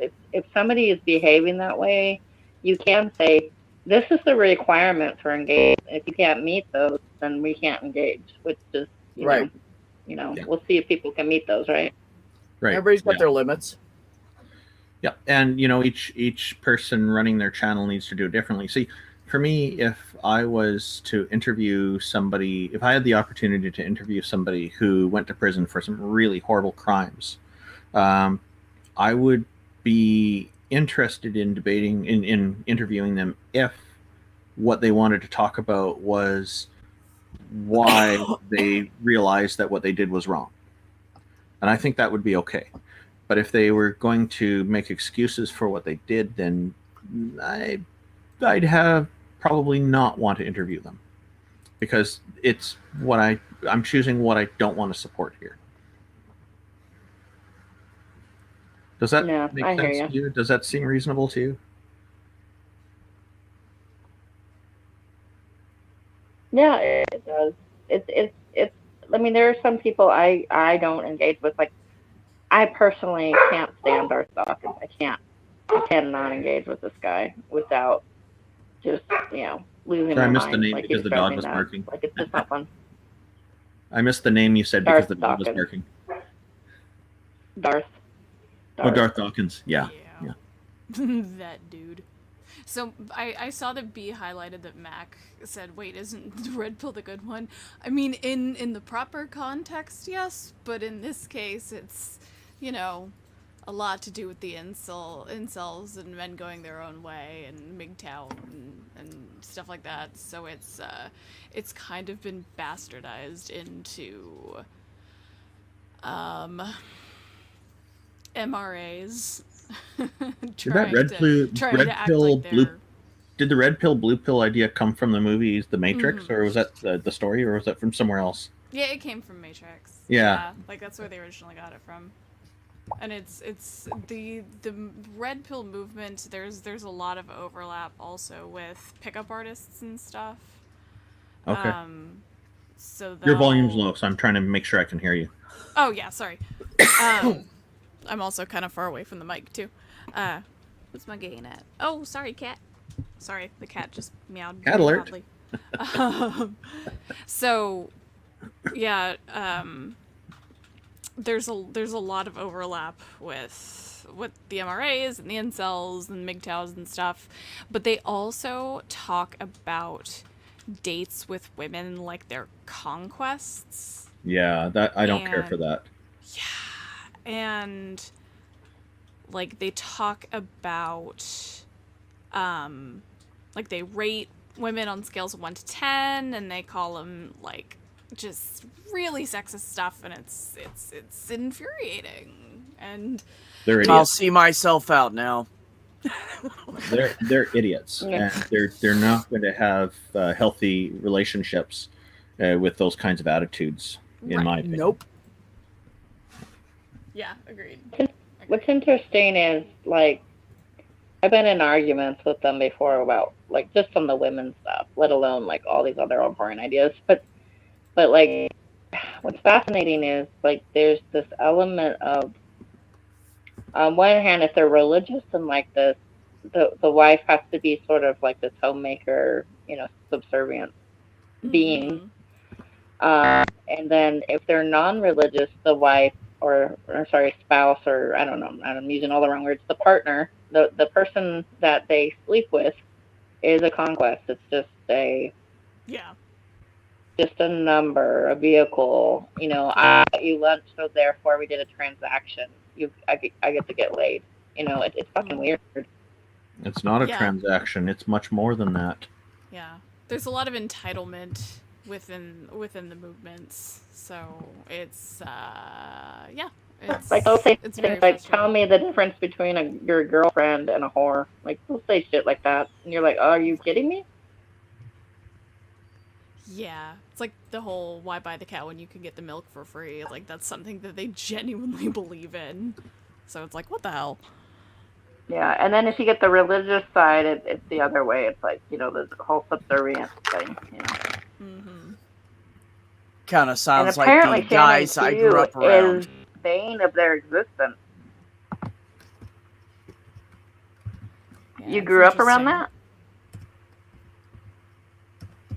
Yeah, I grew up out in the hills of West Virginia. My mom transplanted us when I was like fucking like 4 years old. And it was crazy. It was crazy. It's a bunch of fucking male rednecks. And all the women were sexualized or treated demeaning in some way or something. And there was always crude comments and shit going on. It was just constant. A lot of the toxic masculinity. A lot of toxic, and I did a lot of kicking a lot of toxic masculinity ass. Nice. So I got fed up with it. Yeah, and I think it's an important distinction to make, and I feel like all of us know this, obviously, but just in case there's anybody in chat, toxic masculinity does not mean that masculinity is inherently toxic. It is a form of masculinity that supports patriarchy and the outdated ideals of sexism and blah blah blah. Anyway, if masculinity was always toxic, we would just call it masculinity. Yeah, the fact that we say toxic it's a subcategory. Exactly. Right. Those toxic males, I don't call them men, I call them males. Yeah. Right. Yeah, because I mean, my mother raised my brothers to be good men. Yeah. And a good man, you go to work. You do what you need to do. You're responsible. You pay your fucking bills. You make sure your family's taken care of. You treat others nice. You take care of each other. That's how, yeah. Which is why I always say I'm going to be an awesome fucking boyfriend. I love it. No, it's true though. I treat everybody I care about better than I yeah. treat myself. Because I want to. It drives You give everybody me. the same amount of shit, and I like it. Who, me? Oh yeah, fuck yeah, I do. Yeah, that's how I can tell that we're like friends, is because we give each other shit. Really? Like, how do you mean? Like, it's not like a bad shit. Obviously, it's not bad shit. Did you see that I How kicked dare you? let go. Oh god, damn! I did not see. I kicked you and I said like that, and then I brought like you that. back, and Exactly. you were still talking. Exactly. I come back and I'm just all like, "What just happened? I don't know what just happened." I kick everybody at least once. Oh yeah. I deserve. Well, it's a rule. Susan, excuse my arrogance, my arrogance. Well, that too, but excuse my ignorance. Are you also divine disbelief? Yes. Okay. I've seen Mowdy interview. Okay. Oh yeah. I used to do Explain Like I'm Rowdy's 5. great. I haven't done it in a while. I'm debating on bringing it back, but it all sort of depends on. I don't know. Maybe. What kind of interviews were you doing? I don't remember. So it was sort of like it was just basically somebody would come on and talk about anything but atheism for like 45 minutes or so. You sound like me. Let's talk about you, but nothing to do with religion. Go ahead. Right. Yeah. Exactly. I was like, I want to hear about like something that you're passionate about. Like I had Yes. No Illusions on from the Puzzle in a Thunderstorm podcasts. He was on and he talked about video game history. So when I first when I first talked to him about it, he was just all like, the only thing I can talk about is video game history, and I'm just like, okay. I mean, that's perfect. Sounds great to me. What'd you say? I didn't hear the R word. Okay. Yeah. Exactly. No, see, I guess what you and I need to do then is you and I need to exchange guests. Oh yeah. Because I've had a You are lot getting of a lot of people on community mine. on. Let me know if you'd like me to come on and talk about something. I gladly talk about other topics too. Yeah. Randolph, I've already had you on. Anything but atheism. No, I'm and kidding. I religion. mean, I know you mean Susan. Hey, B, you want to zoom up my screen here? Oh, sorry, I wasn't paying attention. No problem. I was not even fucking looking. It says someone punched a wall in the men's washroom, and staff decided to frame it. And the little wording they added at the bottom to credit the artist says the title is "Fragile Masculinity, Artist Unknown, 2018." 2018. That's amazing. I thought that would be relevant to what we were just talking about. Sorry, Yeah. Susan. Carry on. That's pretty perfect. That was is pretty very perfect. perfect. It's perfectly framed too. Yeah. Really is. I love it.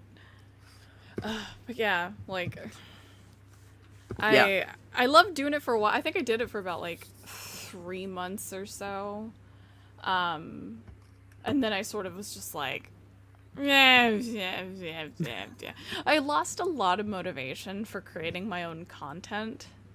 So I usually just sit there in the peanut gallery for Nathaniel's streams, just in the back cackling. Yeah.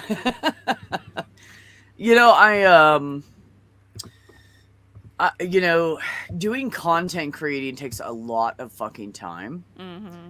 And I just don't have the time or the gumption to do that. And I don't know if it's just my ADD or because I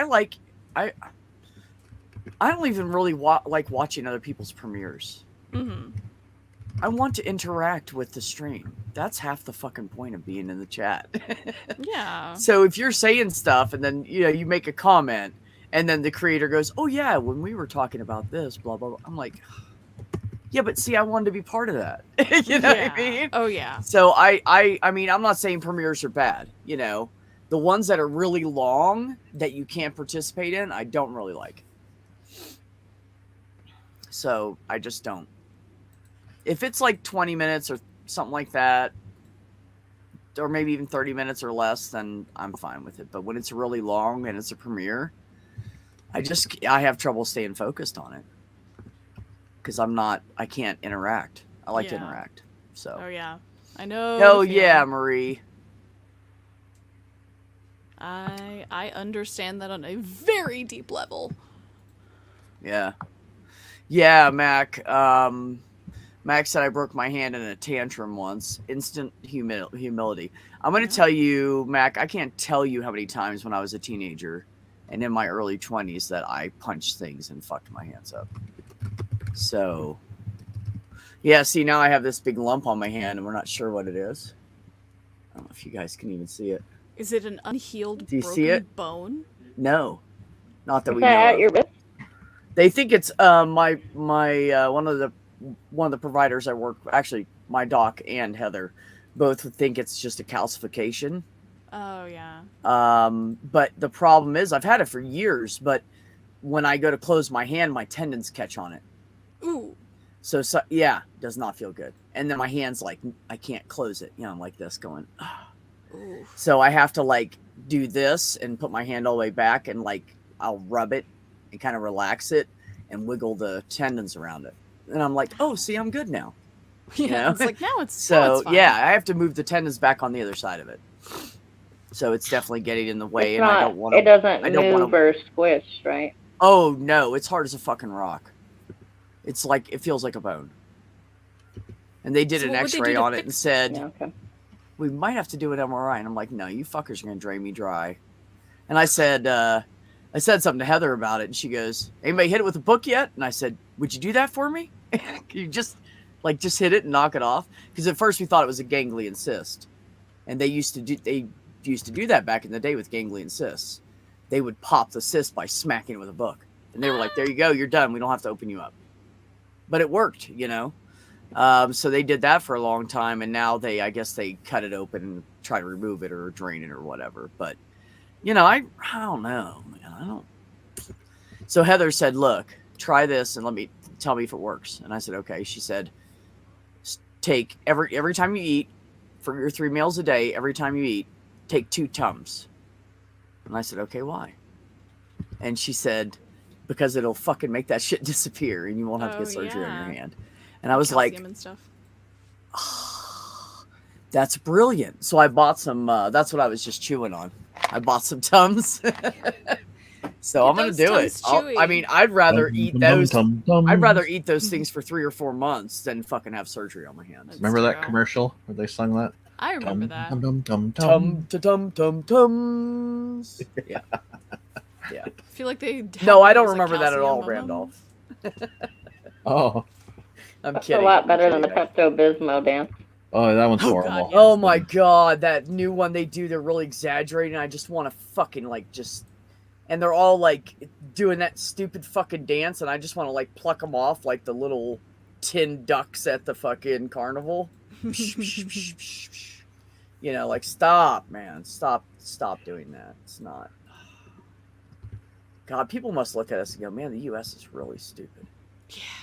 You It's know? like lack of Yeah, universal. some of our commercials are awkward. So many They're like things, got vaginal Jesus, so itch many things. in the middle of the seat in the airplane. What are you gonna do? I'm like, what the fuck? That's going to make some people feel itchy. Yeah. Just Power asking. suggestion. What the fuck, right? I remember that commercial still going, what the hell? I want you guys to know that I appreciate the conversation, so I'm going to stay up a little bit. But also that I don't have to go to the gym in the morning, so I went this morning. So I know I intentionally go the morning of my streams.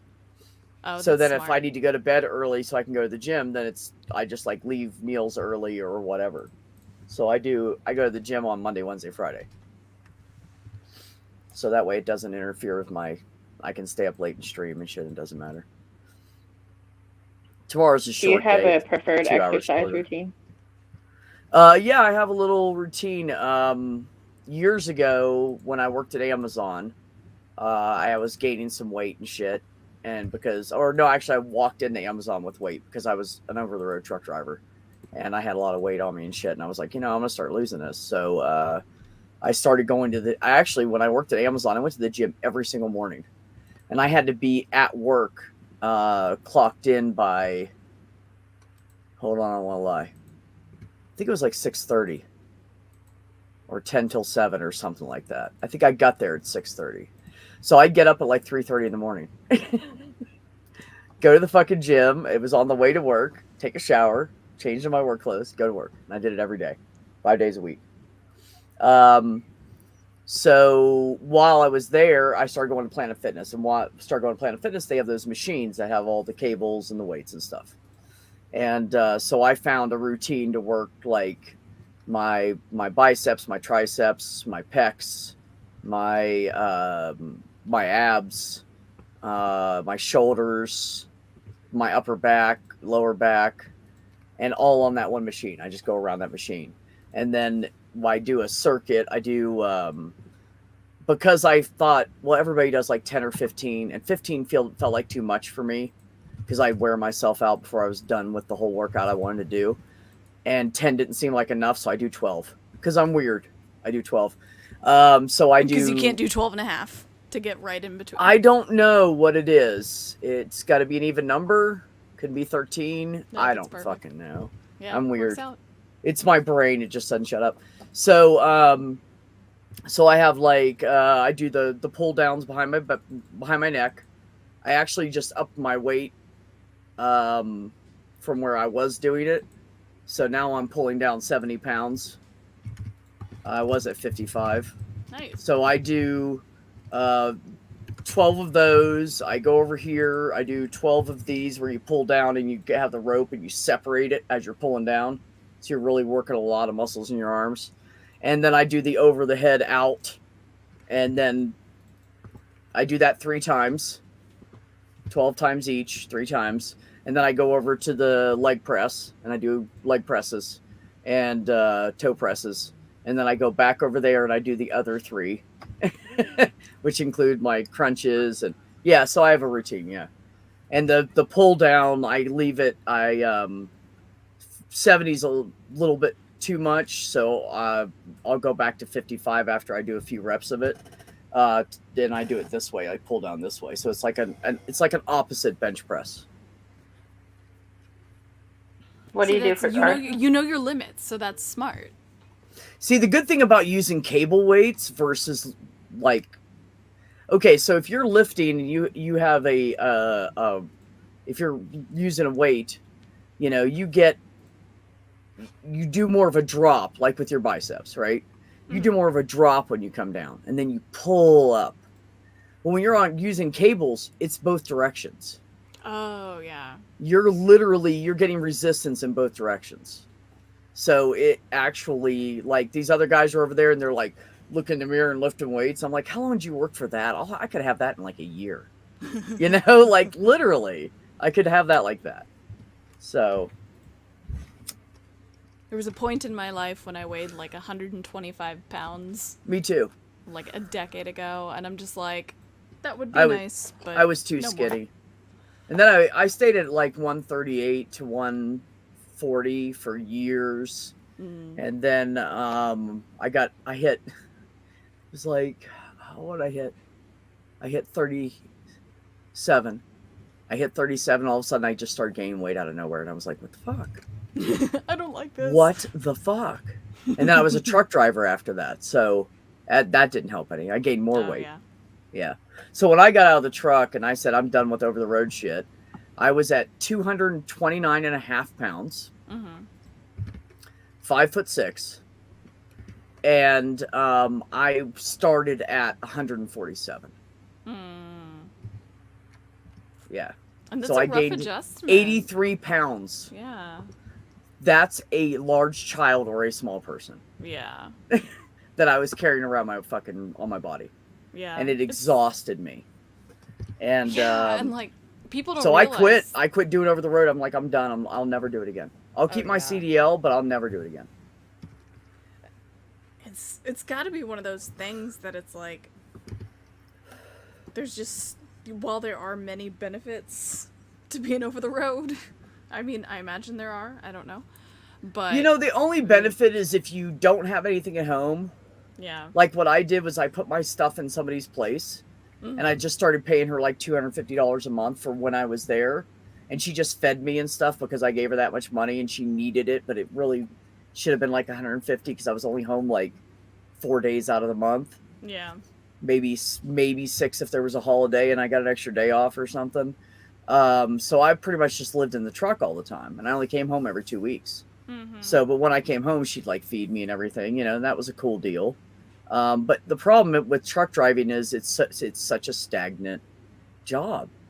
Like you'll go by truck stops if you guys ever like drive by them or drive into them to get gas on the car side.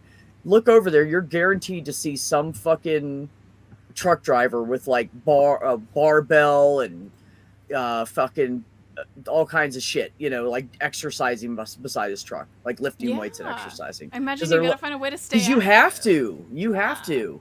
Like I gained that weight in. See, I started driving in 06, and then I started gaining that weight in. I got out of the truck in 2000 for the second time in 2014. Got out the first time in 2012. So from I gained that weight from 2010 to 2012. But at least it wasn't like. Or no, that's within not a couple right. months. That's not right. I lied. That's not right. Because I was an EMT for it was 2008 to 2010. And when I went to EMT school, I was fat as fuck. Yep. Yeah. One of these days I'll get to working out, but what I found, I can't really run because of the arthritis in my ankle. I suck at running anyways. I'm just awkward. I'm like I have like giraffe legs. I'm all legs. I seriously am. You guys don't know. Like when I sit down, I'm shorter than everybody. Like the people I work with that are shorter than me, when we sit down, we're the same height or they're taller. Oh, that's I am all legs. That's funny. And my legs are like, nah, bitch. No, motherfucker. You did not listen to me. When you say no one more time, well, we are not a runner. So the only time I've ever successfully ran, and I did it. My ex had a treadmill. She had bought a brand new treadmill and said, "Please use it. I'm paying for it. Right? I want somebody to use it if I'm not using it." So I'd go down there on the days that I got home before her, which was almost every day of the week because I went into work like fucking dark 30 in the morning, and I'd go down on the treadmill, and I really have trouble running with shoes on. I found that out. I don't know why, but if I put on 2 pairs of socks, then you're set. And it doesn't hurt my feet. Oh, wow. But if I run with shoes on, it hurts my feet. Weird. Have you ever gotten some of those toe shoes? No, because I can't stand anything between my toes. No. Oh, you mean nothing goes between my toes. You mean where all the jam. shoes? You mean where all the shoes are individually separated? All the toes? All the toes. Yes. Yeah. I've got 2 pairs of those. They're great if you're a rock They're great. climber. If you're like a rock climber, those are they're like great the for all- best shoes. Not just for that, for all kinds of things. Oh, In the I know, pool- but I'm just saying, in the like, pool? because you can fully In the use swimming your pool. foot and bend it. No, but and in the use your swimming pool, entire fucking like in the swimming pool, if you're wearing a pair of those shoes, they grip to the ground when you're running. You can race with people and beat everybody because everyone else is barefoot. Nice. great. Yeah, but they're great for any kind of gripping sport you want to do. They're great. Yeah. It's I mean, I wouldn't play football in them. You'd get hurt. No. But, non-violent sports, they're great for. Yeah. Non-violent sports. I didn't know what else to put it. Yeah. Non-contact sports. Yeah, that too. Yeah. That yeah. as well. Yeah, that too. I do enjoy the fact that I mean, Randolph basketball's not changed supposed to be a Thomas, too. contact sport, but people knock each other on their asses all the time. So That's true. Yeah. it just depends on how violent they are. So I call it a violent sport. But those Vibram shoes, they're wearing them on the beach is not great because they get so much sand in there and then it's uncomfortable. Oh, between the toes. Oh, Well, yeah. I didn't think inside the about shoes. that. Yeah. Oh, in the shoes. Yeah. Yeah, and it doesn't come out easily. So I had one pair of swim shoes, and they had holes in the bottom, so the water and the sand would drain out, and so you didn't get as much sand inside your shoes. And they were like perfectly tight across the top where sand couldn't really get in. It was just they were comfortable, they were tight, but they were comfortable at the same time, and they were lightweight, and they were great for snorkeling. Great for snorkeling. Nice. Mm-hmm. I had a pair. Because if you go to stop snorkeling and stand up on something like a big sharp rock, you have to have some on your feet. You don't want to be shoeless. So I found that out, and I went and bought those, and I found them at a Walmart in Mexico. Nice. And I don't know whatever happened to them. I'm very sad that I lost them. I might have them somewhere. I don't know. I have a lot of shit in the back of my house. I don't know what's back there anymore. Somewhere. I was just saying I need to take everything out of there, and I have to rearrange it. It's just so bad. And I know I'm going to procrastinate, and it's going to be like butt-ass cold out, and I'm going to be out there in like 16-degree weather fucking doing it. Yeah. Because that's what I do, because I'm a procrastinator. If it's for someone else, I'll be like chomping at the bit to do it. If it's for me, I'm like, nah, I'll do it later. I don't fucking know why. Just like that. Somebody else asked me to do something, I'm like, let's do it now. And they're like, oh, I meant like next weekend or the weekend after. I'm like, why not right now? Let's just do it right now. Yeah. You know? Yeah, because I'm like, I like to make people happy. So if I'm making someone else happy, it makes me happy. Yeah. Yeah. So that's what I do. I mean, I don't do it just for selfish reasons. I want that person to be happy because I care about them. Yeah. Yeah. It's like your love language is acts of service. It is. It actually is. And it's affirmation and quality time. Nice. Those are my three. I don't remember what mine are. I read the book like 4 years ago, but I can't remember. It was exactly 4 years ago I read it. It was in 2017, and I was with Krista, and she was an amazing person who is an introvert, and we decided we could not live together. Ooh, Randolph, put those away. Oh, no. God, I can feel my toes are cringing. I'm going to kick you out of here. Anyway, so I just don't like anything between my toes. I can't fucking stand it. And so I have these crazy thick... Either?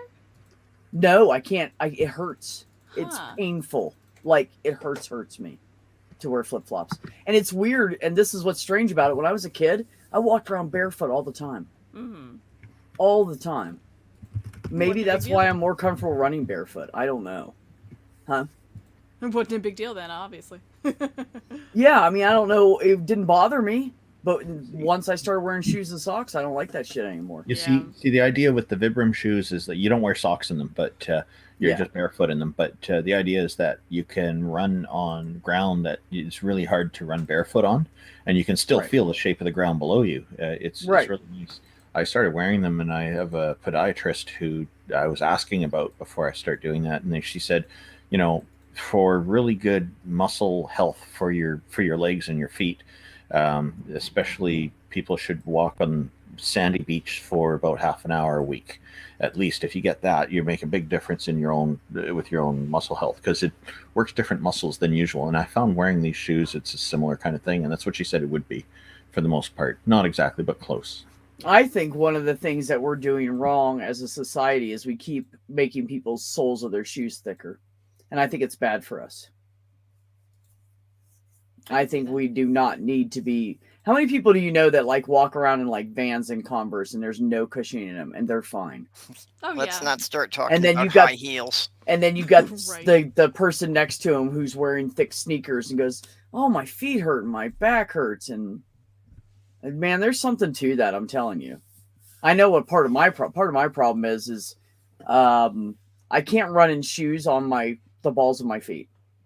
So if I put 2 pairs of socks on, it keeps the friction from bothering my feet, because the socks will slide a little bit, not a lot, but just a little bit. And I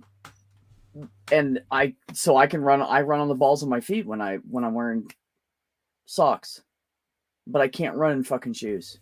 For the life of me, I just can't run in shoes. It's weird. Maybe I spent too much time in the country when I was a kid. I don't know. That's probably it. It just throws me off balance.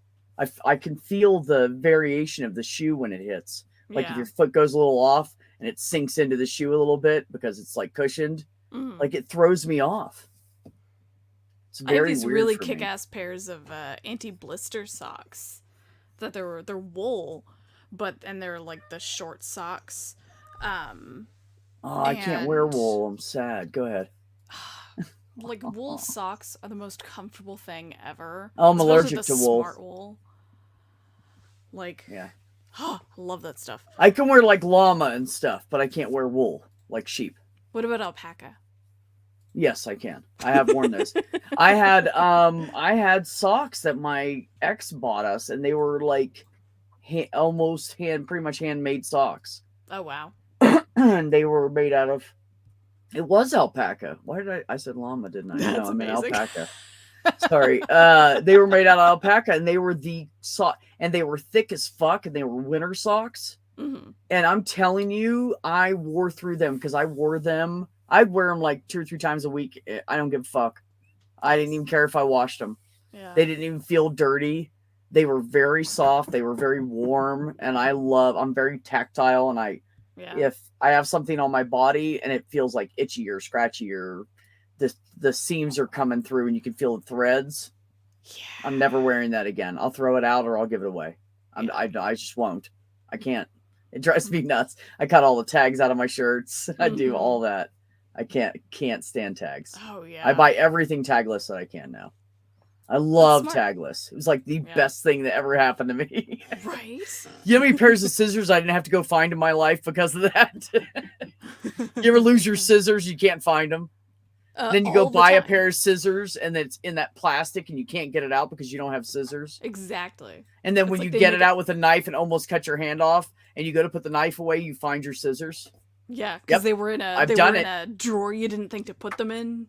Yeah. Yeah. Yep. Oh, yeah. Oh, I forgot I put them there. I moved them. But that's ADD brain. You know what? This I need to put this away. But I want to make sure that this napkin goes in some place that I'll know where it is and it's safe. So I can find this napkin again. And then I'll put it somewhere and I have no fucking clue where it is for like 6 or 8 months. Yeah. And then I find it again. Like, oh. And then I remember where it is because I found it where it was. So people are like, if anybody says to me, clean your place, fuck you. I'll never find anything. Every time I clean my place, I lose shit for like 6 or 8 months. I have like 5 pairs of fingernail clippers. Oh, yeah, we do. Because I keep going, oh, here's a pair of Speaking of fingernail clippers, somebody's getting their fucking toenails clipped soon because these fuckers are sharp. I have scratches on my legs from his ass, but I just keep forgetting to do it because I'm a fucking stoner. Anyways, yeah, I lose fingernail clippers all the time. That's funny. Yeah, let me put Randolph up here before we get off here for the night. This is from Windows 3 era. Yeah. I remember. This is a famous one when people started Microsoft Word. It came up with different tips of the day, and for some reason this was included. Did you know you can hurt yourself if you run with scissors? Yep. Okay, next tip, more tips. That is the tip of the day, folks. Yep. And now that we've done our PSA, we are going to end the stream. Yep. I don't want to do a bunch of shelling shit. Randolph, where are you going to be? Make it quick. Oh, I'm. You can find me on my YouTube channel at www.youtube.com/Randolph Richardson. And remember, Randolph ends with the letter F, not PH, no matter what spell tech tries to tell you. And you can also reach me on Twitter at my handle there is Randolph828. Canadian Atheists is an atheism organization advocating for atheism in Canadian society with a hope to influence the rest of the world as well. Our website address there is www.canadianatheists.ca. Thank you very much for hosting all of this. I'm keeping it really brief because you said you're wanting to get through this quickly. Yeah, thank you. Thank you to the audience, everybody who tuned in. Thank you for everybody. It was a pleasure speaking with everyone. Thank you, Randolph. What you got there, Susan? There's a Ben Shapiro stream in the morning at 8 o'clock Pacific time. 8 Great. o'clock Pacific time, babe? Ben Shapiro? 8 o'clock? Yeah. 8 o'clock Pacific time. So 11 a.m. Eastern. Check. Yes. And there should be a regular Divine Disbelief stream probably at about 7 o'clock p.m. Pacific time, I think. Okay. We'll see. We'll figure it out. Yeah. That sounds good. It's all okay. Nathaniel. Okay. Purple. got that stream tomorrow night? Yep. Every Wednesday at noon and Thursdays at 10 p.m. Pretty much same format as what we did hanging out here. Yeah. Hanging out, chilling, good conversation. Yeah. Yeah. You know, I sure. start out with a random holiday, but we usually run off topic after 5 or 10 minutes, and that's whatever anyone wants to talk about. Yeah. Cool. I dig it. Good deal. Yes, there you go. 5lovelanguages.com/quizzes with 2 Z's. One last thing If that's anybody coming up wants to from- check that out. What? Oh, one last thing. I'm on Yep. October 30th. It looks like I will very likely be debating with a Muslim on the Modern Day Debate channel. There you go, guys. Check that out. Day before Halloween. Oh, sweet. Okay. Fun. Sounds good. Everybody in the panel, thanks for coming. I appreciate the good conversation, the respect you guys always show each other, and the love. It's always appreciated. Everybody in the chat, thank you so much for coming and showing support and love, and everybody being cool and not being a bunch of assholes. I appreciate all of you guys. Susan, I appreciate all of you guys. Sorry, I've had this thing in my throat like all night. Ever since I swallowed that coffee. So thank you so much for coming. and I do appreciate every single one of you. Take care of yourselves. Take care of one another. And have some peace in your life. Yep. Good night, all. Good night. As I choke on the way out of here.